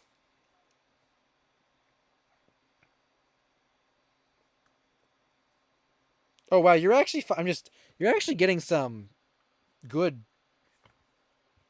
leads. Oh, you're talking to the sculptor who did the mask for the... Wow.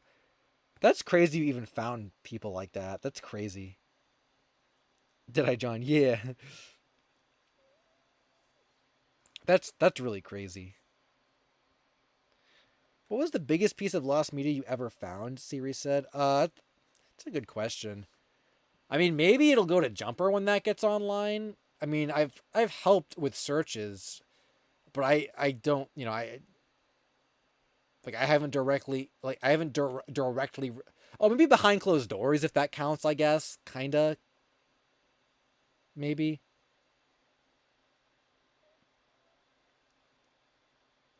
Melody Bunny said, your thoughts on the Charlie version of Caillou were cool.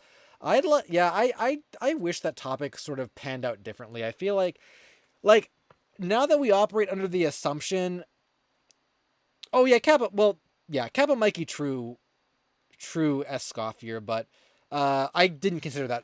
I mean, I guess big in terms of like legacy maybe, but like I'm thinking like, I like me and my friends or Slamfest or something. Like if I found Slamfest, that would be crazy. So like Kappa Mikey I feel like is not big by comparison in terms like popularity, I guess. Popularity. Like back then it was kind of like well known in in the community, but like I just feel like when Jumper comes out, that will be more popular than Kappa Mikey was when that came out. Although I guess you could argue that's kind of biased because like, well, now there's more people that are into lost media, so I don't know.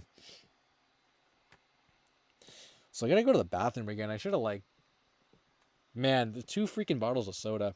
Are we after? We're not at 4 hours yet. Flapjack Pilot is cool. I just wish it was more different from the final show, or I would have been all over it. I did a video that I never finished that was like talking about that pilot. Whatever happened to that guy? PK King Crimson said. I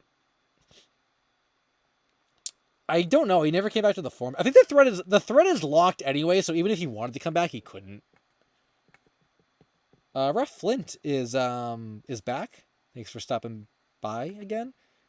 Slim Cognito said, "Go piss, girl." Is that a reference to when I said like, "Dump him, girl," or whatever I said that one time? We're talking about like Tinder.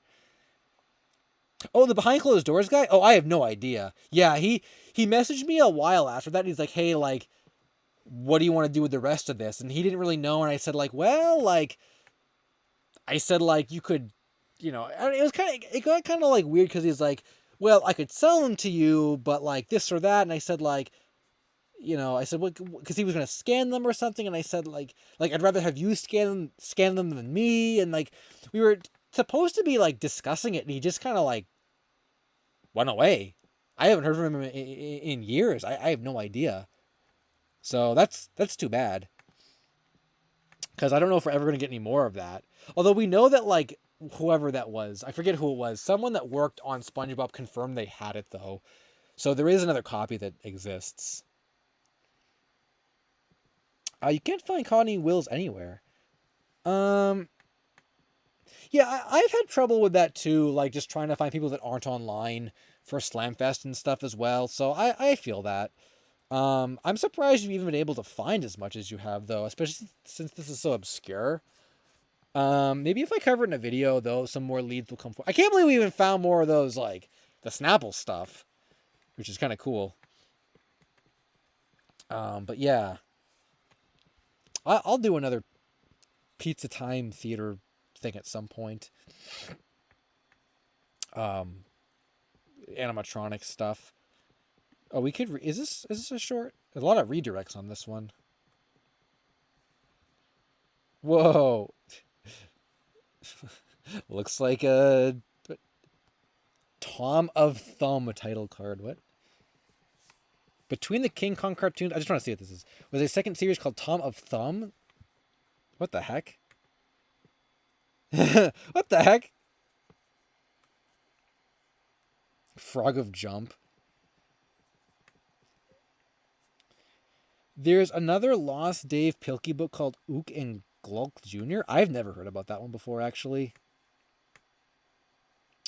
Grand Jakora Art said, LSuperSonicQ, someone found a lost Japanese film called The Golden Bat is here from a Japanese torrent site that he did not name, and that makes me wonder if something like Phantom Blood. Oh, that's crazy.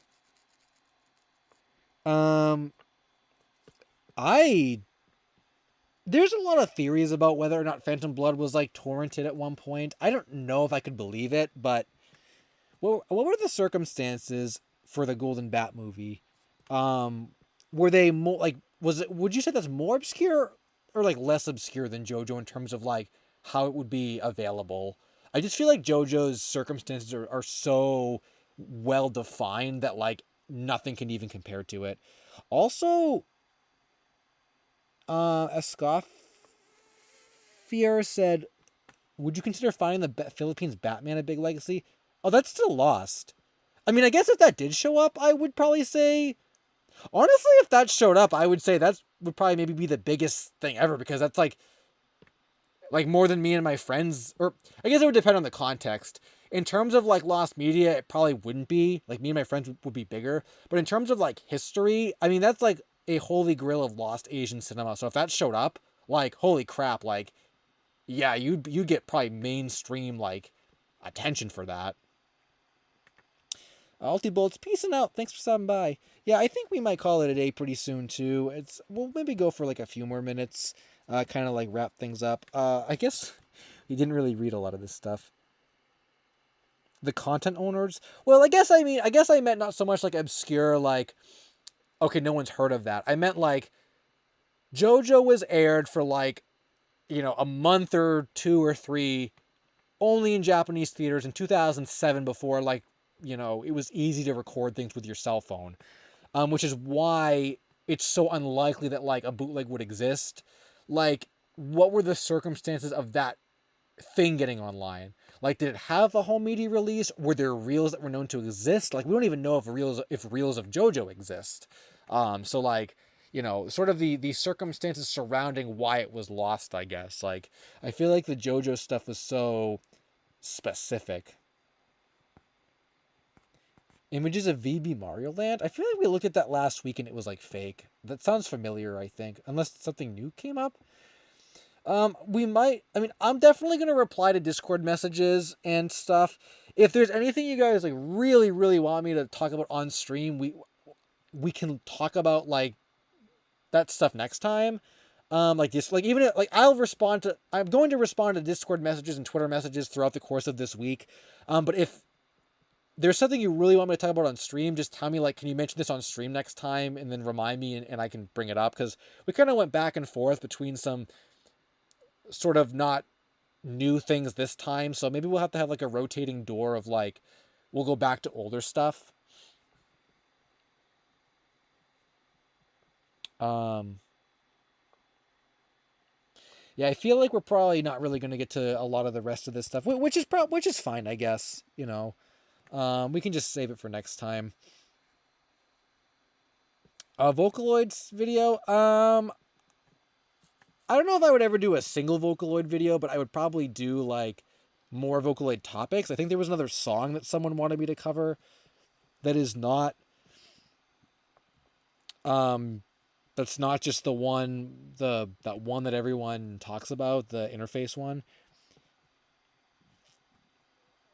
The mysterious Japanese torrent site isn't my usual one. Smith Zero said. Internet user said we have arrived at the big four. I think we were at the big four 5 minutes ago, actually. Okay,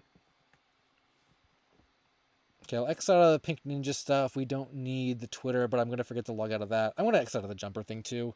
We don't need the jumper thing anymore.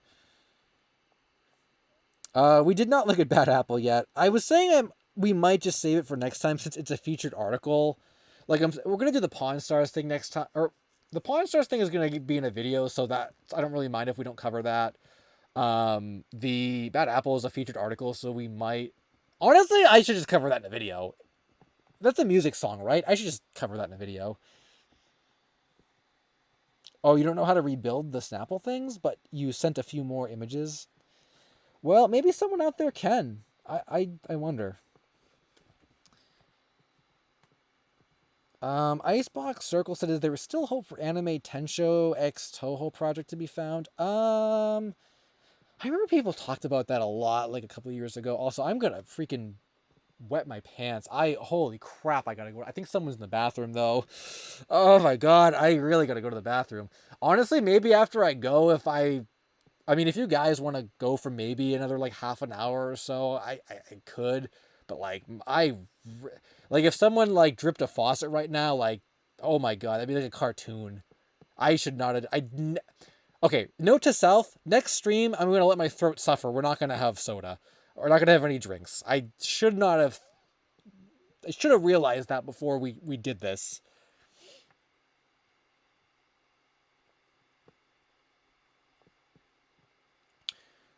Yeah, I should have went earlier.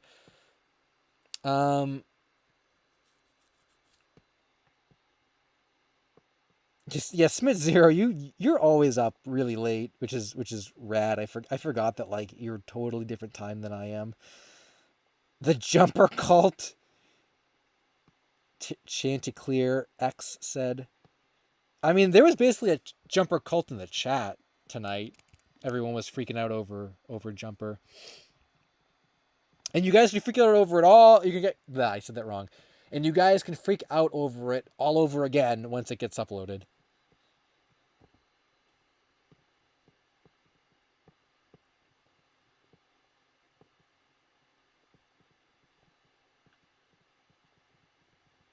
Jumper versus Kekrok. Oh my god. Jumper speedrun. I mean, honestly, this kind of was a speedrun of a search. Like, we got that found real quick.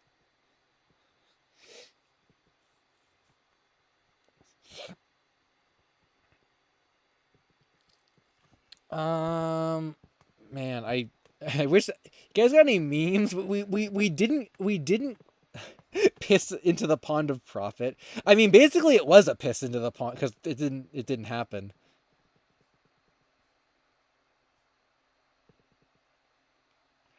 Yeah, Raph, no problem. Like I said, I want to cover that in a video. I definitely want to cover it in a video.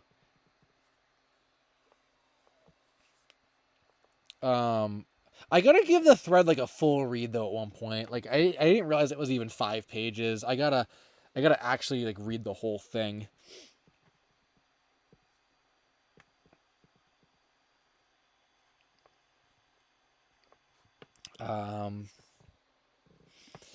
Yeah, I think we'll do Bad Apple next time. I'll do probably like 5 more minutes or so, and we'll probably call it a day after that. I didn't even open my Cheez-Its. LSuperSonicQ puppet. So I'm kind of surprised no one has made an LSuperSonicQ puppet before. Seems like something someone would make. I used to get a lot of fan art actually of myself, which was kind of interesting. I liked getting that. I have it all saved and stuff too, so it's not lost or anything. Oh yeah, I forgot about the pink. Oh, the cracking is probably this chair I'm rocking in, or it's not a rocking chair, but it's probably squeaking because I'm going back and forth. I forgot about the Pink Ninja plush thing. Yeah, there is a slight, and when I say slight, I mean slight possibility that maybe at the end of Volume Two's release, when it's all done, I was gonna do it at the beginning, but I think it would make more sense to do it at the end. When it's all done, I might, and that's a big might, try a second makeshift campaign and do like Alice from Pink Ninja this time. But I feel like that would probably, even if it did better than the tracker plush, I feel like it would still fail. But maybe it'll be worth doing. Maybe like, I don't know, more people will like become fanboys of Alice or whatever like after Volume 2. So we'll see about that. Um I don't really need to like say this, but like, well, there is fan service in Volume 2 as well. I didn't get rid of the fan service, so like, I don't know, maybe like people will like, you know, like Alice will become their waifu or whatever, and they'll want a plush of her. So I don't know. It's something I'll think about, but no promises at all about that. Oh, Jeremiah's even said it would do better because of the waifu aspect. Okay, yeah. Yeah, I was kind of thinking that too, Jeremiah's actually, and I didn't. I mean, when Makeshift first when I first talked to them about it, they actually looked at my like Twitter profile and they said, "Oh, are you gonna do one of your of Pink Ninja?" And I said like, because they actually said like, "Oh, like you're gonna do like they were assuming I was," and I was like, "No, I'm gonna do a box." So yeah, I almost feel like right. A lot of the other campaigns that were up when mine was up were like anime girls, like just that it was. So like, even if someone doesn't even know what it's from, if they're on Makeshift and they like see an anime girl plush, they might just fund it just for the fact that it's an anime girl. Like, I bet people probably collect anime girl things, like figures and like I'm sure people do that. So I definitely wouldn't be surprised if like it gets more interest, but it's got to hit 200. So I don't know about that. I don't know if we'll hit 200, but we'll see. We'll see. Creative username said, "What movies or cartoons / anime should I add to my playlist?" Is there? I feel like we talked about. Did we talk about Chowder stuff before? I think I said that. Like, add some Chowder stuff, but you probably already have Chowder stuff in there. What other cartoons do I even like? Well, Flapjack. There's Flapjack too. Um, Man, I feel like a scrub. Like I can't even name other cartoons besides those two. I like them a lot though, but I would say Chowder, Flapjack.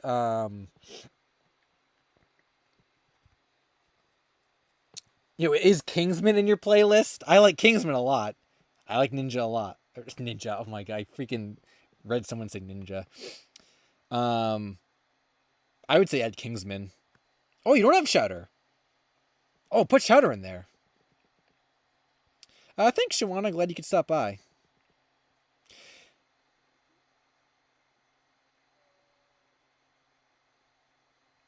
Oh yeah, Smith Zero. I mean the Pink Ninja one wouldn't be until probably like June at the earliest or something. I that wouldn't be anywhere near now. It would probably be in June because like I want Volume 2 to come out in about a month. If I do like 2 or 3 chapters per week, that's another whole month of like releases, and it would be after all of it comes out that the campaign would go up. So that would be probably like somewhere in June. So that wouldn't be soon at all. The cruise man said, "I wish the tracker flush reached its goal." Yeah, the 30 people that or 31 people that contributed to it. Yeah, it would have been cool. It would have been cool, but I probably wouldn't. I probably won't do tracker again. He's also just not super like relevant. I feel like because you would have to watch all the way to the end of the video to even know what it is. I should put him in my intro, but you know, someone would have to. Well, TPHO did do a tracker intro for me, but that was like a special one for like anniversary. That was like a 15th anniversary thing. Although I suppose I could reuse it and just take the 15 off of it, like the number 15 off of it, and just make it a regular intro. But yeah, I feel like tracker would need more. Like I honestly feel like even at this point in time, the fact that I've been like plugging Pink Ninja so hard means that more people probably just in general have seen Alice than they have tracker because, well, I don't know. It depends how many people watch at the end of the video, I guess, of my videos. I don't really know what the total watch through rate is on a video. You know what I mean? Mitchie, what's up? I just got here. What happened?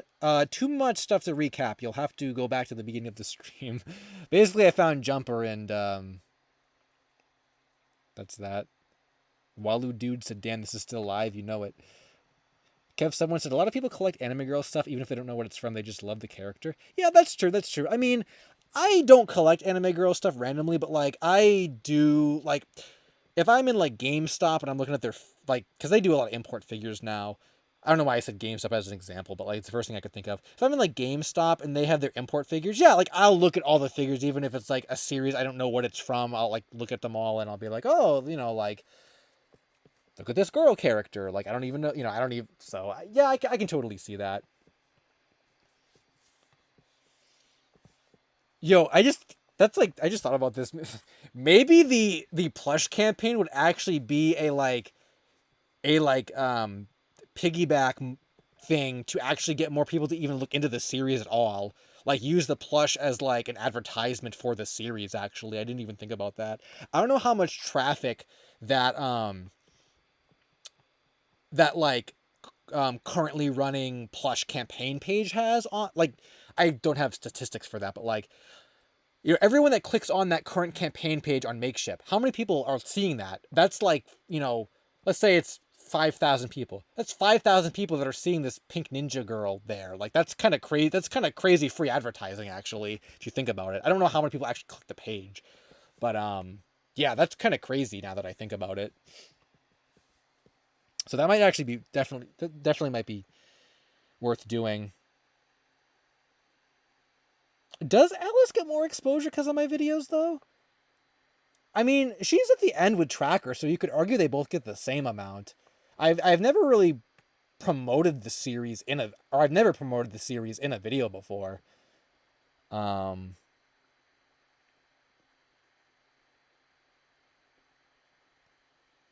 Randomly collect Kasumi figures.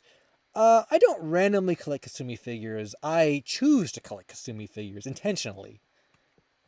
I will admit to that.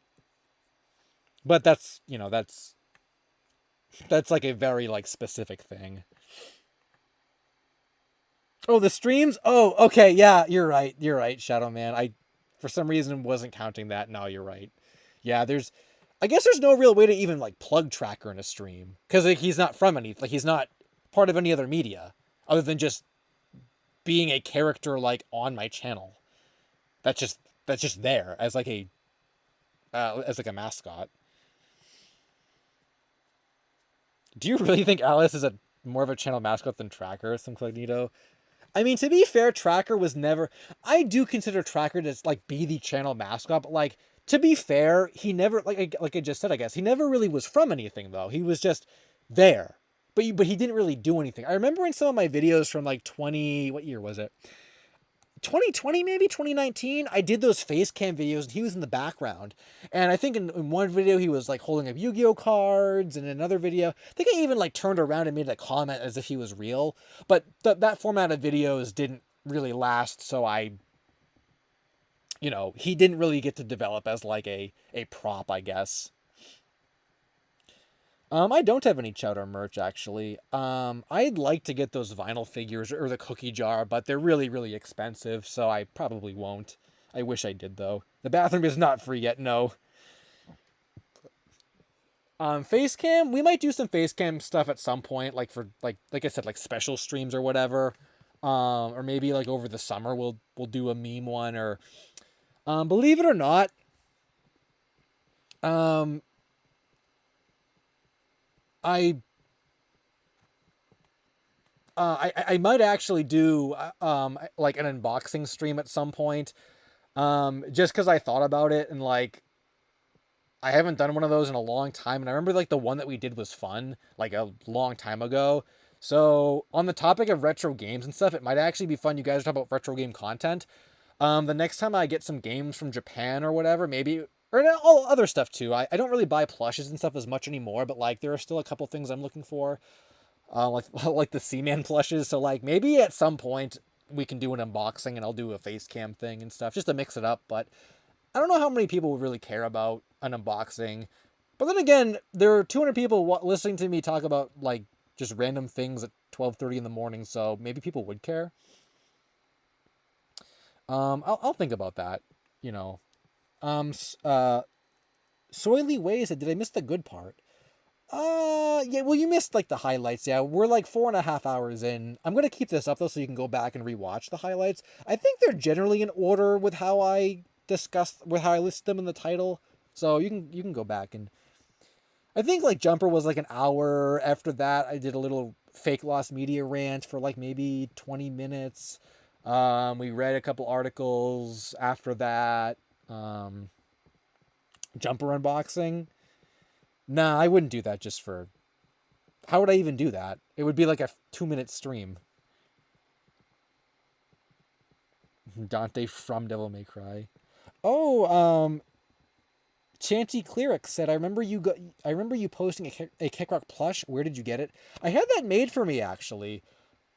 Like this is like a secret, but like I had that Kickrock plush made for me a long time ago, and actually I wanted an Alice plush, so I asked the same person if they could make me an Alice plush. They couldn't do it.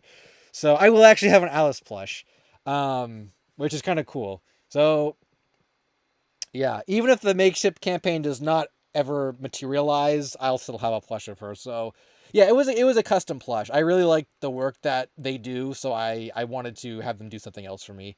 Um, so I'll tag them on Twitter when I get the Alice one and stuff. I can't remember what their name was called. I feel really bad. They had like two different names. Like one was like, or if you're, I must have, if you have seen the Kakarot plush, maybe you saw the tweet. I know I tagged them in the tweet. It was like Plushy Bros, I think. Plushy Bros 64, I think. Yeah, that's on the Keckrock fan site. Imagine the sales when the Jumper plush. If they, yeah, like whatever company made it will just be like, why are we selling thousands of these frog plushes all of a sudden? If it even is an actual like a modified plush, it could be a full puppet. We don't know. I can't believe there were no pictures on the freaking box. That's shocking to me. I have to be dressed as Majima for the face cam. People would probably think that's just what I look like, to be honest. If I just look like Majima. Oh yeah, sad news, guys. I probably will not be going to PAX East this year. It's not off the table completely, but like I think I told you this already. All my friends bailed on me, and I have no real way to get there. So I'm thinking I'm probably not going to be going. I don't know if any of you guys are going, but like I might, but I don't know. I feel bad because someone else I know is going to be there that I wanted to meet up with, but like I don't. It's going to be really hard for me to get there, so I probably won't be going. Do you miss drawing Kekrok Tan? I think we call her Kekrok Chan. Not really. No. I feel like she's gonna like track her where she just existed as a mascot that wasn't from anything. Honestly, I no, I don't really miss her, to be honest. I think I did have like unreleased art or something. Or no. I used it on a T-shirt that no one bought, and the merchandise store is like closed. So, um, I don't think that's lost though. Or maybe it is. No, I think I made a tweet when I made that. I think, and you can find the picture of her on that shirt in the tweet.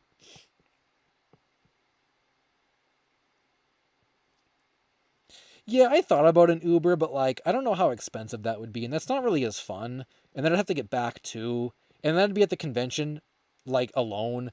Well, I'd meet up with the friend that's going there, but like I don't know if we're gonna hang out the whole day or like what we're gonna do. So like I don't know if this should be like a meetup, like, oh, nice to see you, and then, like that's it. Like I guess I could probably hang out with him the whole day, but like I don't know. I just wish I wish I had like a companion to go with. Is kind of what I wish. But like I said, it's an L Super Horse. Okay, that was intentional. There's no way it auto corrected to L Supersonic Horse. If your bumpers were on cable network, what bumpers would you make? Jeez. Probably like the Powerhouse era ones from Cartoon Network, where it's like, coming up next is The Lost Kid Show No One Can Find. Only on LSuperSonicQ. It's probably what it would be. Yeah, I don't think any of you guys like say live around me. I don't want to know if you guys live around me. But yeah, same thing with the fair or whatever. People are like, I'll go with you, LSuperSonicQ, but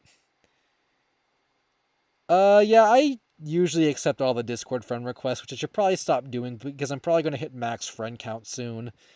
And it really, I don't want to say to say it clutters up my Discord is like sounds rude, but like it just like makes it just like pushes even the most recent messages even further down. So it's like people that I talked to like 2 days ago are pushed to the bottom, and it's like too much. So I probably should stop doing that too. Remember when someone called me LSQ Supersonic? No. I don't remember that. LSH Super Horse. I kind of like when people call me LLSQ, because that's like that seems like it like you don't know if they're being if that was intentional or not, which is funny. It's like, oh, was that a typo or was that like intentional? I like the LLSQ one.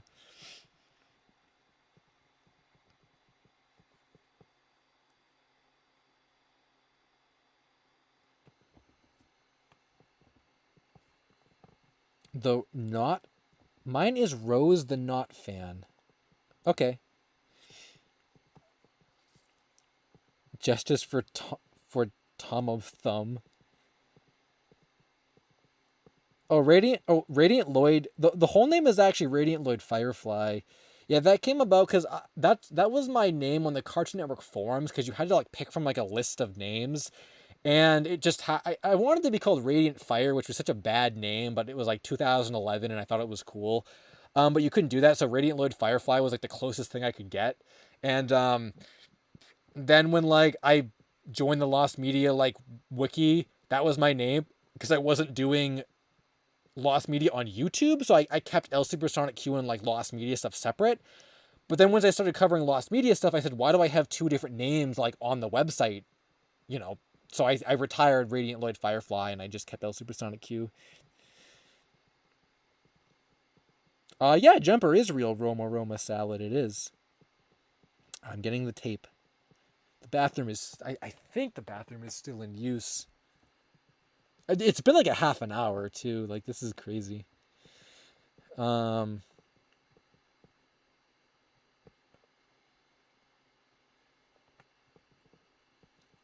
Yeah, I should be getting the tape like either this week or like early next week, and then I'll rip it when I get it. If it works, we don't actually know if it works. The seller didn't know if it worked.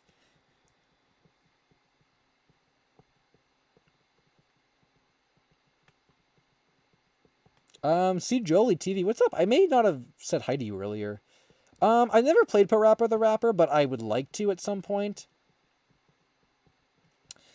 I think it's kind of expensive on US PS1. I don't know if I think the Japanese version's in Japanese, right?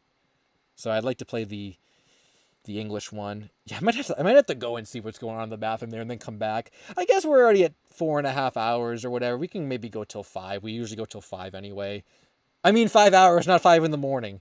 So maybe I'll go see what's going on in the bathroom, and then I'll come back and we'll chat some more for another half an hour or so. What Jack's Cheese? Oh, I'm not even on the right tab. Yeah, holy crap, I really gotta go. What Jack's Cheese music should we listen to? I guess we don't really have much of a choice. You guys got to be good in the chat while I'm gone, by the way. We need a long song. We'll do this one. This is like you're in a fancy cafe bathroom music.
Okay, I'm back.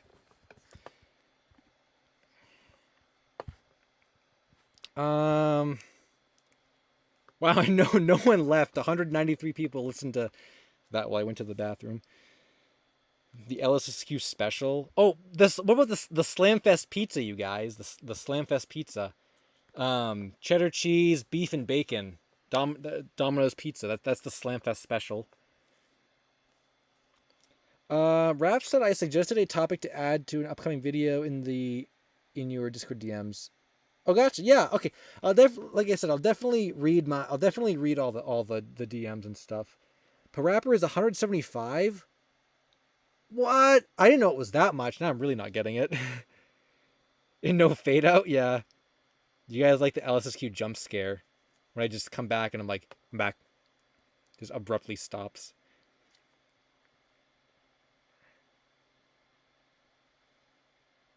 Coffee is on me. What does everyone want? Matthew said. Oh, what's up, Metaroni? I think I missed you earlier.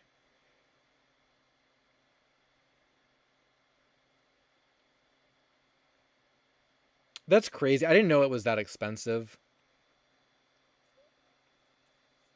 Oh, we didn't open the Cheez-Its, and I am hungry. Jem said, I found the game engineer of the gamelet, and I found a real screenshot. Whoa, send that to me. Send that to me. We'll take a look at it. How did you find that? A game engineer? Can they redo the game? Can they restructure the game or whatever?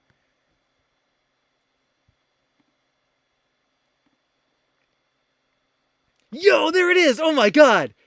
There's our first screenshot of the game. That's awesome. Oh my god, that's cool.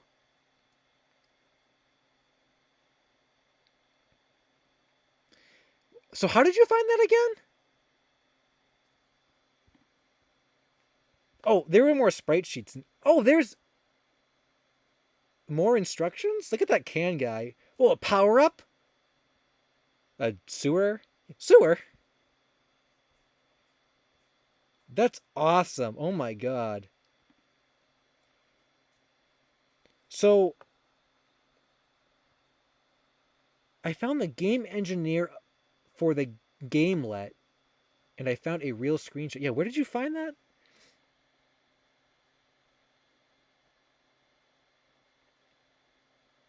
Jem said, I found the website of the game engineer for that company, and the screenshot is on the homepage archive from wow. And this stuff was online. That's crazy. Like, I would have never even thought to I never even would have thought to do that. Like, that's crazy. The game engineer for that company. And the screenshot is on the home. Wow, that's crazy. Oh my god. Oh, there it is. Oh, gamelet.com. Games Dave worked on. There it is. Oh my god, that's so cool. I never would have thought to even, because I didn't know. I would have had no way to actually get like this, like the, like when you said like earlier. I think you mentioned the gamelet thing earlier. Like I just would have had no understanding of that. You know, like it's like beyond like my like comprehension basically. Yeah, it's a GLM switch for Gamelet engine, which I would have had no idea about that without being able to do that. That is so cool. Oh my god, this is like definitely going to be in the next update video now.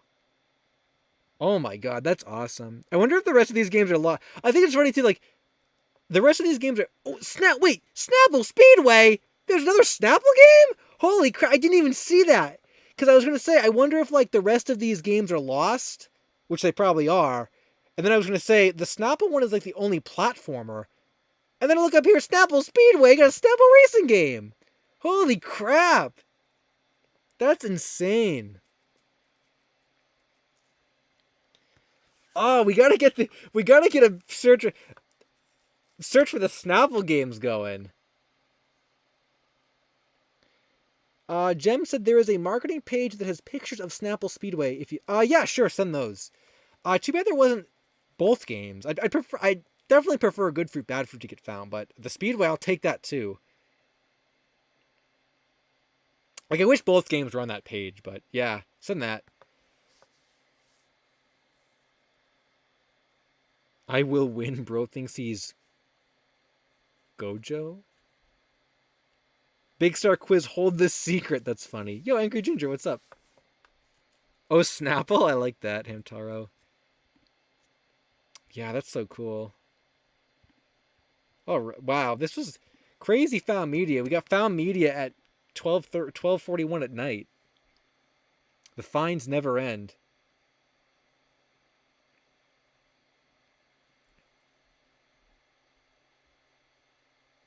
Yeah, I'll make a tweet. I'll make a tweet, Michael's Mega, probably tomorrow or at some point this week, and I'll just like take a lot of the. Or yeah, well, Jem could definitely post some in an archive or something too. But I could take like the best ones and make a tweet or something about them.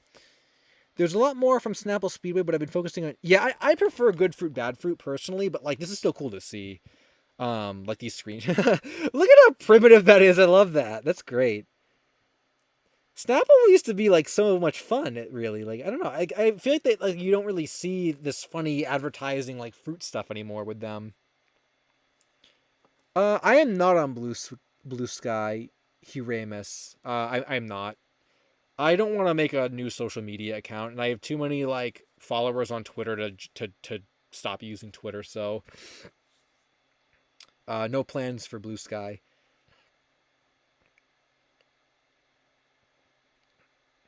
Matthew said the one piece of found media that you came across during last the blueprint stream. That's true. That's true. Although I would say this is partially found. Not if someone found the full game right now, I would maybe lose my mind. Dead Eye Drum, what was your found media thing? I don't know if I think we might be done with the forums for tonight. But what was your thing? And I can. Oh, you're in my DMs right there. Was this the thing we talked about before? The same thing?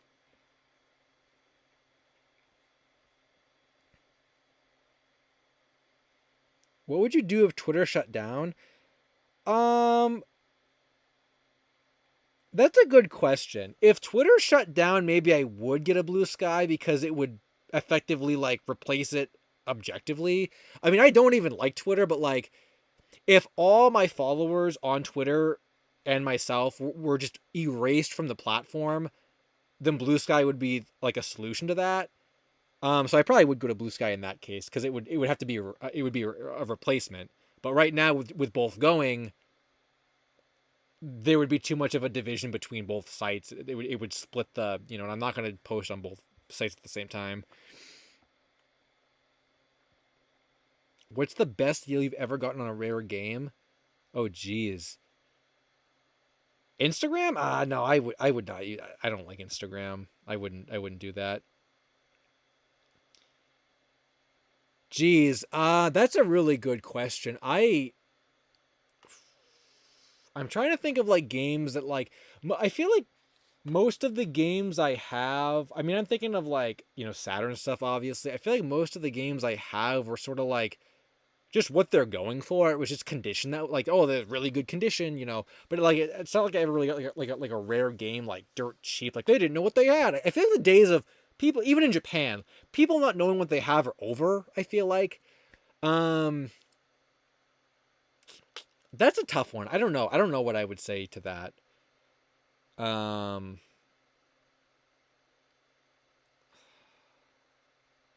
I don't have an answer to that. The only like I guess good stuff or like good deals are just like games in really good condition. But in terms of like scoring a deal or whatever, I don't know if I have any of those because it's I don't think I've ever gotten a game that was like a steal. I mean, earlier I mentioned Symphony of the Night. At the time when that was going for a lot of money, I got one for like under 100 on Saturn, but it's missing the registration card, so it's not even complete. Um, Mr. Tankman 5000 said, "Hi, what's up, Mr. Tankman? Glad you could stop by." Bathtubs. Did you ever look into the O'Hare plush? I never did because I've looked like on Yahoo Japan every now and then for Animal Crossing plushes, but I've never come across it. No other leads, so I don't really know where else I would be able to look for it. So I guess the answer to that is no. Nicktoons logo said, "Yo, what's up? What's up, Nicktoons logo? I think you were here earlier and I didn't say hi. So what's up?" If you made a Pink Ninja game for the Atari 2600, what would it be about? It would have to take one portion of like the series and just like focus on that. I feel like Pink Ninja would not make like it would just probably be like I don't know like Atari 2600, but like I'm envisioning an actual Pink Ninja game to either be like a 3D fighter or like a Naruto type like roaming game, but I don't think we have to worry about Pink Ninja video game adaptations.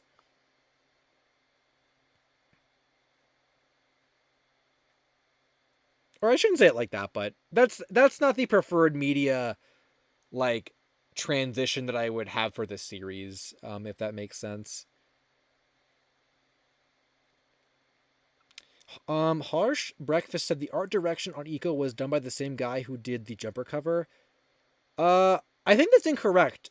Jeffrey did the Eco cover, and I think Sean did the jumper cover. We looked at the tapes, the backs of the tapes, and it had different names on it. So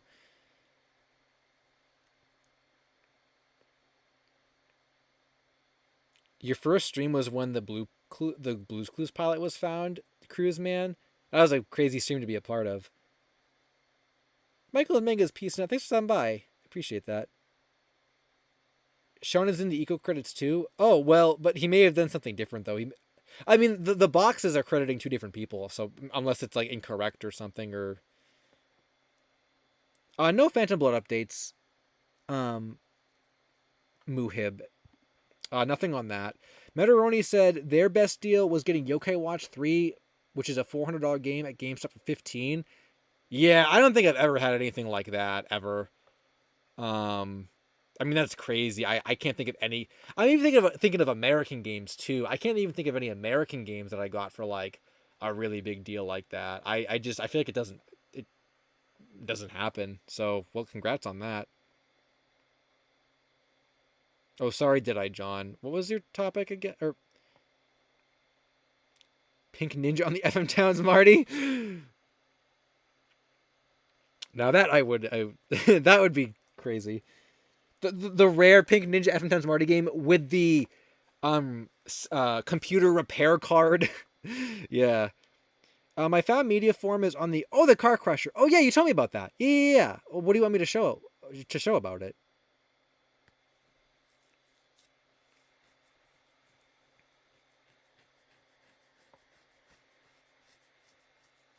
Clover Cake said, "Bro, I'm so late." Yeah, you're like 5 hours late. Hi, LSuperSonicQ. What's up, Clover Cake? Yeah, for anyone that missed this stream or whatever, I'm gonna definitely gonna keep this one up.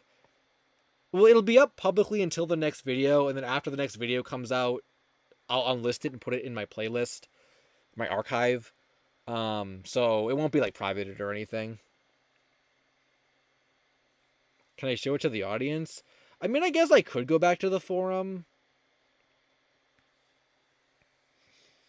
I would say like the I'm probably not going to do this, but like the next possible like and again, I feel like I am, you know, the passion is the novel and the art. It's not really adapting it into other things, but like I have said and I've thought about before, getting voice actors to dub the little comics I do, which I think would be fun. And I have like people in mind for that, but I don't think I'm gonna go through with it. But I like the idea. So in theory, you could get like a dubbed comic of from the comics in, the manga panels in the book. But I don't know if I don't think I'm gonna do that.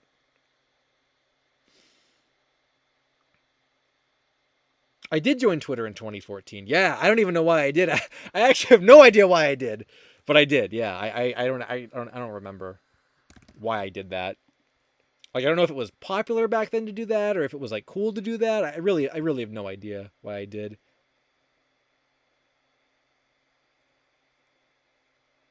Pink Ninja fan animations.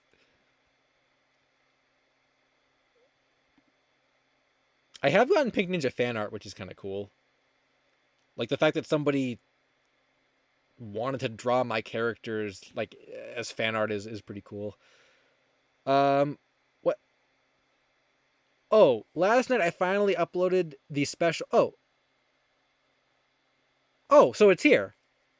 Oh, you're gonna put it on YouTube on Easter. Oh, okay. Yeah, I remember we talked about this.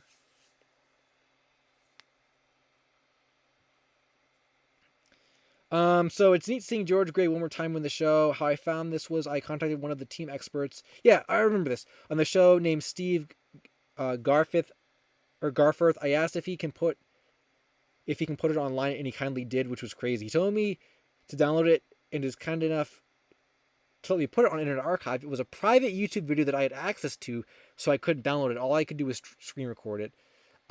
This was from the original Channel 4 broadcast. And you can watch the episode yourself. Yeah, I remember I couldn't believe that was on YouTube private, and then like I'm kind of surprised. Why did he not just like make it public himself or something, or give you the file? It's kind of crazy though. Like, how many other videos do you think are sitting private on YouTube of lost media?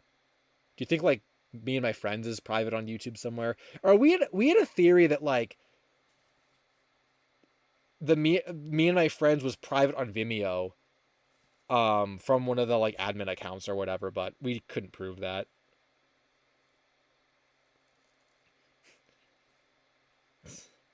Pink Ninja on Nickelodeon or Cartoon Network? Neither. It would have to be an Adult Swim show. It would be like an anime, or yeah. I mean, it would be like an anime. It would get censored on Cartoon Network, or they couldn't even put it on Cartoon Network. Like, I would say Adult Swim, so by I guess association Cartoon Network.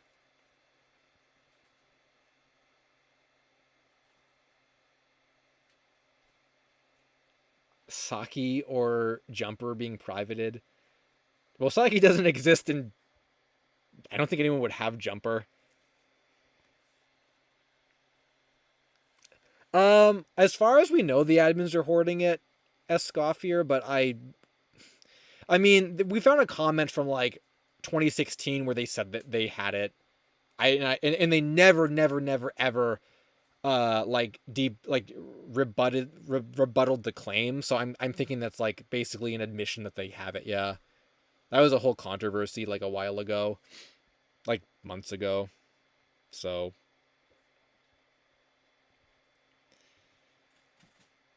I mean, we're not gonna get it from them. We're not gonna get it from them anyway, so it doesn't really matter. I mean, we'll end up finding it on our own anyway. So, um, whatever, they can have it. I mean, I don't care.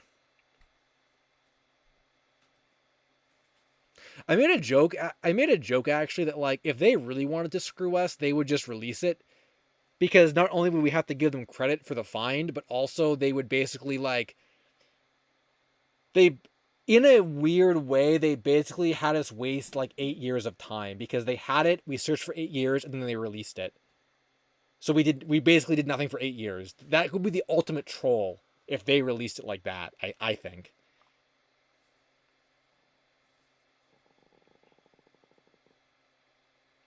Is IKEA a meme or something?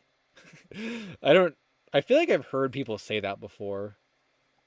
A random iPad kid said hi. What's up, random iPad kid?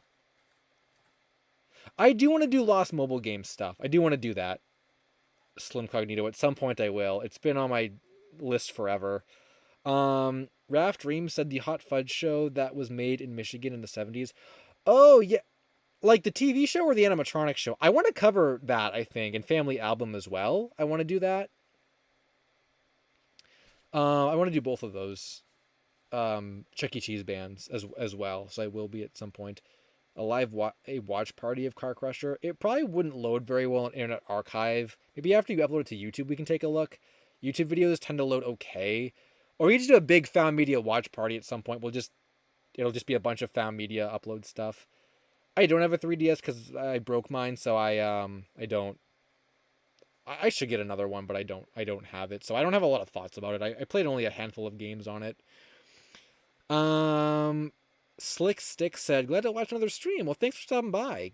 Um, my throat is getting sore, but you know, we're still going. Shaka B said, "I think this week I have been thinking about a lost media that I really wish I could search for, but it's literally never resurfacing." Well, what is it? You can't say that and then not tell me. I will be doing another kid show, Lost Media, at some point this year. I just don't know when, but I have enough topics to do another one, I think.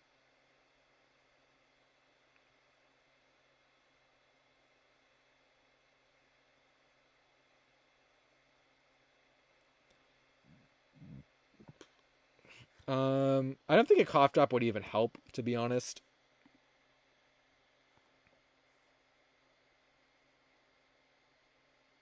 Uh, are we approaching the? Yeah, we're like I think we're like 15, or we're like 8 minutes away from 5 hours. I probably I'm probably gonna end after the 5 hour mark. So I'm out of drinks. I don't want to pee again, Angry Ginger. So I'm probably gonna pass on that. I think I'll save the Cheez-Its too. I'll just get some real food. But yeah, I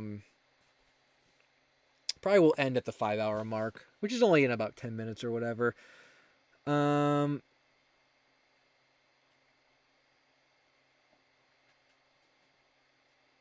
Shack of Bees said a streamer's 1K special 24-hour stream. The streamer is extremely niche, and there's one frame I found. Oh, that's going to be like impossible to find. I mean, no one has my 100 subscriber thank you video either. So like that stuff is really, yeah, that's really niche. You probably have a hard time. It's never resurfacing because YouTube won't let you watch it, and the streamer confirmed to have never Why would YouTube not let you watch it? If the streamer didn't record it though, then yeah, like a bunch of Twitch streams are gone. You know, like because those aren't saved unless the streamer saves them. 5 more to 10. Oh yeah, I'm gonna. Oh no, we're not. I read that wrong, internet user. We're not doing that. I'm doing 10 hours. Someday we'll break the 7.5 hour one, but not tonight. Team Rio or Tem Rio said getting pretty tired, so I'm gonna peace out. Thanks for stopping by. Yeah, the true fans are here until the very, very end. Encarnacion. Oh, I thought that said Encarnacion beehives or something. The Paw Patrol pilot will be found much easier than we thought was on because it was on someone's website but not archived. Bingo said. I remember there was a time where we didn't even know if that was real, so it's crazy that we have confirmation it was actually real as well. I don't even know what the circumstance would be to do a 10-hour stream. I really don't. Like, I really, really don't know.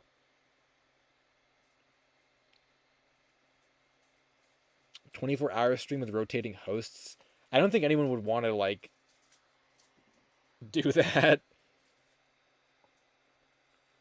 Esme said, verify your account. I feel, isn't it uncool to have a verified account? Also, that costs money, I think, too. I can't get a free verification. I'm not popular enough to do that. But I thought it was like lame to have a verified account, so I'm not really interested in doing it. It's kind of dumb that like analytics are locked behind paying as well, which is kind of dumb.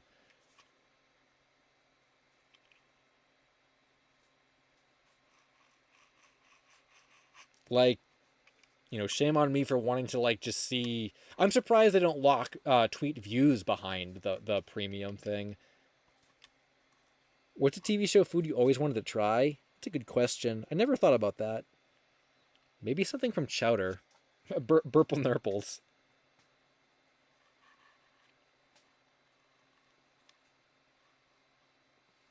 Verified accounts have cringe takes, okay? Okay, good to know. Yeah, that's what I figured. I guess it is like what it'll probably get your things promoted more.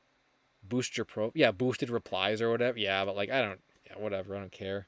I don't even like I say Tinder, Twitter to begin with.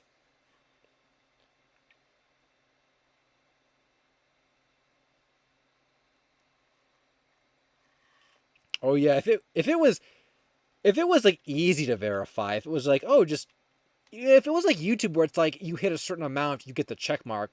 Okay, but yeah, like all the freaking stuff they make you do, not doing that. Someone said Mung Doll or Gazpacho. Oh, Mung Doll all day. Dude, Mung Doll is like one of the best cartoon characters of all time. Yeah, Tinder verification is even stupider because I think you can game the system, and then even when you play by the rules, they still think you're a bot and they ban you. True story. I don't know if I have any Tinder stories or anything. I probably don't because nothing's really happened with it.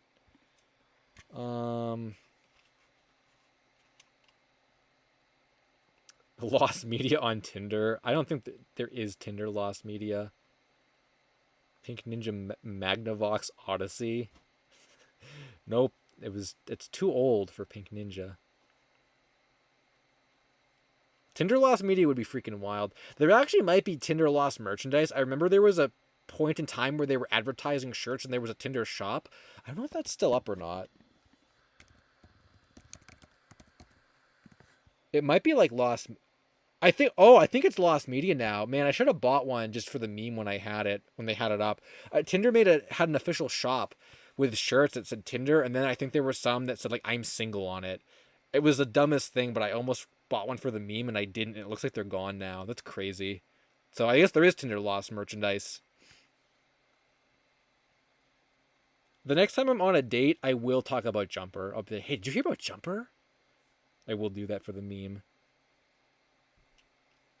Lost Tinder commercial or two. Yeah, maybe some of the earlier ones, Ivy Poison. Also, what's up? Glad you could stop by.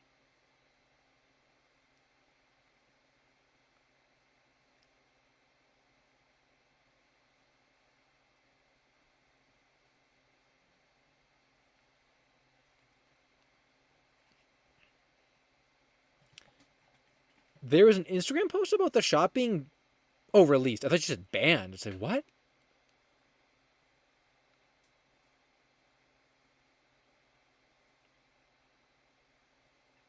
You say, why is that why it was taken down? It was banned?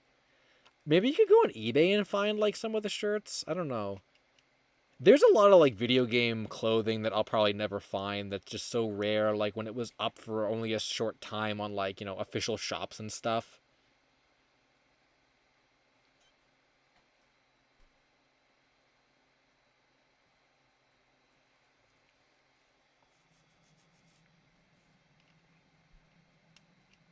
I mean, the joke of telling girls about Jumper is that they wouldn't know what it is.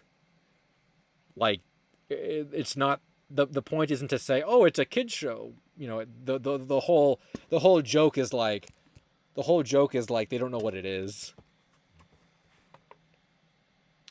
Oh, the Kasumi jacket? Yeah, that's exactly what I was thinking of. I'm never gonna find that. I don't even look for it because I know I'm never gonna find it. And freaking Insert Coin literally replied to me on Twitter, and they're like, "Nope, not gonna make it again." Gee, thanks for rubbing it in. Someone on Twitter did show me a picture that like they had it, but I mean that was it. Jumper hardly knew her. Yeah, that's funny. That's funny. Oh, we were gonna go on eBay. Yeah, well, I'm a little tired now, so I probably don't have enough like brain power to go on eBay. I can only read comments right now. We can do that next time, maybe.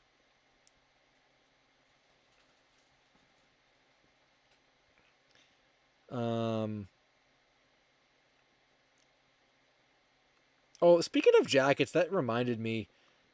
I I have like an Akatsuki like this is a funny just like story. I have like an Akatsuki like it's not like a freaking anime cosplay jacket. It's like I think I showed it on stream once. I have this jacket which was insanely hard to find at one point and then they re-released it so like now it's not hard to find or whatever.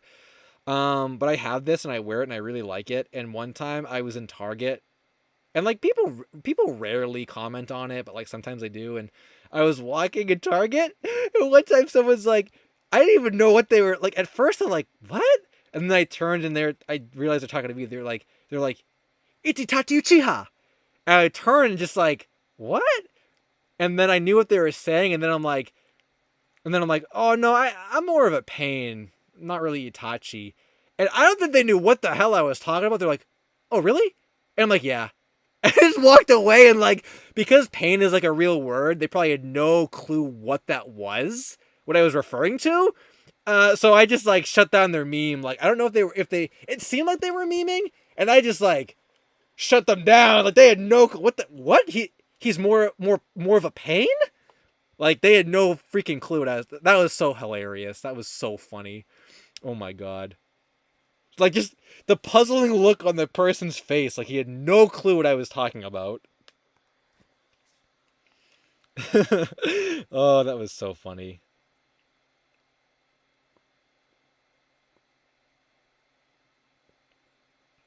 Oh, the 5 hour mark is up, is it really?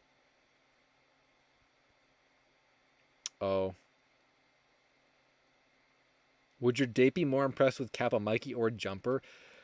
Probably like I feel like Jumper would be a better like story to tell people. Even though it's a kid show, you wouldn't even have to really say it's a kid show. You could just say that it was like an old VHS tape or something. That would probably be more impressive because the point of it would be like we didn't even know if it exists to getting it online. I think that would be a better example. My Life as a Teenage Robot fan said, okay, guys, the thumbnail has the Jumper VHS. Yeah, I bought that. I'm going to upload it when I get it. So it was almost found. Or it was found. I just don't have it. Oh, bingo. There's the article talking about what happened at the Tinder shop. Oh, I should click this, actually. So what happened to it, then?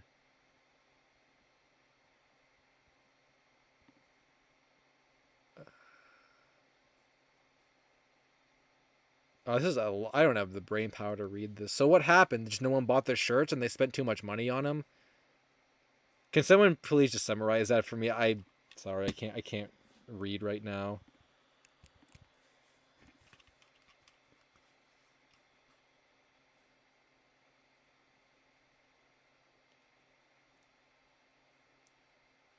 I watch comfort cartoons occasionally, see Jolie TV, but not a lot, not like a whole lot. You could post that, I guess, in the server Shack of Bees. Maybe if you think someone could help you with it, maybe. I don't know.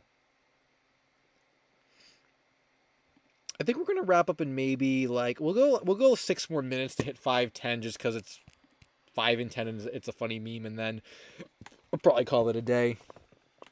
Or no, we should do 5, 10, 15. Or I'm gonna lose freaking track, and I'm not even gonna see that it was 5:10. I'm probably gonna go over that. But yeah, final thoughts, final. I don't know, whatever. Yeah, I've seen Discord merchandise. I feel like Discord merchandise is like I don't want to say like cool, but it's like I don't know. It's like that's like culturally accepted, culturally acceptable. gonna sound like an asshole, but like if someone gave me $80 more and I hit 200, I would do a whole nother hour. But that's that's not gonna happen. So I can peace out. The paid DLC for another hour. Discord merch sounds cringe. Okay.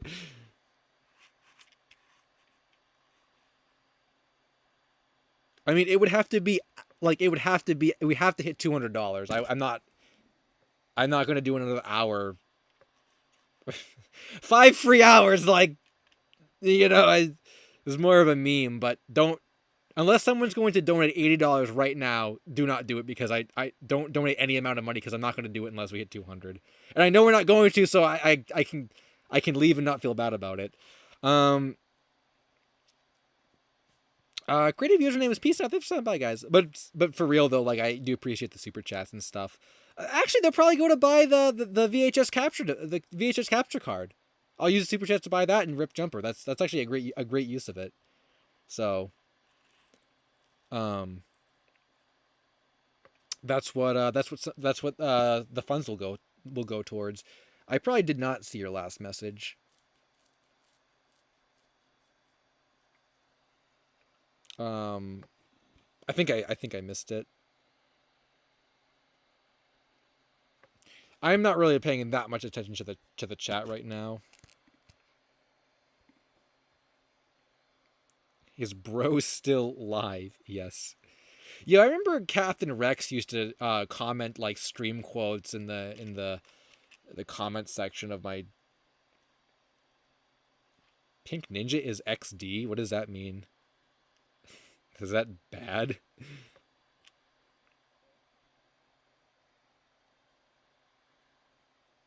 Carl 92 memes aren't funny anymore. They're kind of funny. I just found a children's show that was local to my town that might be lost. Ooh, Personal Lost Media? Raft Dreams? Reminds me of Pink Morning cartoon. It means Disney XD. The Pink Ninja edit on Disney XD. I think there was like one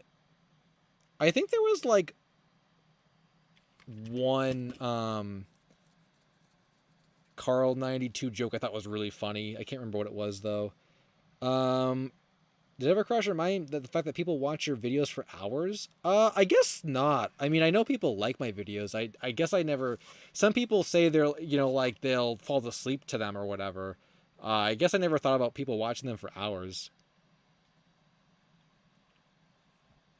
What happened to the Tinder shop was it was making the parent company of Tinder Match Group lose money because that's what I said. Okay, yeah, that makes sense.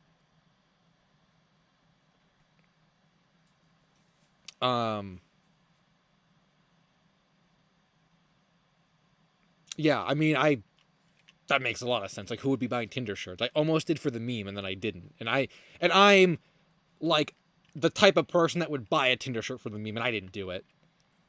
I mean, there's just some things that people I've learned from doing my own, shirts and stuff. There's just some things people don't want. So, you've been watching my videos for 8 years, Tristan. That's crazy. Well, I'm glad you've been enjoying for all these years, and there's more to come. Yeah, you can send me more messages, Raft Dreams. I'm gonna have to read all the messages later on. You forgot about Lost Media, but you saw one of my videos and said this is fire, Dr. Fent Blaster. Yeah. Yeah, Lost Media is very unpredictable. You never really know like the way that it's going to, new things that show up or new mysteries that show up or things like that. You know.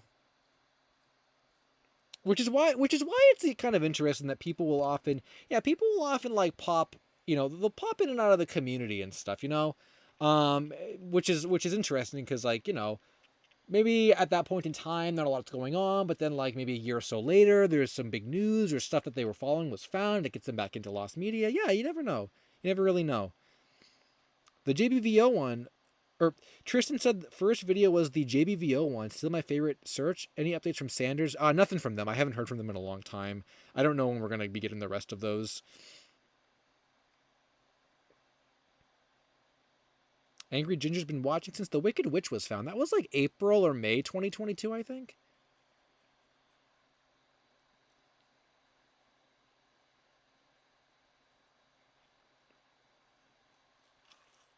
2019. That was a long time ago. Internet user wants you to open the Cheez-Its. Manto Saranti said, "Hi, what's up? Glad you could stop by." We're just like chilling. We're just like doing whatever. I guess I don't really have anything to do tomorrow. I mean, I don't really have anything to do tomorrow. So, I mean, okay, I guess let's think of it this way, right? Like, let's think of it this way. Aside from the need to eat, which what I could open these Cheez-Its, right? It's like, okay, let's pretend like we're not doing a like a lost, I don't want to say like a lost media stream because, you know, I'm reading chat, but like, let's say I end the stream, okay? What am I going to do? I'm either going to go to bed, which I'm probably not going to go to bed, or I'm going to go on YouTube and watch YouTube videos, or I could just like stay here and like talk. Like, I don't know. It almost feels like, and I don't have any like, anything like that I have to do for tomorrow. So it's almost like if I end this, what will I be doing instead? And at this point in the night, it would probably just be like nothing. I almost feel like I might as well just keep going. Like, what's the point of, you know, not... I mean, I know this has to end at some point, right? But, like, considering just there's nothing going on tomorrow, and, like, right now I'm not going to be doing anything after this, like, I don't know, I almost feel like we might as well just keep going, right? Like what else am I going to be doing? Like, nothing. It's like, if I end the stream, I'm just going to be doing nothing. So, like, might as well just keep going, I guess. I don't know. I just feel like when I get into like a stream groove, it's like, I don't know. I almost feel like it's addicting in a way. It's like a hangout at this point, right? It's not like I'm just streaming and talking about like news. It's like I'm streaming and it's like a hangout. It kind of reminds me of like the old days, I guess, when I used to do the streams. I never used to do them this late, but like the old days when they would be more like, I think they used to be called hangout streams, right? Or something. Kind of don't use that name anymore, but like, yeah, we would just talk or whatever. We would just not really talk about anything. Like, there would be like general topic pools that we would like talk about, but like it wouldn't be like you know, like news stuff. I mean, I do like the news stuff because I do like structure and order and stuff, but like in a way this kind of gets both. We get the news stuff at the beginning, and then like when I get into like a groove and I just like keep going and the chat's active and stuff, like, well, then it turns into a hangout later on. So we get both kind of. But I mean, I'm not going to like promise we're going for another hour, but I'll just keep going until I get tired. And then like we'll say another hour or another like 45 minutes will be the like cutoff. I'm not going to go more than 6 hours. But that'll be the cutoff, but I'll just keep going now until I get tired or whatever, which could be up to 45 minutes, I guess. So there you go. You guys got an extra whatever. Yeah, it's funny because a lot of people I remember used to say, "Oh, it's so late. Let's do the LSSQ after hours." But like, after hours are kind of discontinued. I don't really know what we could do like at an after hours stream or even just like to meme. I mean, a lot of the after hours stuff we used to do was just like kind of right time and place. I feel like it doesn't really like exist anymore in the same way, if that makes sense. So yeah, I don't know. I feel like after hours are sort of like just not really necessary anymore. Because we could just like go look at like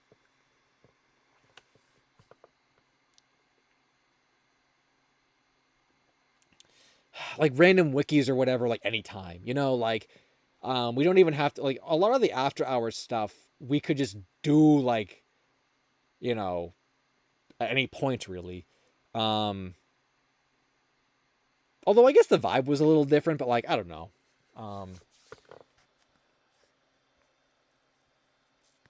Maybe if like some crazy like thing happened, like, I don't know, like I had a bad date or something and I'm like, oh, I just want to forget about this. We'll do an after hours stream, you know, whatever. Like maybe for like an instance like that or something. But I think generally speaking, like planning. Then again, after hour streams were never really planned to begin with. I think I just was like, I remember their origin was like it was really hot one summer night or one time or whatever, and like I just said like, what am I gonna do? And I just like streamed and we just memed. Like that was the origin of them. They were never really planned at all. They just happened. And a lot of the stuff that we looked at was really funny too, like the Caillou Wiki and stuff. I feel like nowadays it's not really as funny. What did I laugh at like a few streams ago? There was some really funny thing that I laughed at. I don't remember what it was. But like it's very hard to like manufacture that. Like we could go to the Caillou Wiki now, but like I'm not really in like a funny mood, so like it wouldn't be funny. But no updates on the JoJo movie. I don't know if someone asked me that earlier, but no updates on that. Oh, Doctor Fent Blaster said, "What is After Hours?" Yeah, so After Hours, yeah, for anyone that doesn't know, After Hours was basically a like spin-off series of streams that was just kind of like randomly throughout like a couple summers where I would go live really late at night and we would just like look at really meme stuff. Like just absolutely meme stuff and just laugh at like everything. And they kind of were phased out because I don't know. Just a lot of the stuff that was really funny back then just wasn't really as funny now. And these streams are sort of such a big like like these Sunday streams. I don't even think were really either around or as I know they weren't as big back then. So like I was kind of doing like, oh, we'll do like the like the outdoor streams, the after hours, like the Sunday streams. But now the Sunday streams are sort of such a big thing that it doesn't really the other streams don't really have a place necessarily, so they were kind of just discontinued. But yeah, it was just there were some on my channel in the stream playlist. I think I call them LSSQ After Hours. You can watch them. Cheese whales. I remember cheddar penguins. I haven't seen cheddar penguins in a long time.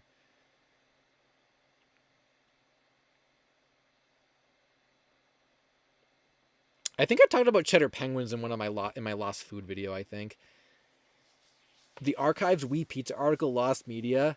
Oh, you have it? Nice. Yeah, all those joke articles that were removed, I guess, would be lost media if they're not on the Wayback Machine. I loved looking at the archive for like meme stuff. Even at these regular streams, we would do that. But they got rid of all their joke stuff. No updates on Slamfest, Fable Legend. No updates on me and my friends. No updates on any of the big searches except for Jumper, basically. In terms of like what we discussed on the streams, I don't think there was anything else. I feel like we're kind of in like a low point right now for like big search updates. It feels like whiplash to hear my username. Dr. Fent Blaster said, well, there you go, another round of whiplash. The streams have become corporatized. Oh no. I never thought about that. I also never thought about putting Cheez-Its on a Zoopal plate. That's kind of cool, I guess.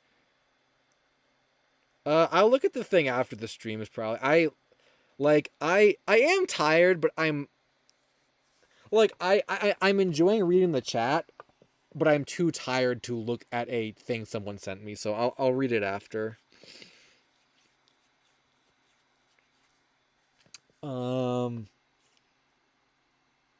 I don't think the Filipino flower shop thing got found. I don't think it did.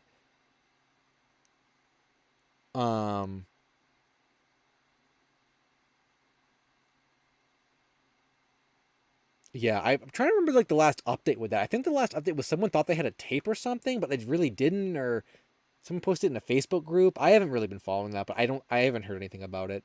Yeah, stagnant searches definitely.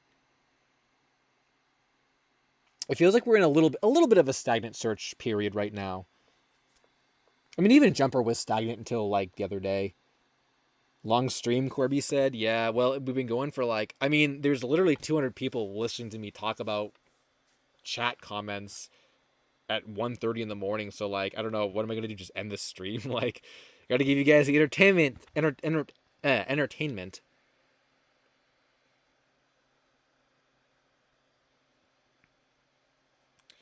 Although, how much LSuperSonicQ do you really want, though?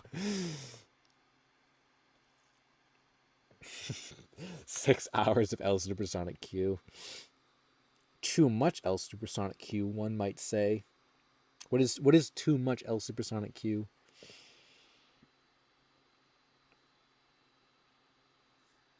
Um, waiter, more LSuperSonicQ. I'm a food now. I'm a Jersey Mike sub. Any plans for summer? Yeah, my summer list of videos. That's about it. I don't. Oh, watermelon roll. Yeah, that's my plan. I gotta find one of those, or it's a cake. It's a watermelon cake. I gotta look for one of those. Yeah, CGLE TV. I need to try one. I should have tried it last year, but I saw them twice and that was it. And it wasn't even summer, I think, when they were out. I don't really have any other summer plans. I don't think. Yeah, I know you meant personal plans. I don't have any. I probably not. Um, nothing I can think of. Switch 2 Direct was extremely disappointing. Um, Jersey Mike's is the best of all time, so there's no comparison for that, Metaroni. Get to crumb wrap dreams. We ask for more Smarties pizza.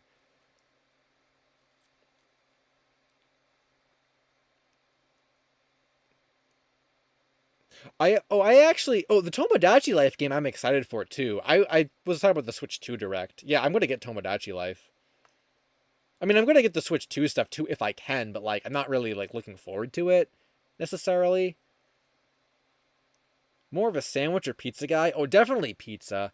Like I definitely am way more of a pizza guy. It's just Jersey Mike's is so good that like that tops the pizza. Like on the hierarchy of food. But I definitely would prefer like pizza over like subs in general.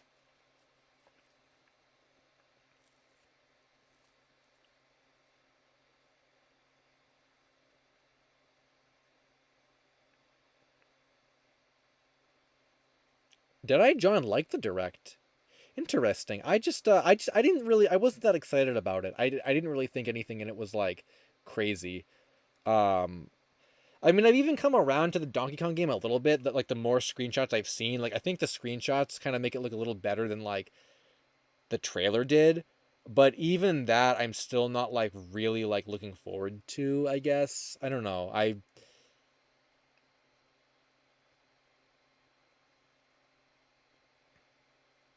The Jersey Mike's glaze is crazy. Putting it over pizza. Hey, do you have a Jersey Mike sub? You don't turn your back.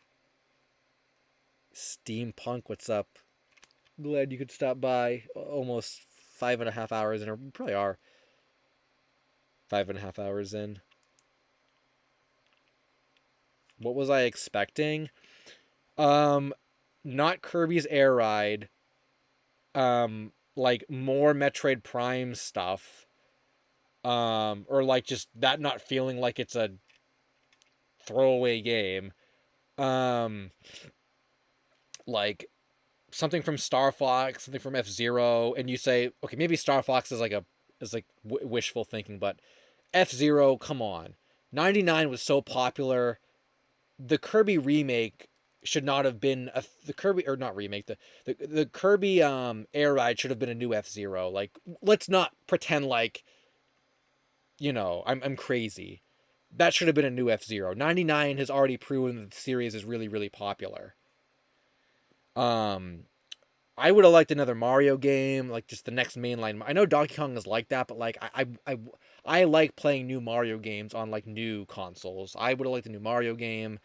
I would have liked some type of, like a Zelda game that wasn't the stupid Hyrule Warriors thing. Even a little tease of a new Zelda game, because I think they said they were gonna not do like Tears of the Kingdom, Breath of the Wild stuff anymore.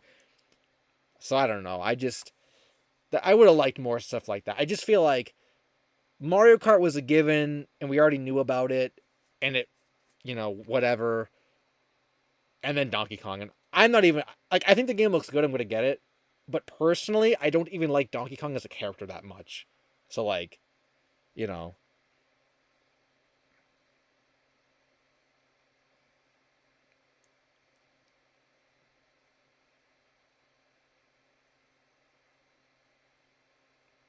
Well, I just said, Mataroni, F-Zero has proven its popularity with 99.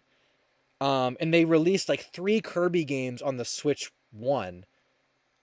And Mario Kart. I mean, because you can't even say, well, Mario Kart and F-Zero, but I mean, okay, well, Kirby's Air Ride and Mario Kart. So, like, I just don't, especially at a, like, premiere Switch 2 event, I don't know. That seemed weird to me. That seemed really weird to me. I don't know about that one. That doesn't seem like the caliber. Bringing back F-Zero seems like a stronger caliber game than, like, we've released 3 Kirby games on the Switch 1. We're re-releasing one of them on the Switch 2, and now here's a Kirby racing game that no one was asking for.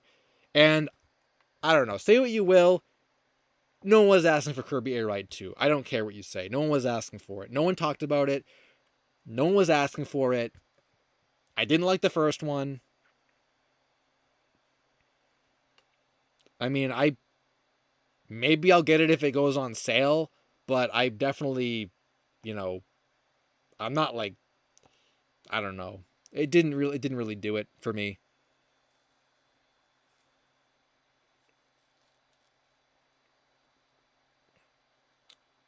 Kyle Bruce said, look into the Clash of the Nicktoons bumpers. It was a tournament aired 2010 to 2011.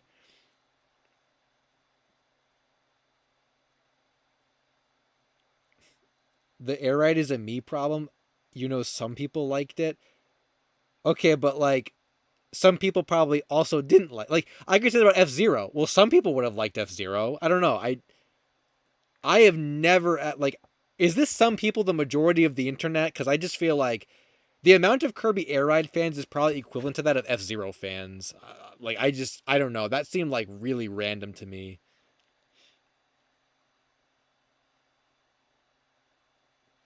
I just don't. I do not believe that F-Zero is a dead or like unpopular series, for the fact that F-Zero 99 has had consistent updates ever since its release. Like, they have been updating that game period. Like, if F-Zero 99, if no one was playing it, they would have stopped updating it. It's like still being updated. I mean, you can't tell me that it's not popular. And you can't even tell me, well, it's only popular because, whatever. You gotta pay to the Switch Online. You gotta pay Switch Online to play that game. So, like, that's not even like a free download like or Mario 99. Did you need the Switch Online to play that? I can't even remember. I mean, F-Zero is like the subscription thing. So, like, it's not even like it's a free game. So the fact that they're still updating F-Zero like 2 years later, and it's like a Nintendo Online subscription thing, has to prove that, like, it's a viable property. That's my like perception of the current state of the F-Zero franchise.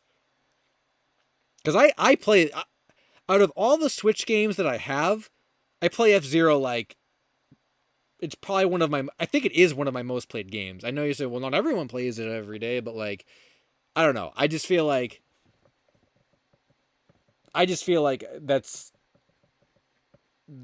F-Zero, I feel like if they did a new F-Zero, I feel like it would not, like, disappoint.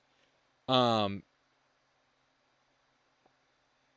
yeah, I don't know. And I mean, you could even argue, you could make a point like, I feel like you could even take this to, and I don't have Nintendo's analytics or whatever, or demographic data, but, like, think about this too. Okay. Like, I don't want to say Kirby's, I don't know. I feel like the average casual Switch fan would pick up Mario Kart. The average casual Switch fan would pick up, oh, a new Kirby adventure. But would the average casual Switch fan want to play basically a Kirby racer that combines Mario Kart and Kirby together? I don't know. I feel like they would rather just pick either Mario Kart or just pick Kirby or just pick both. I don't know if they would want them together. I mean, I will see. I mean, we'll see how good or bad it does. But, like, to me, it seemed like it was a really, really strange, like, I honestly, like, would have preferred, or not to say preferred, but, like, I really people have been wanting a Kid Icarus remake forever. I can't believe they're not doing anything with that. I feel like a Kid Icarus like something would have been better than Kirby Air Ride. Like I don't know. Especially since Kirby Air Ride is on the freaking Switch GameCube.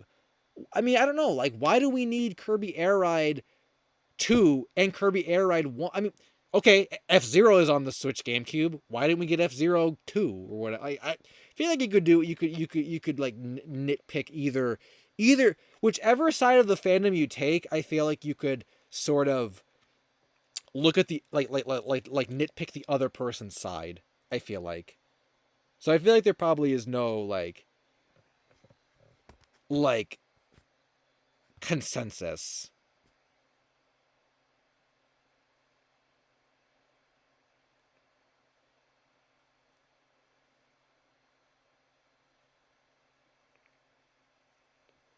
You guys saying F-Zero is hard? Is that a skill issue? Is it Hamtaro said it's easy when you know how to it's easy when you know how Oh, the AI? Just the AI is not good? What AI is there in F-099? Those aren't computers. I don't think I've ever raced a computer in F-099. There's no offline mode for that game, right?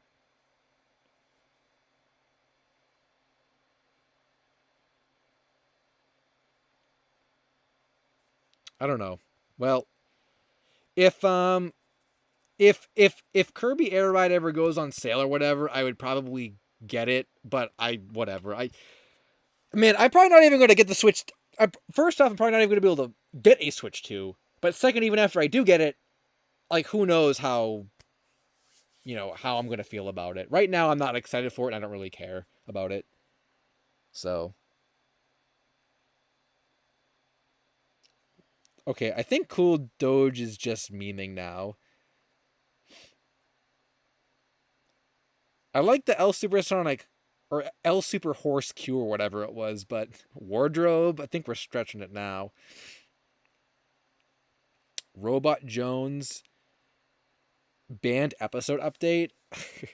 I think those are not, or I think though one of them wasn't real. I think I forgot about that topic. I don't think there'll ever be an update to that. I don't think there was really much of a mystery or whatever anymore.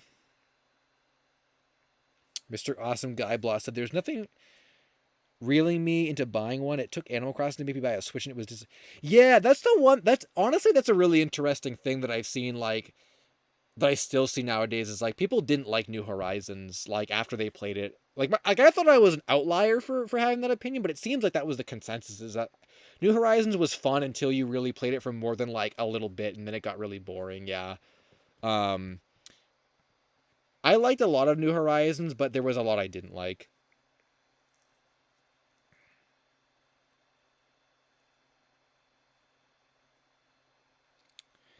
But yeah, no one will probably be able to like buy a Switch 2 anyway, so no one will play the games. I do think if New Horizons had all the DLC stuff it eventually had in day one, maybe people would have approached the game differently. But I know there were really bad droughts of time where there was just like nothing to do in the game. And I know a lot of people have issues with like the villager dialogue and stuff too, which I did as well. It felt very like there wasn't as much personality as there were in some of the other games. Yeah, I don't know though. I don't know if there's anything they could do about that.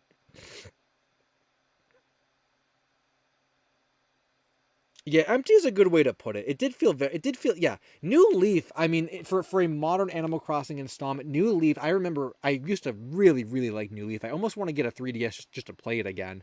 And I haven't played my town in so long, it would almost feel like a new game I could, you know.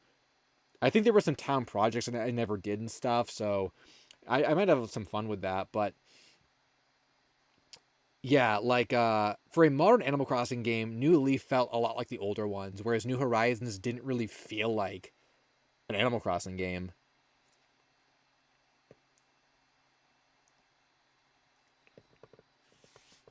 I wonder if we're going to see the GameCube Animal Crossing on the Switch Online actually. If Nintendo would have the guts to actually put that on there. I feel like they probably won't. Um, but I would love, and I've been saying for years, if they like HD remade that game.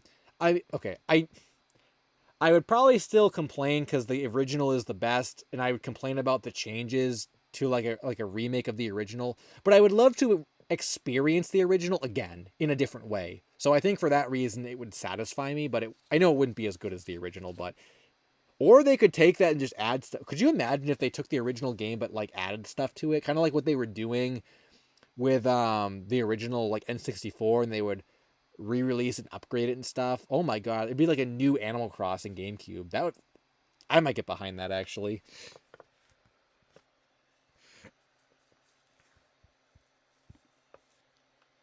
No incentive to cooking or gardening in New Horizons. Yeah, I mean, I had a pumpkin garden for a while that I was like selling the pumpkins every few days. I think they added more things after that that I didn't play.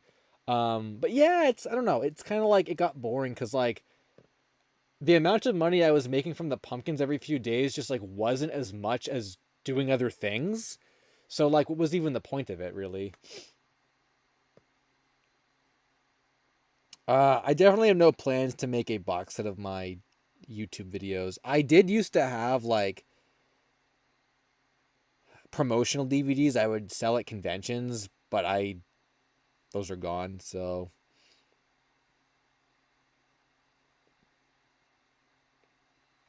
Mr. Awesome Guy Blast, I don't like having to pay for a subscription only to rent digital games.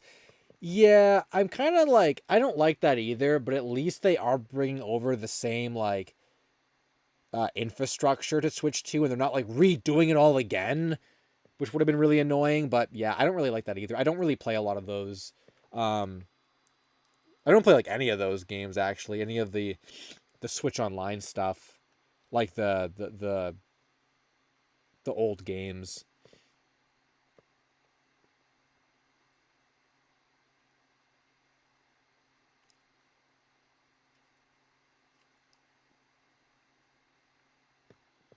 Um, I wonder like how deep they're gonna get into the GameCube library though. Like, are we gonna get Cubivore on there? Like, are we gonna get like the really expensive games on there? Like, I would play Cubivore on the Switch because I'm not gonna buy that like on an actual console. But like, how deep are we gonna get here? Um, I have no idea what they plan on doing with that. I feel like they're gonna just release like all the main GameCube games that like everyone has already, and then like call it a day.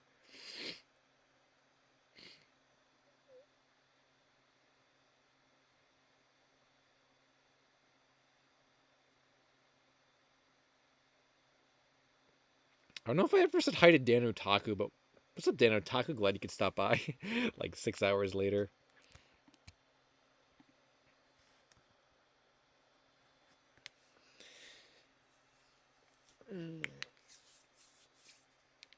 Um, and they finally caught up with the hardware. Games running at 60 frames. Yeah, yeah. I mean, it is Nintendo, so who knows if some games will run at that and some games won't, and you'll have to pay to. They'll release a patch that fixes the game frame rate issues, but you have to pay for it. Like who knows? Who knows?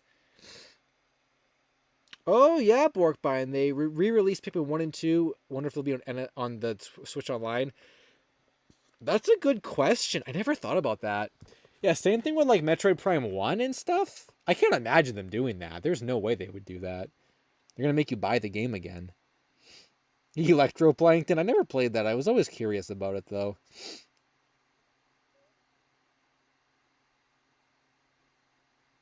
I think Zelda Notes is dumb.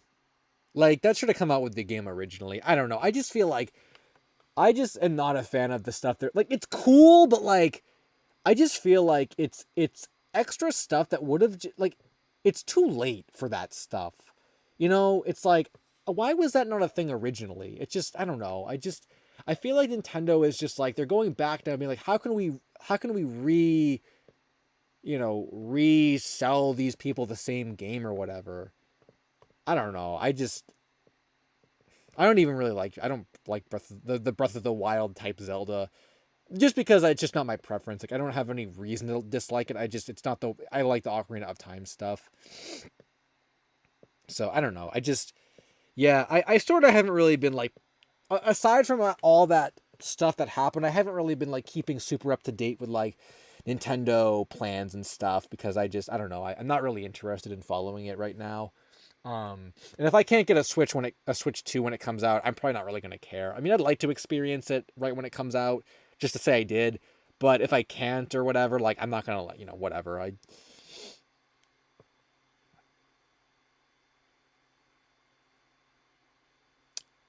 Zelda Notes is cringe. Okay. Um, Hottest lost media take? That's a good question. Oh man, I thought I actually posted like a hot take lost media on Twitter once. I can't remember what it was. Um,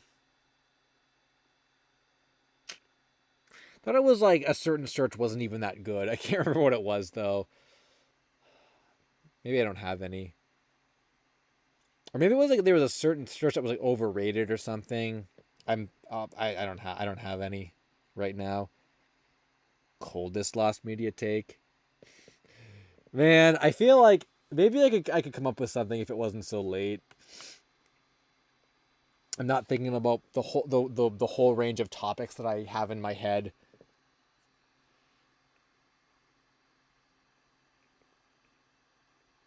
Um,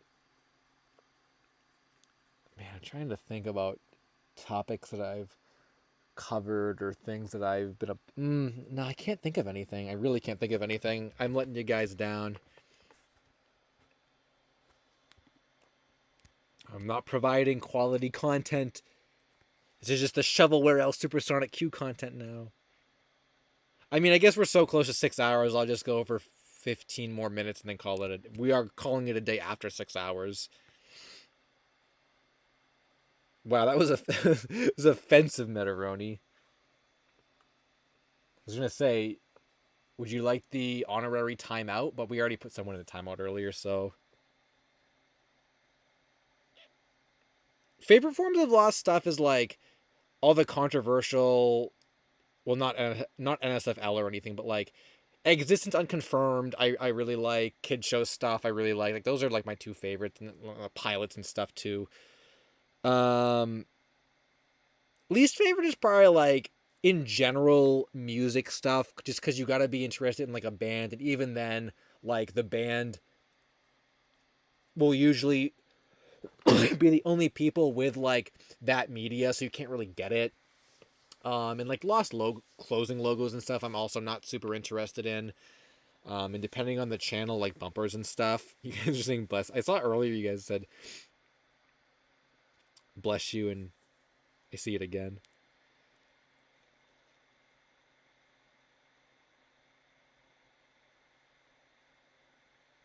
Oh, cold take on Kid Show being my favorite. Yeah, I mean, I like the Kid Show. I mean, I've always liked the Kid Show stuff, but I know that people don't like. I know that like, or I shouldn't say people don't like it, but like it's always a controversial category, and Existence Unconfirmed is a controversial category.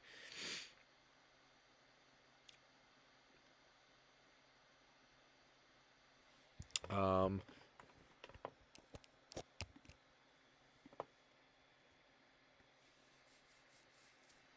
Yeah, I feel like Lost music, like I respect Lost music and stuff, but it's just there's so much of it, and like I have to like the band to be interested in it, like in most cases.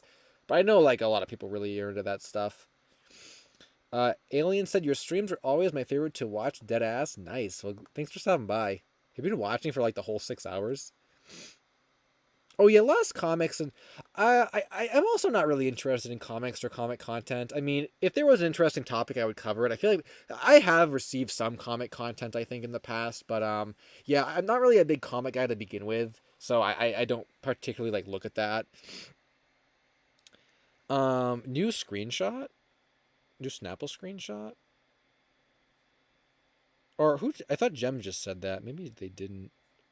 Oh no, they're. Oh no, maybe I'm. Maybe I'm hallucinating now. Wait, where did I just see someone say that sent me a screenshot? Maybe I am going crazy. Oh no, found a new crowd. I sent it. Oh yeah, I didn't see it. Oh, was it this? Oh, it was that. Oh, okay. I thought that we already looked at this. That almost looks like it was. This must be from the same stage as the other one. Found it from.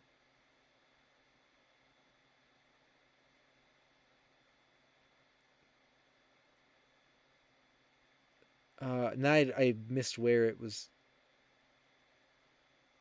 Oh, it was in freaking Twitter. Source from an old game website. That's cool. That's really cool that you were able to find that. Yeah, it's really getting late. I can tell now the tired has hit me. How did I ever do a 7.5 hour stream that one time? Like how did I ever do that?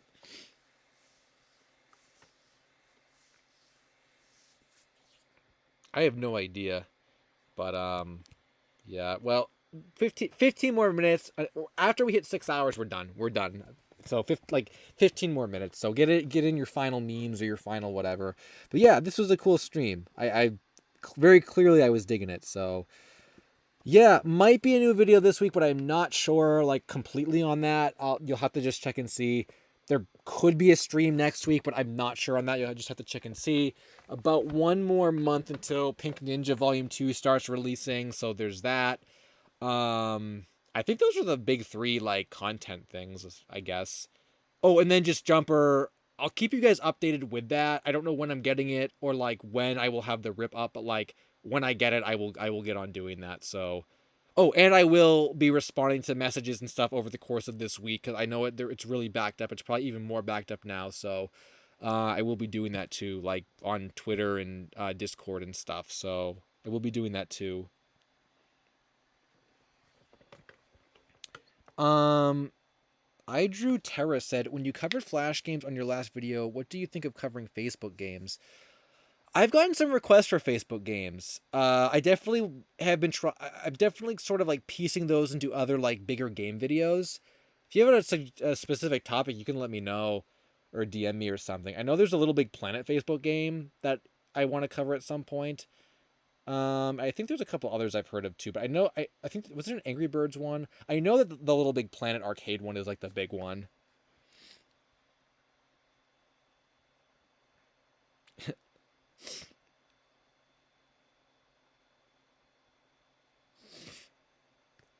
Yeah, I feel like it always happens where I say I'm not going to go for blank hours and then it happens.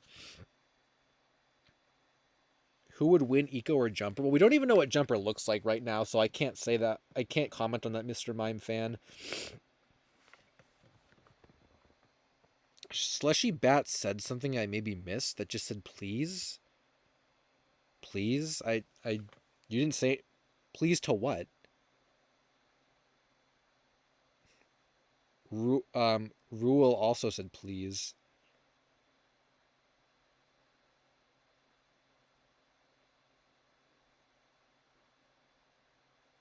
The only Gondonka said Little Big Planet Hub. Oh, I think I heard about that. I think I heard about the hub actually. What the heck are you guys saying please to? Facebook games? Oh. Yeah, well, I'll definitely incorporate them in like other game videos. I don't know if I would ever do a video just on Facebook games, but I would definitely do put certain ones into. I have like a lost game video that I think is coming up relatively soon that we'll cover. I don't know if there'll be Facebook games in there, but um the Family Guy stream is not deleted, Alien. There's a playlist. So for anyone who doesn't know, the streams don't get deleted or privated. They get put in a playlist. So if you go to my channel right here and you scroll all the way almost to the bottom, there's a playlist called LSuperSonicQ Cast and Live Stream Archive. You click it and it's all like these are where they all go now. They're unlisted, so you have to like. Is that real, Bingo, or are you trolling me?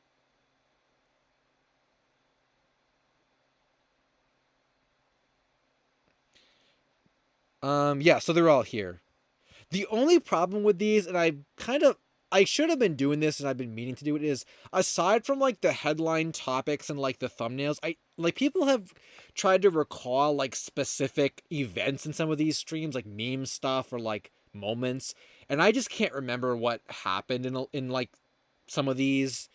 So aside from like, you know, the headlines and stuff, I can't remember like, oh, in this one is when I, did this thing on stream. Like I just can't remember.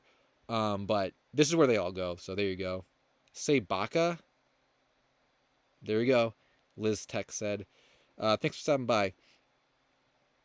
Internet user said, I like how your Twitter banner makes it look like Alice is defending you from the enemy. The enemy of lost media. Yeah.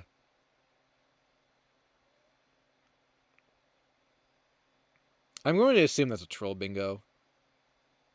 Oh, okay. I didn't even click it so I didn't get trolled.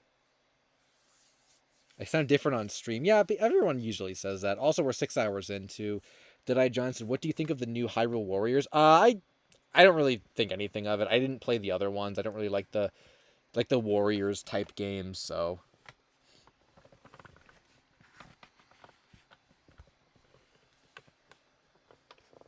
yeah. Look at Austin and Me and My Friends. I've seen that concept art, Life as a Teenage Robot Fan. I've seen that on the wiki. Yeah, it's kind of cool. I think there was a rumor, I don't know if it's true or not, that like Austin would have been in Me and My Friends, but he was cut because of budgeting issues. I'm not sure if that's true or not. Oh, it was. Yeah, I figured it was a Rickroll. I mean, what the heck? Also, would tonight be a good stream to pretend like I was ending and then actually do the real after hours? I want to do that someday. Troll you guys like, okay, that's it, bye, and then just silence for like a minute and then come back and be like, okay, now's the real after hours. I'm not gonna do that though. What would you do with your life if Me and My Friends was found? I would make a video, do a stream, and then search for something else. Or go back to Slamfest or something. Well, I kind of doing both at the same time. I feel like when Me and My Friends is found, it'll be fantastic, but then like it'll just kind of like, oh, now it's over. Like I don't know. I feel like it won't, like there's still too much other lost media to find. Costom, what's up? Glad you could stop by. There's a second Super Y pilot. I think I knew that. Yeah. I'm in the, or maybe I'm not in the search server anymore. I know people were like kind of talking about it, but there was very little information about it. I don't know if that's changed, but um, I I kind of had my fill for the first one. I don't think I'd like to search for the second one necessarily. I guess. No Uncle Walt updates either, Alien. I haven't heard about that since the $4,000 one that was sort of like backdoor sold on eBay. That was it, and neither of those showed up again. So. But we're looking back to Thunderbean for a hope that maybe they'll release it, if they'll be able to release it at some point. Robot Jones spammed. Or at the spam portion of the stream. Yeah, people are piecing out now. Well, like I said, I will go 6 hours. Got about 7 more minutes, and then we're definitely calling it a day. I have the best streams ever. Well, thanks. It is kind of cool that people will watch for like 6 hours and like there's 200 people watching me at 1:30 talk about like random stuff, and yeah, it's cool. I never really think about the content I'm making as like really like impacting people that much, but it's cool that it is. You in 6 hours. There's a little like peeking emoji. Adventure Time in Fortnite. I mean, what's not in Fortnite at this point? I don't really have anything to say about it. I mean, it is what it is, I guess. Adventure Time's, I think, crossed over with other things, right? Gondoka is gonna go play Devil May Cry. Okay.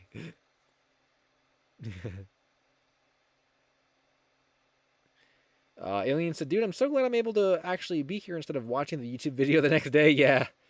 Yeah, well, they do go, it's funny because people will come by like 5 hours and they'll be like, what did I miss? And it's like, a lot. No LSSQ skin in Fortnite. No Pink Ninja skin in Fortnite either. I don't think I would endorse that. I don't really like Fortnite. I have played Devil May Cry. I didn't really like it that much just because I don't know. just for whatever reason, I just didn't particularly like it. But it's fine. Oh, what was the Pink Ninja news? We talked about Pink Ninja for like 45 minutes, Twin Takoyaki. Did you leave? Basically, the news was Volume 2 will be releasing in about a month. I got a couple pieces of promo art that you'll be seeing on Twitter before then. And I teased like a finished piece from one of the chapters. I gave a big lore like speech. I think maybe we talked about that like 3.5 hours in or so. Oh yeah, you missed it. Oh, and Ryan's random videos might check it out too. Yeah, definitely. Yeah, like I said, it's a passion project. It's a passion project. Like it's free and I'm not getting paid to do it or anything. But I feel like for what was established in Volume 1, I feel like Volume 2 definitely like improves upon it. And yeah, Twin Takoyaki, there's like so much lore and stuff that, sort of that I talked about and stuff. Without spoiling too much, I actually couldn't show you guys a lot of what I wanted to show you because it's like plot points and stuff. But yeah, now would be a good time to read Volume 1 because Volume 2 will be out in about a month or the beginnings of it. I want to release chapters like in waves, I think. But if you guys care about that, keep an eye on the Twitter because that's where it'll be because I can't post. Well, it'll be. I mean, the book is on Wattpad and it's on AO3, but like to keep updated with it, I like follow along on Twitter. Unless you can follow me on Wattpad actually. I like you. It does enable like you can actually follow me here as well, so that you can do that too. But like I actually can't post art on here. It doesn't like let you. So like the art and stuff will, and I will announce the new chapters on here as well. Like I'll say like new chapter, like I was doing for Volume 1 or whatever. So there you go. Someone said something about Ninja Gaiden or something. I've played some Ninja Gaidens, but I haven't played a lot of them. My back bling in Fortnite should be tracker and your pickaxe should be the Kasumi statue. Okay. Yeah, I played Ninja Gaiden. I played a little bit of Ninja Gaiden Black and I liked it. I played some of Ninja Gaiden 3, but I didn't play a lot of it because I wanted to get the Wii U version which had Kasumi in it as DLC, but now you can't get it anymore. But I just found out the other day that the trilogy on the Switch actually has all the DLC and Kasumi is in it. So guess who's going to get Ninja Gaiden Trilogy and play Ninja Gaiden 3 as Kasumi? I am. Which I didn't even know about until I had no idea about that. So now I can play Ninja Gaiden 3, guys.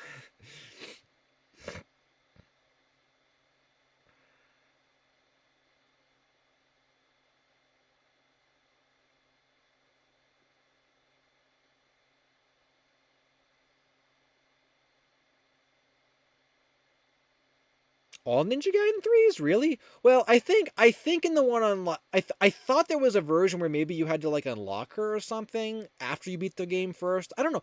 For some reason I was under the unless I was just dumb and I looked it up incorrectly. For some reason I thought she was like maybe that's what I'm thinking of is in the Wii U version you could buy her as DLC and you could play through the game with her from the start. And I think maybe in the other ones you have to like except for the Switch one, you have to like unlock her after. Because I feel like I would have just. I feel like I don't know how I would have like overlooked that. Oh yeah, you have to beat the game to. Okay, then that's okay. That must be what I'm thinking of. Because I didn't want to play through the game once, then get her, then play through the game again. But I think in the Switch one, you can just play the game as her to begin with, which is how the Wii U one was. I think, unless I'm wrong, and you have to beat the game once to begin with. But it didn't. It didn't sound like that. It didn't make it sound like that. People who came here like 5 hours ago were like, "You're still streaming?" Oh, Mini E Ramre's peace out. There's something by. I'm not a fan of Transformers, but I don't have any issues with the series. I just don't really, it just exists. Raf Navarro. Oh no, I already said that. Okay, yeah. We have a minute left, and then I'm gonna peace out. I was gonna go for 6 hours, and then we're calling it a day.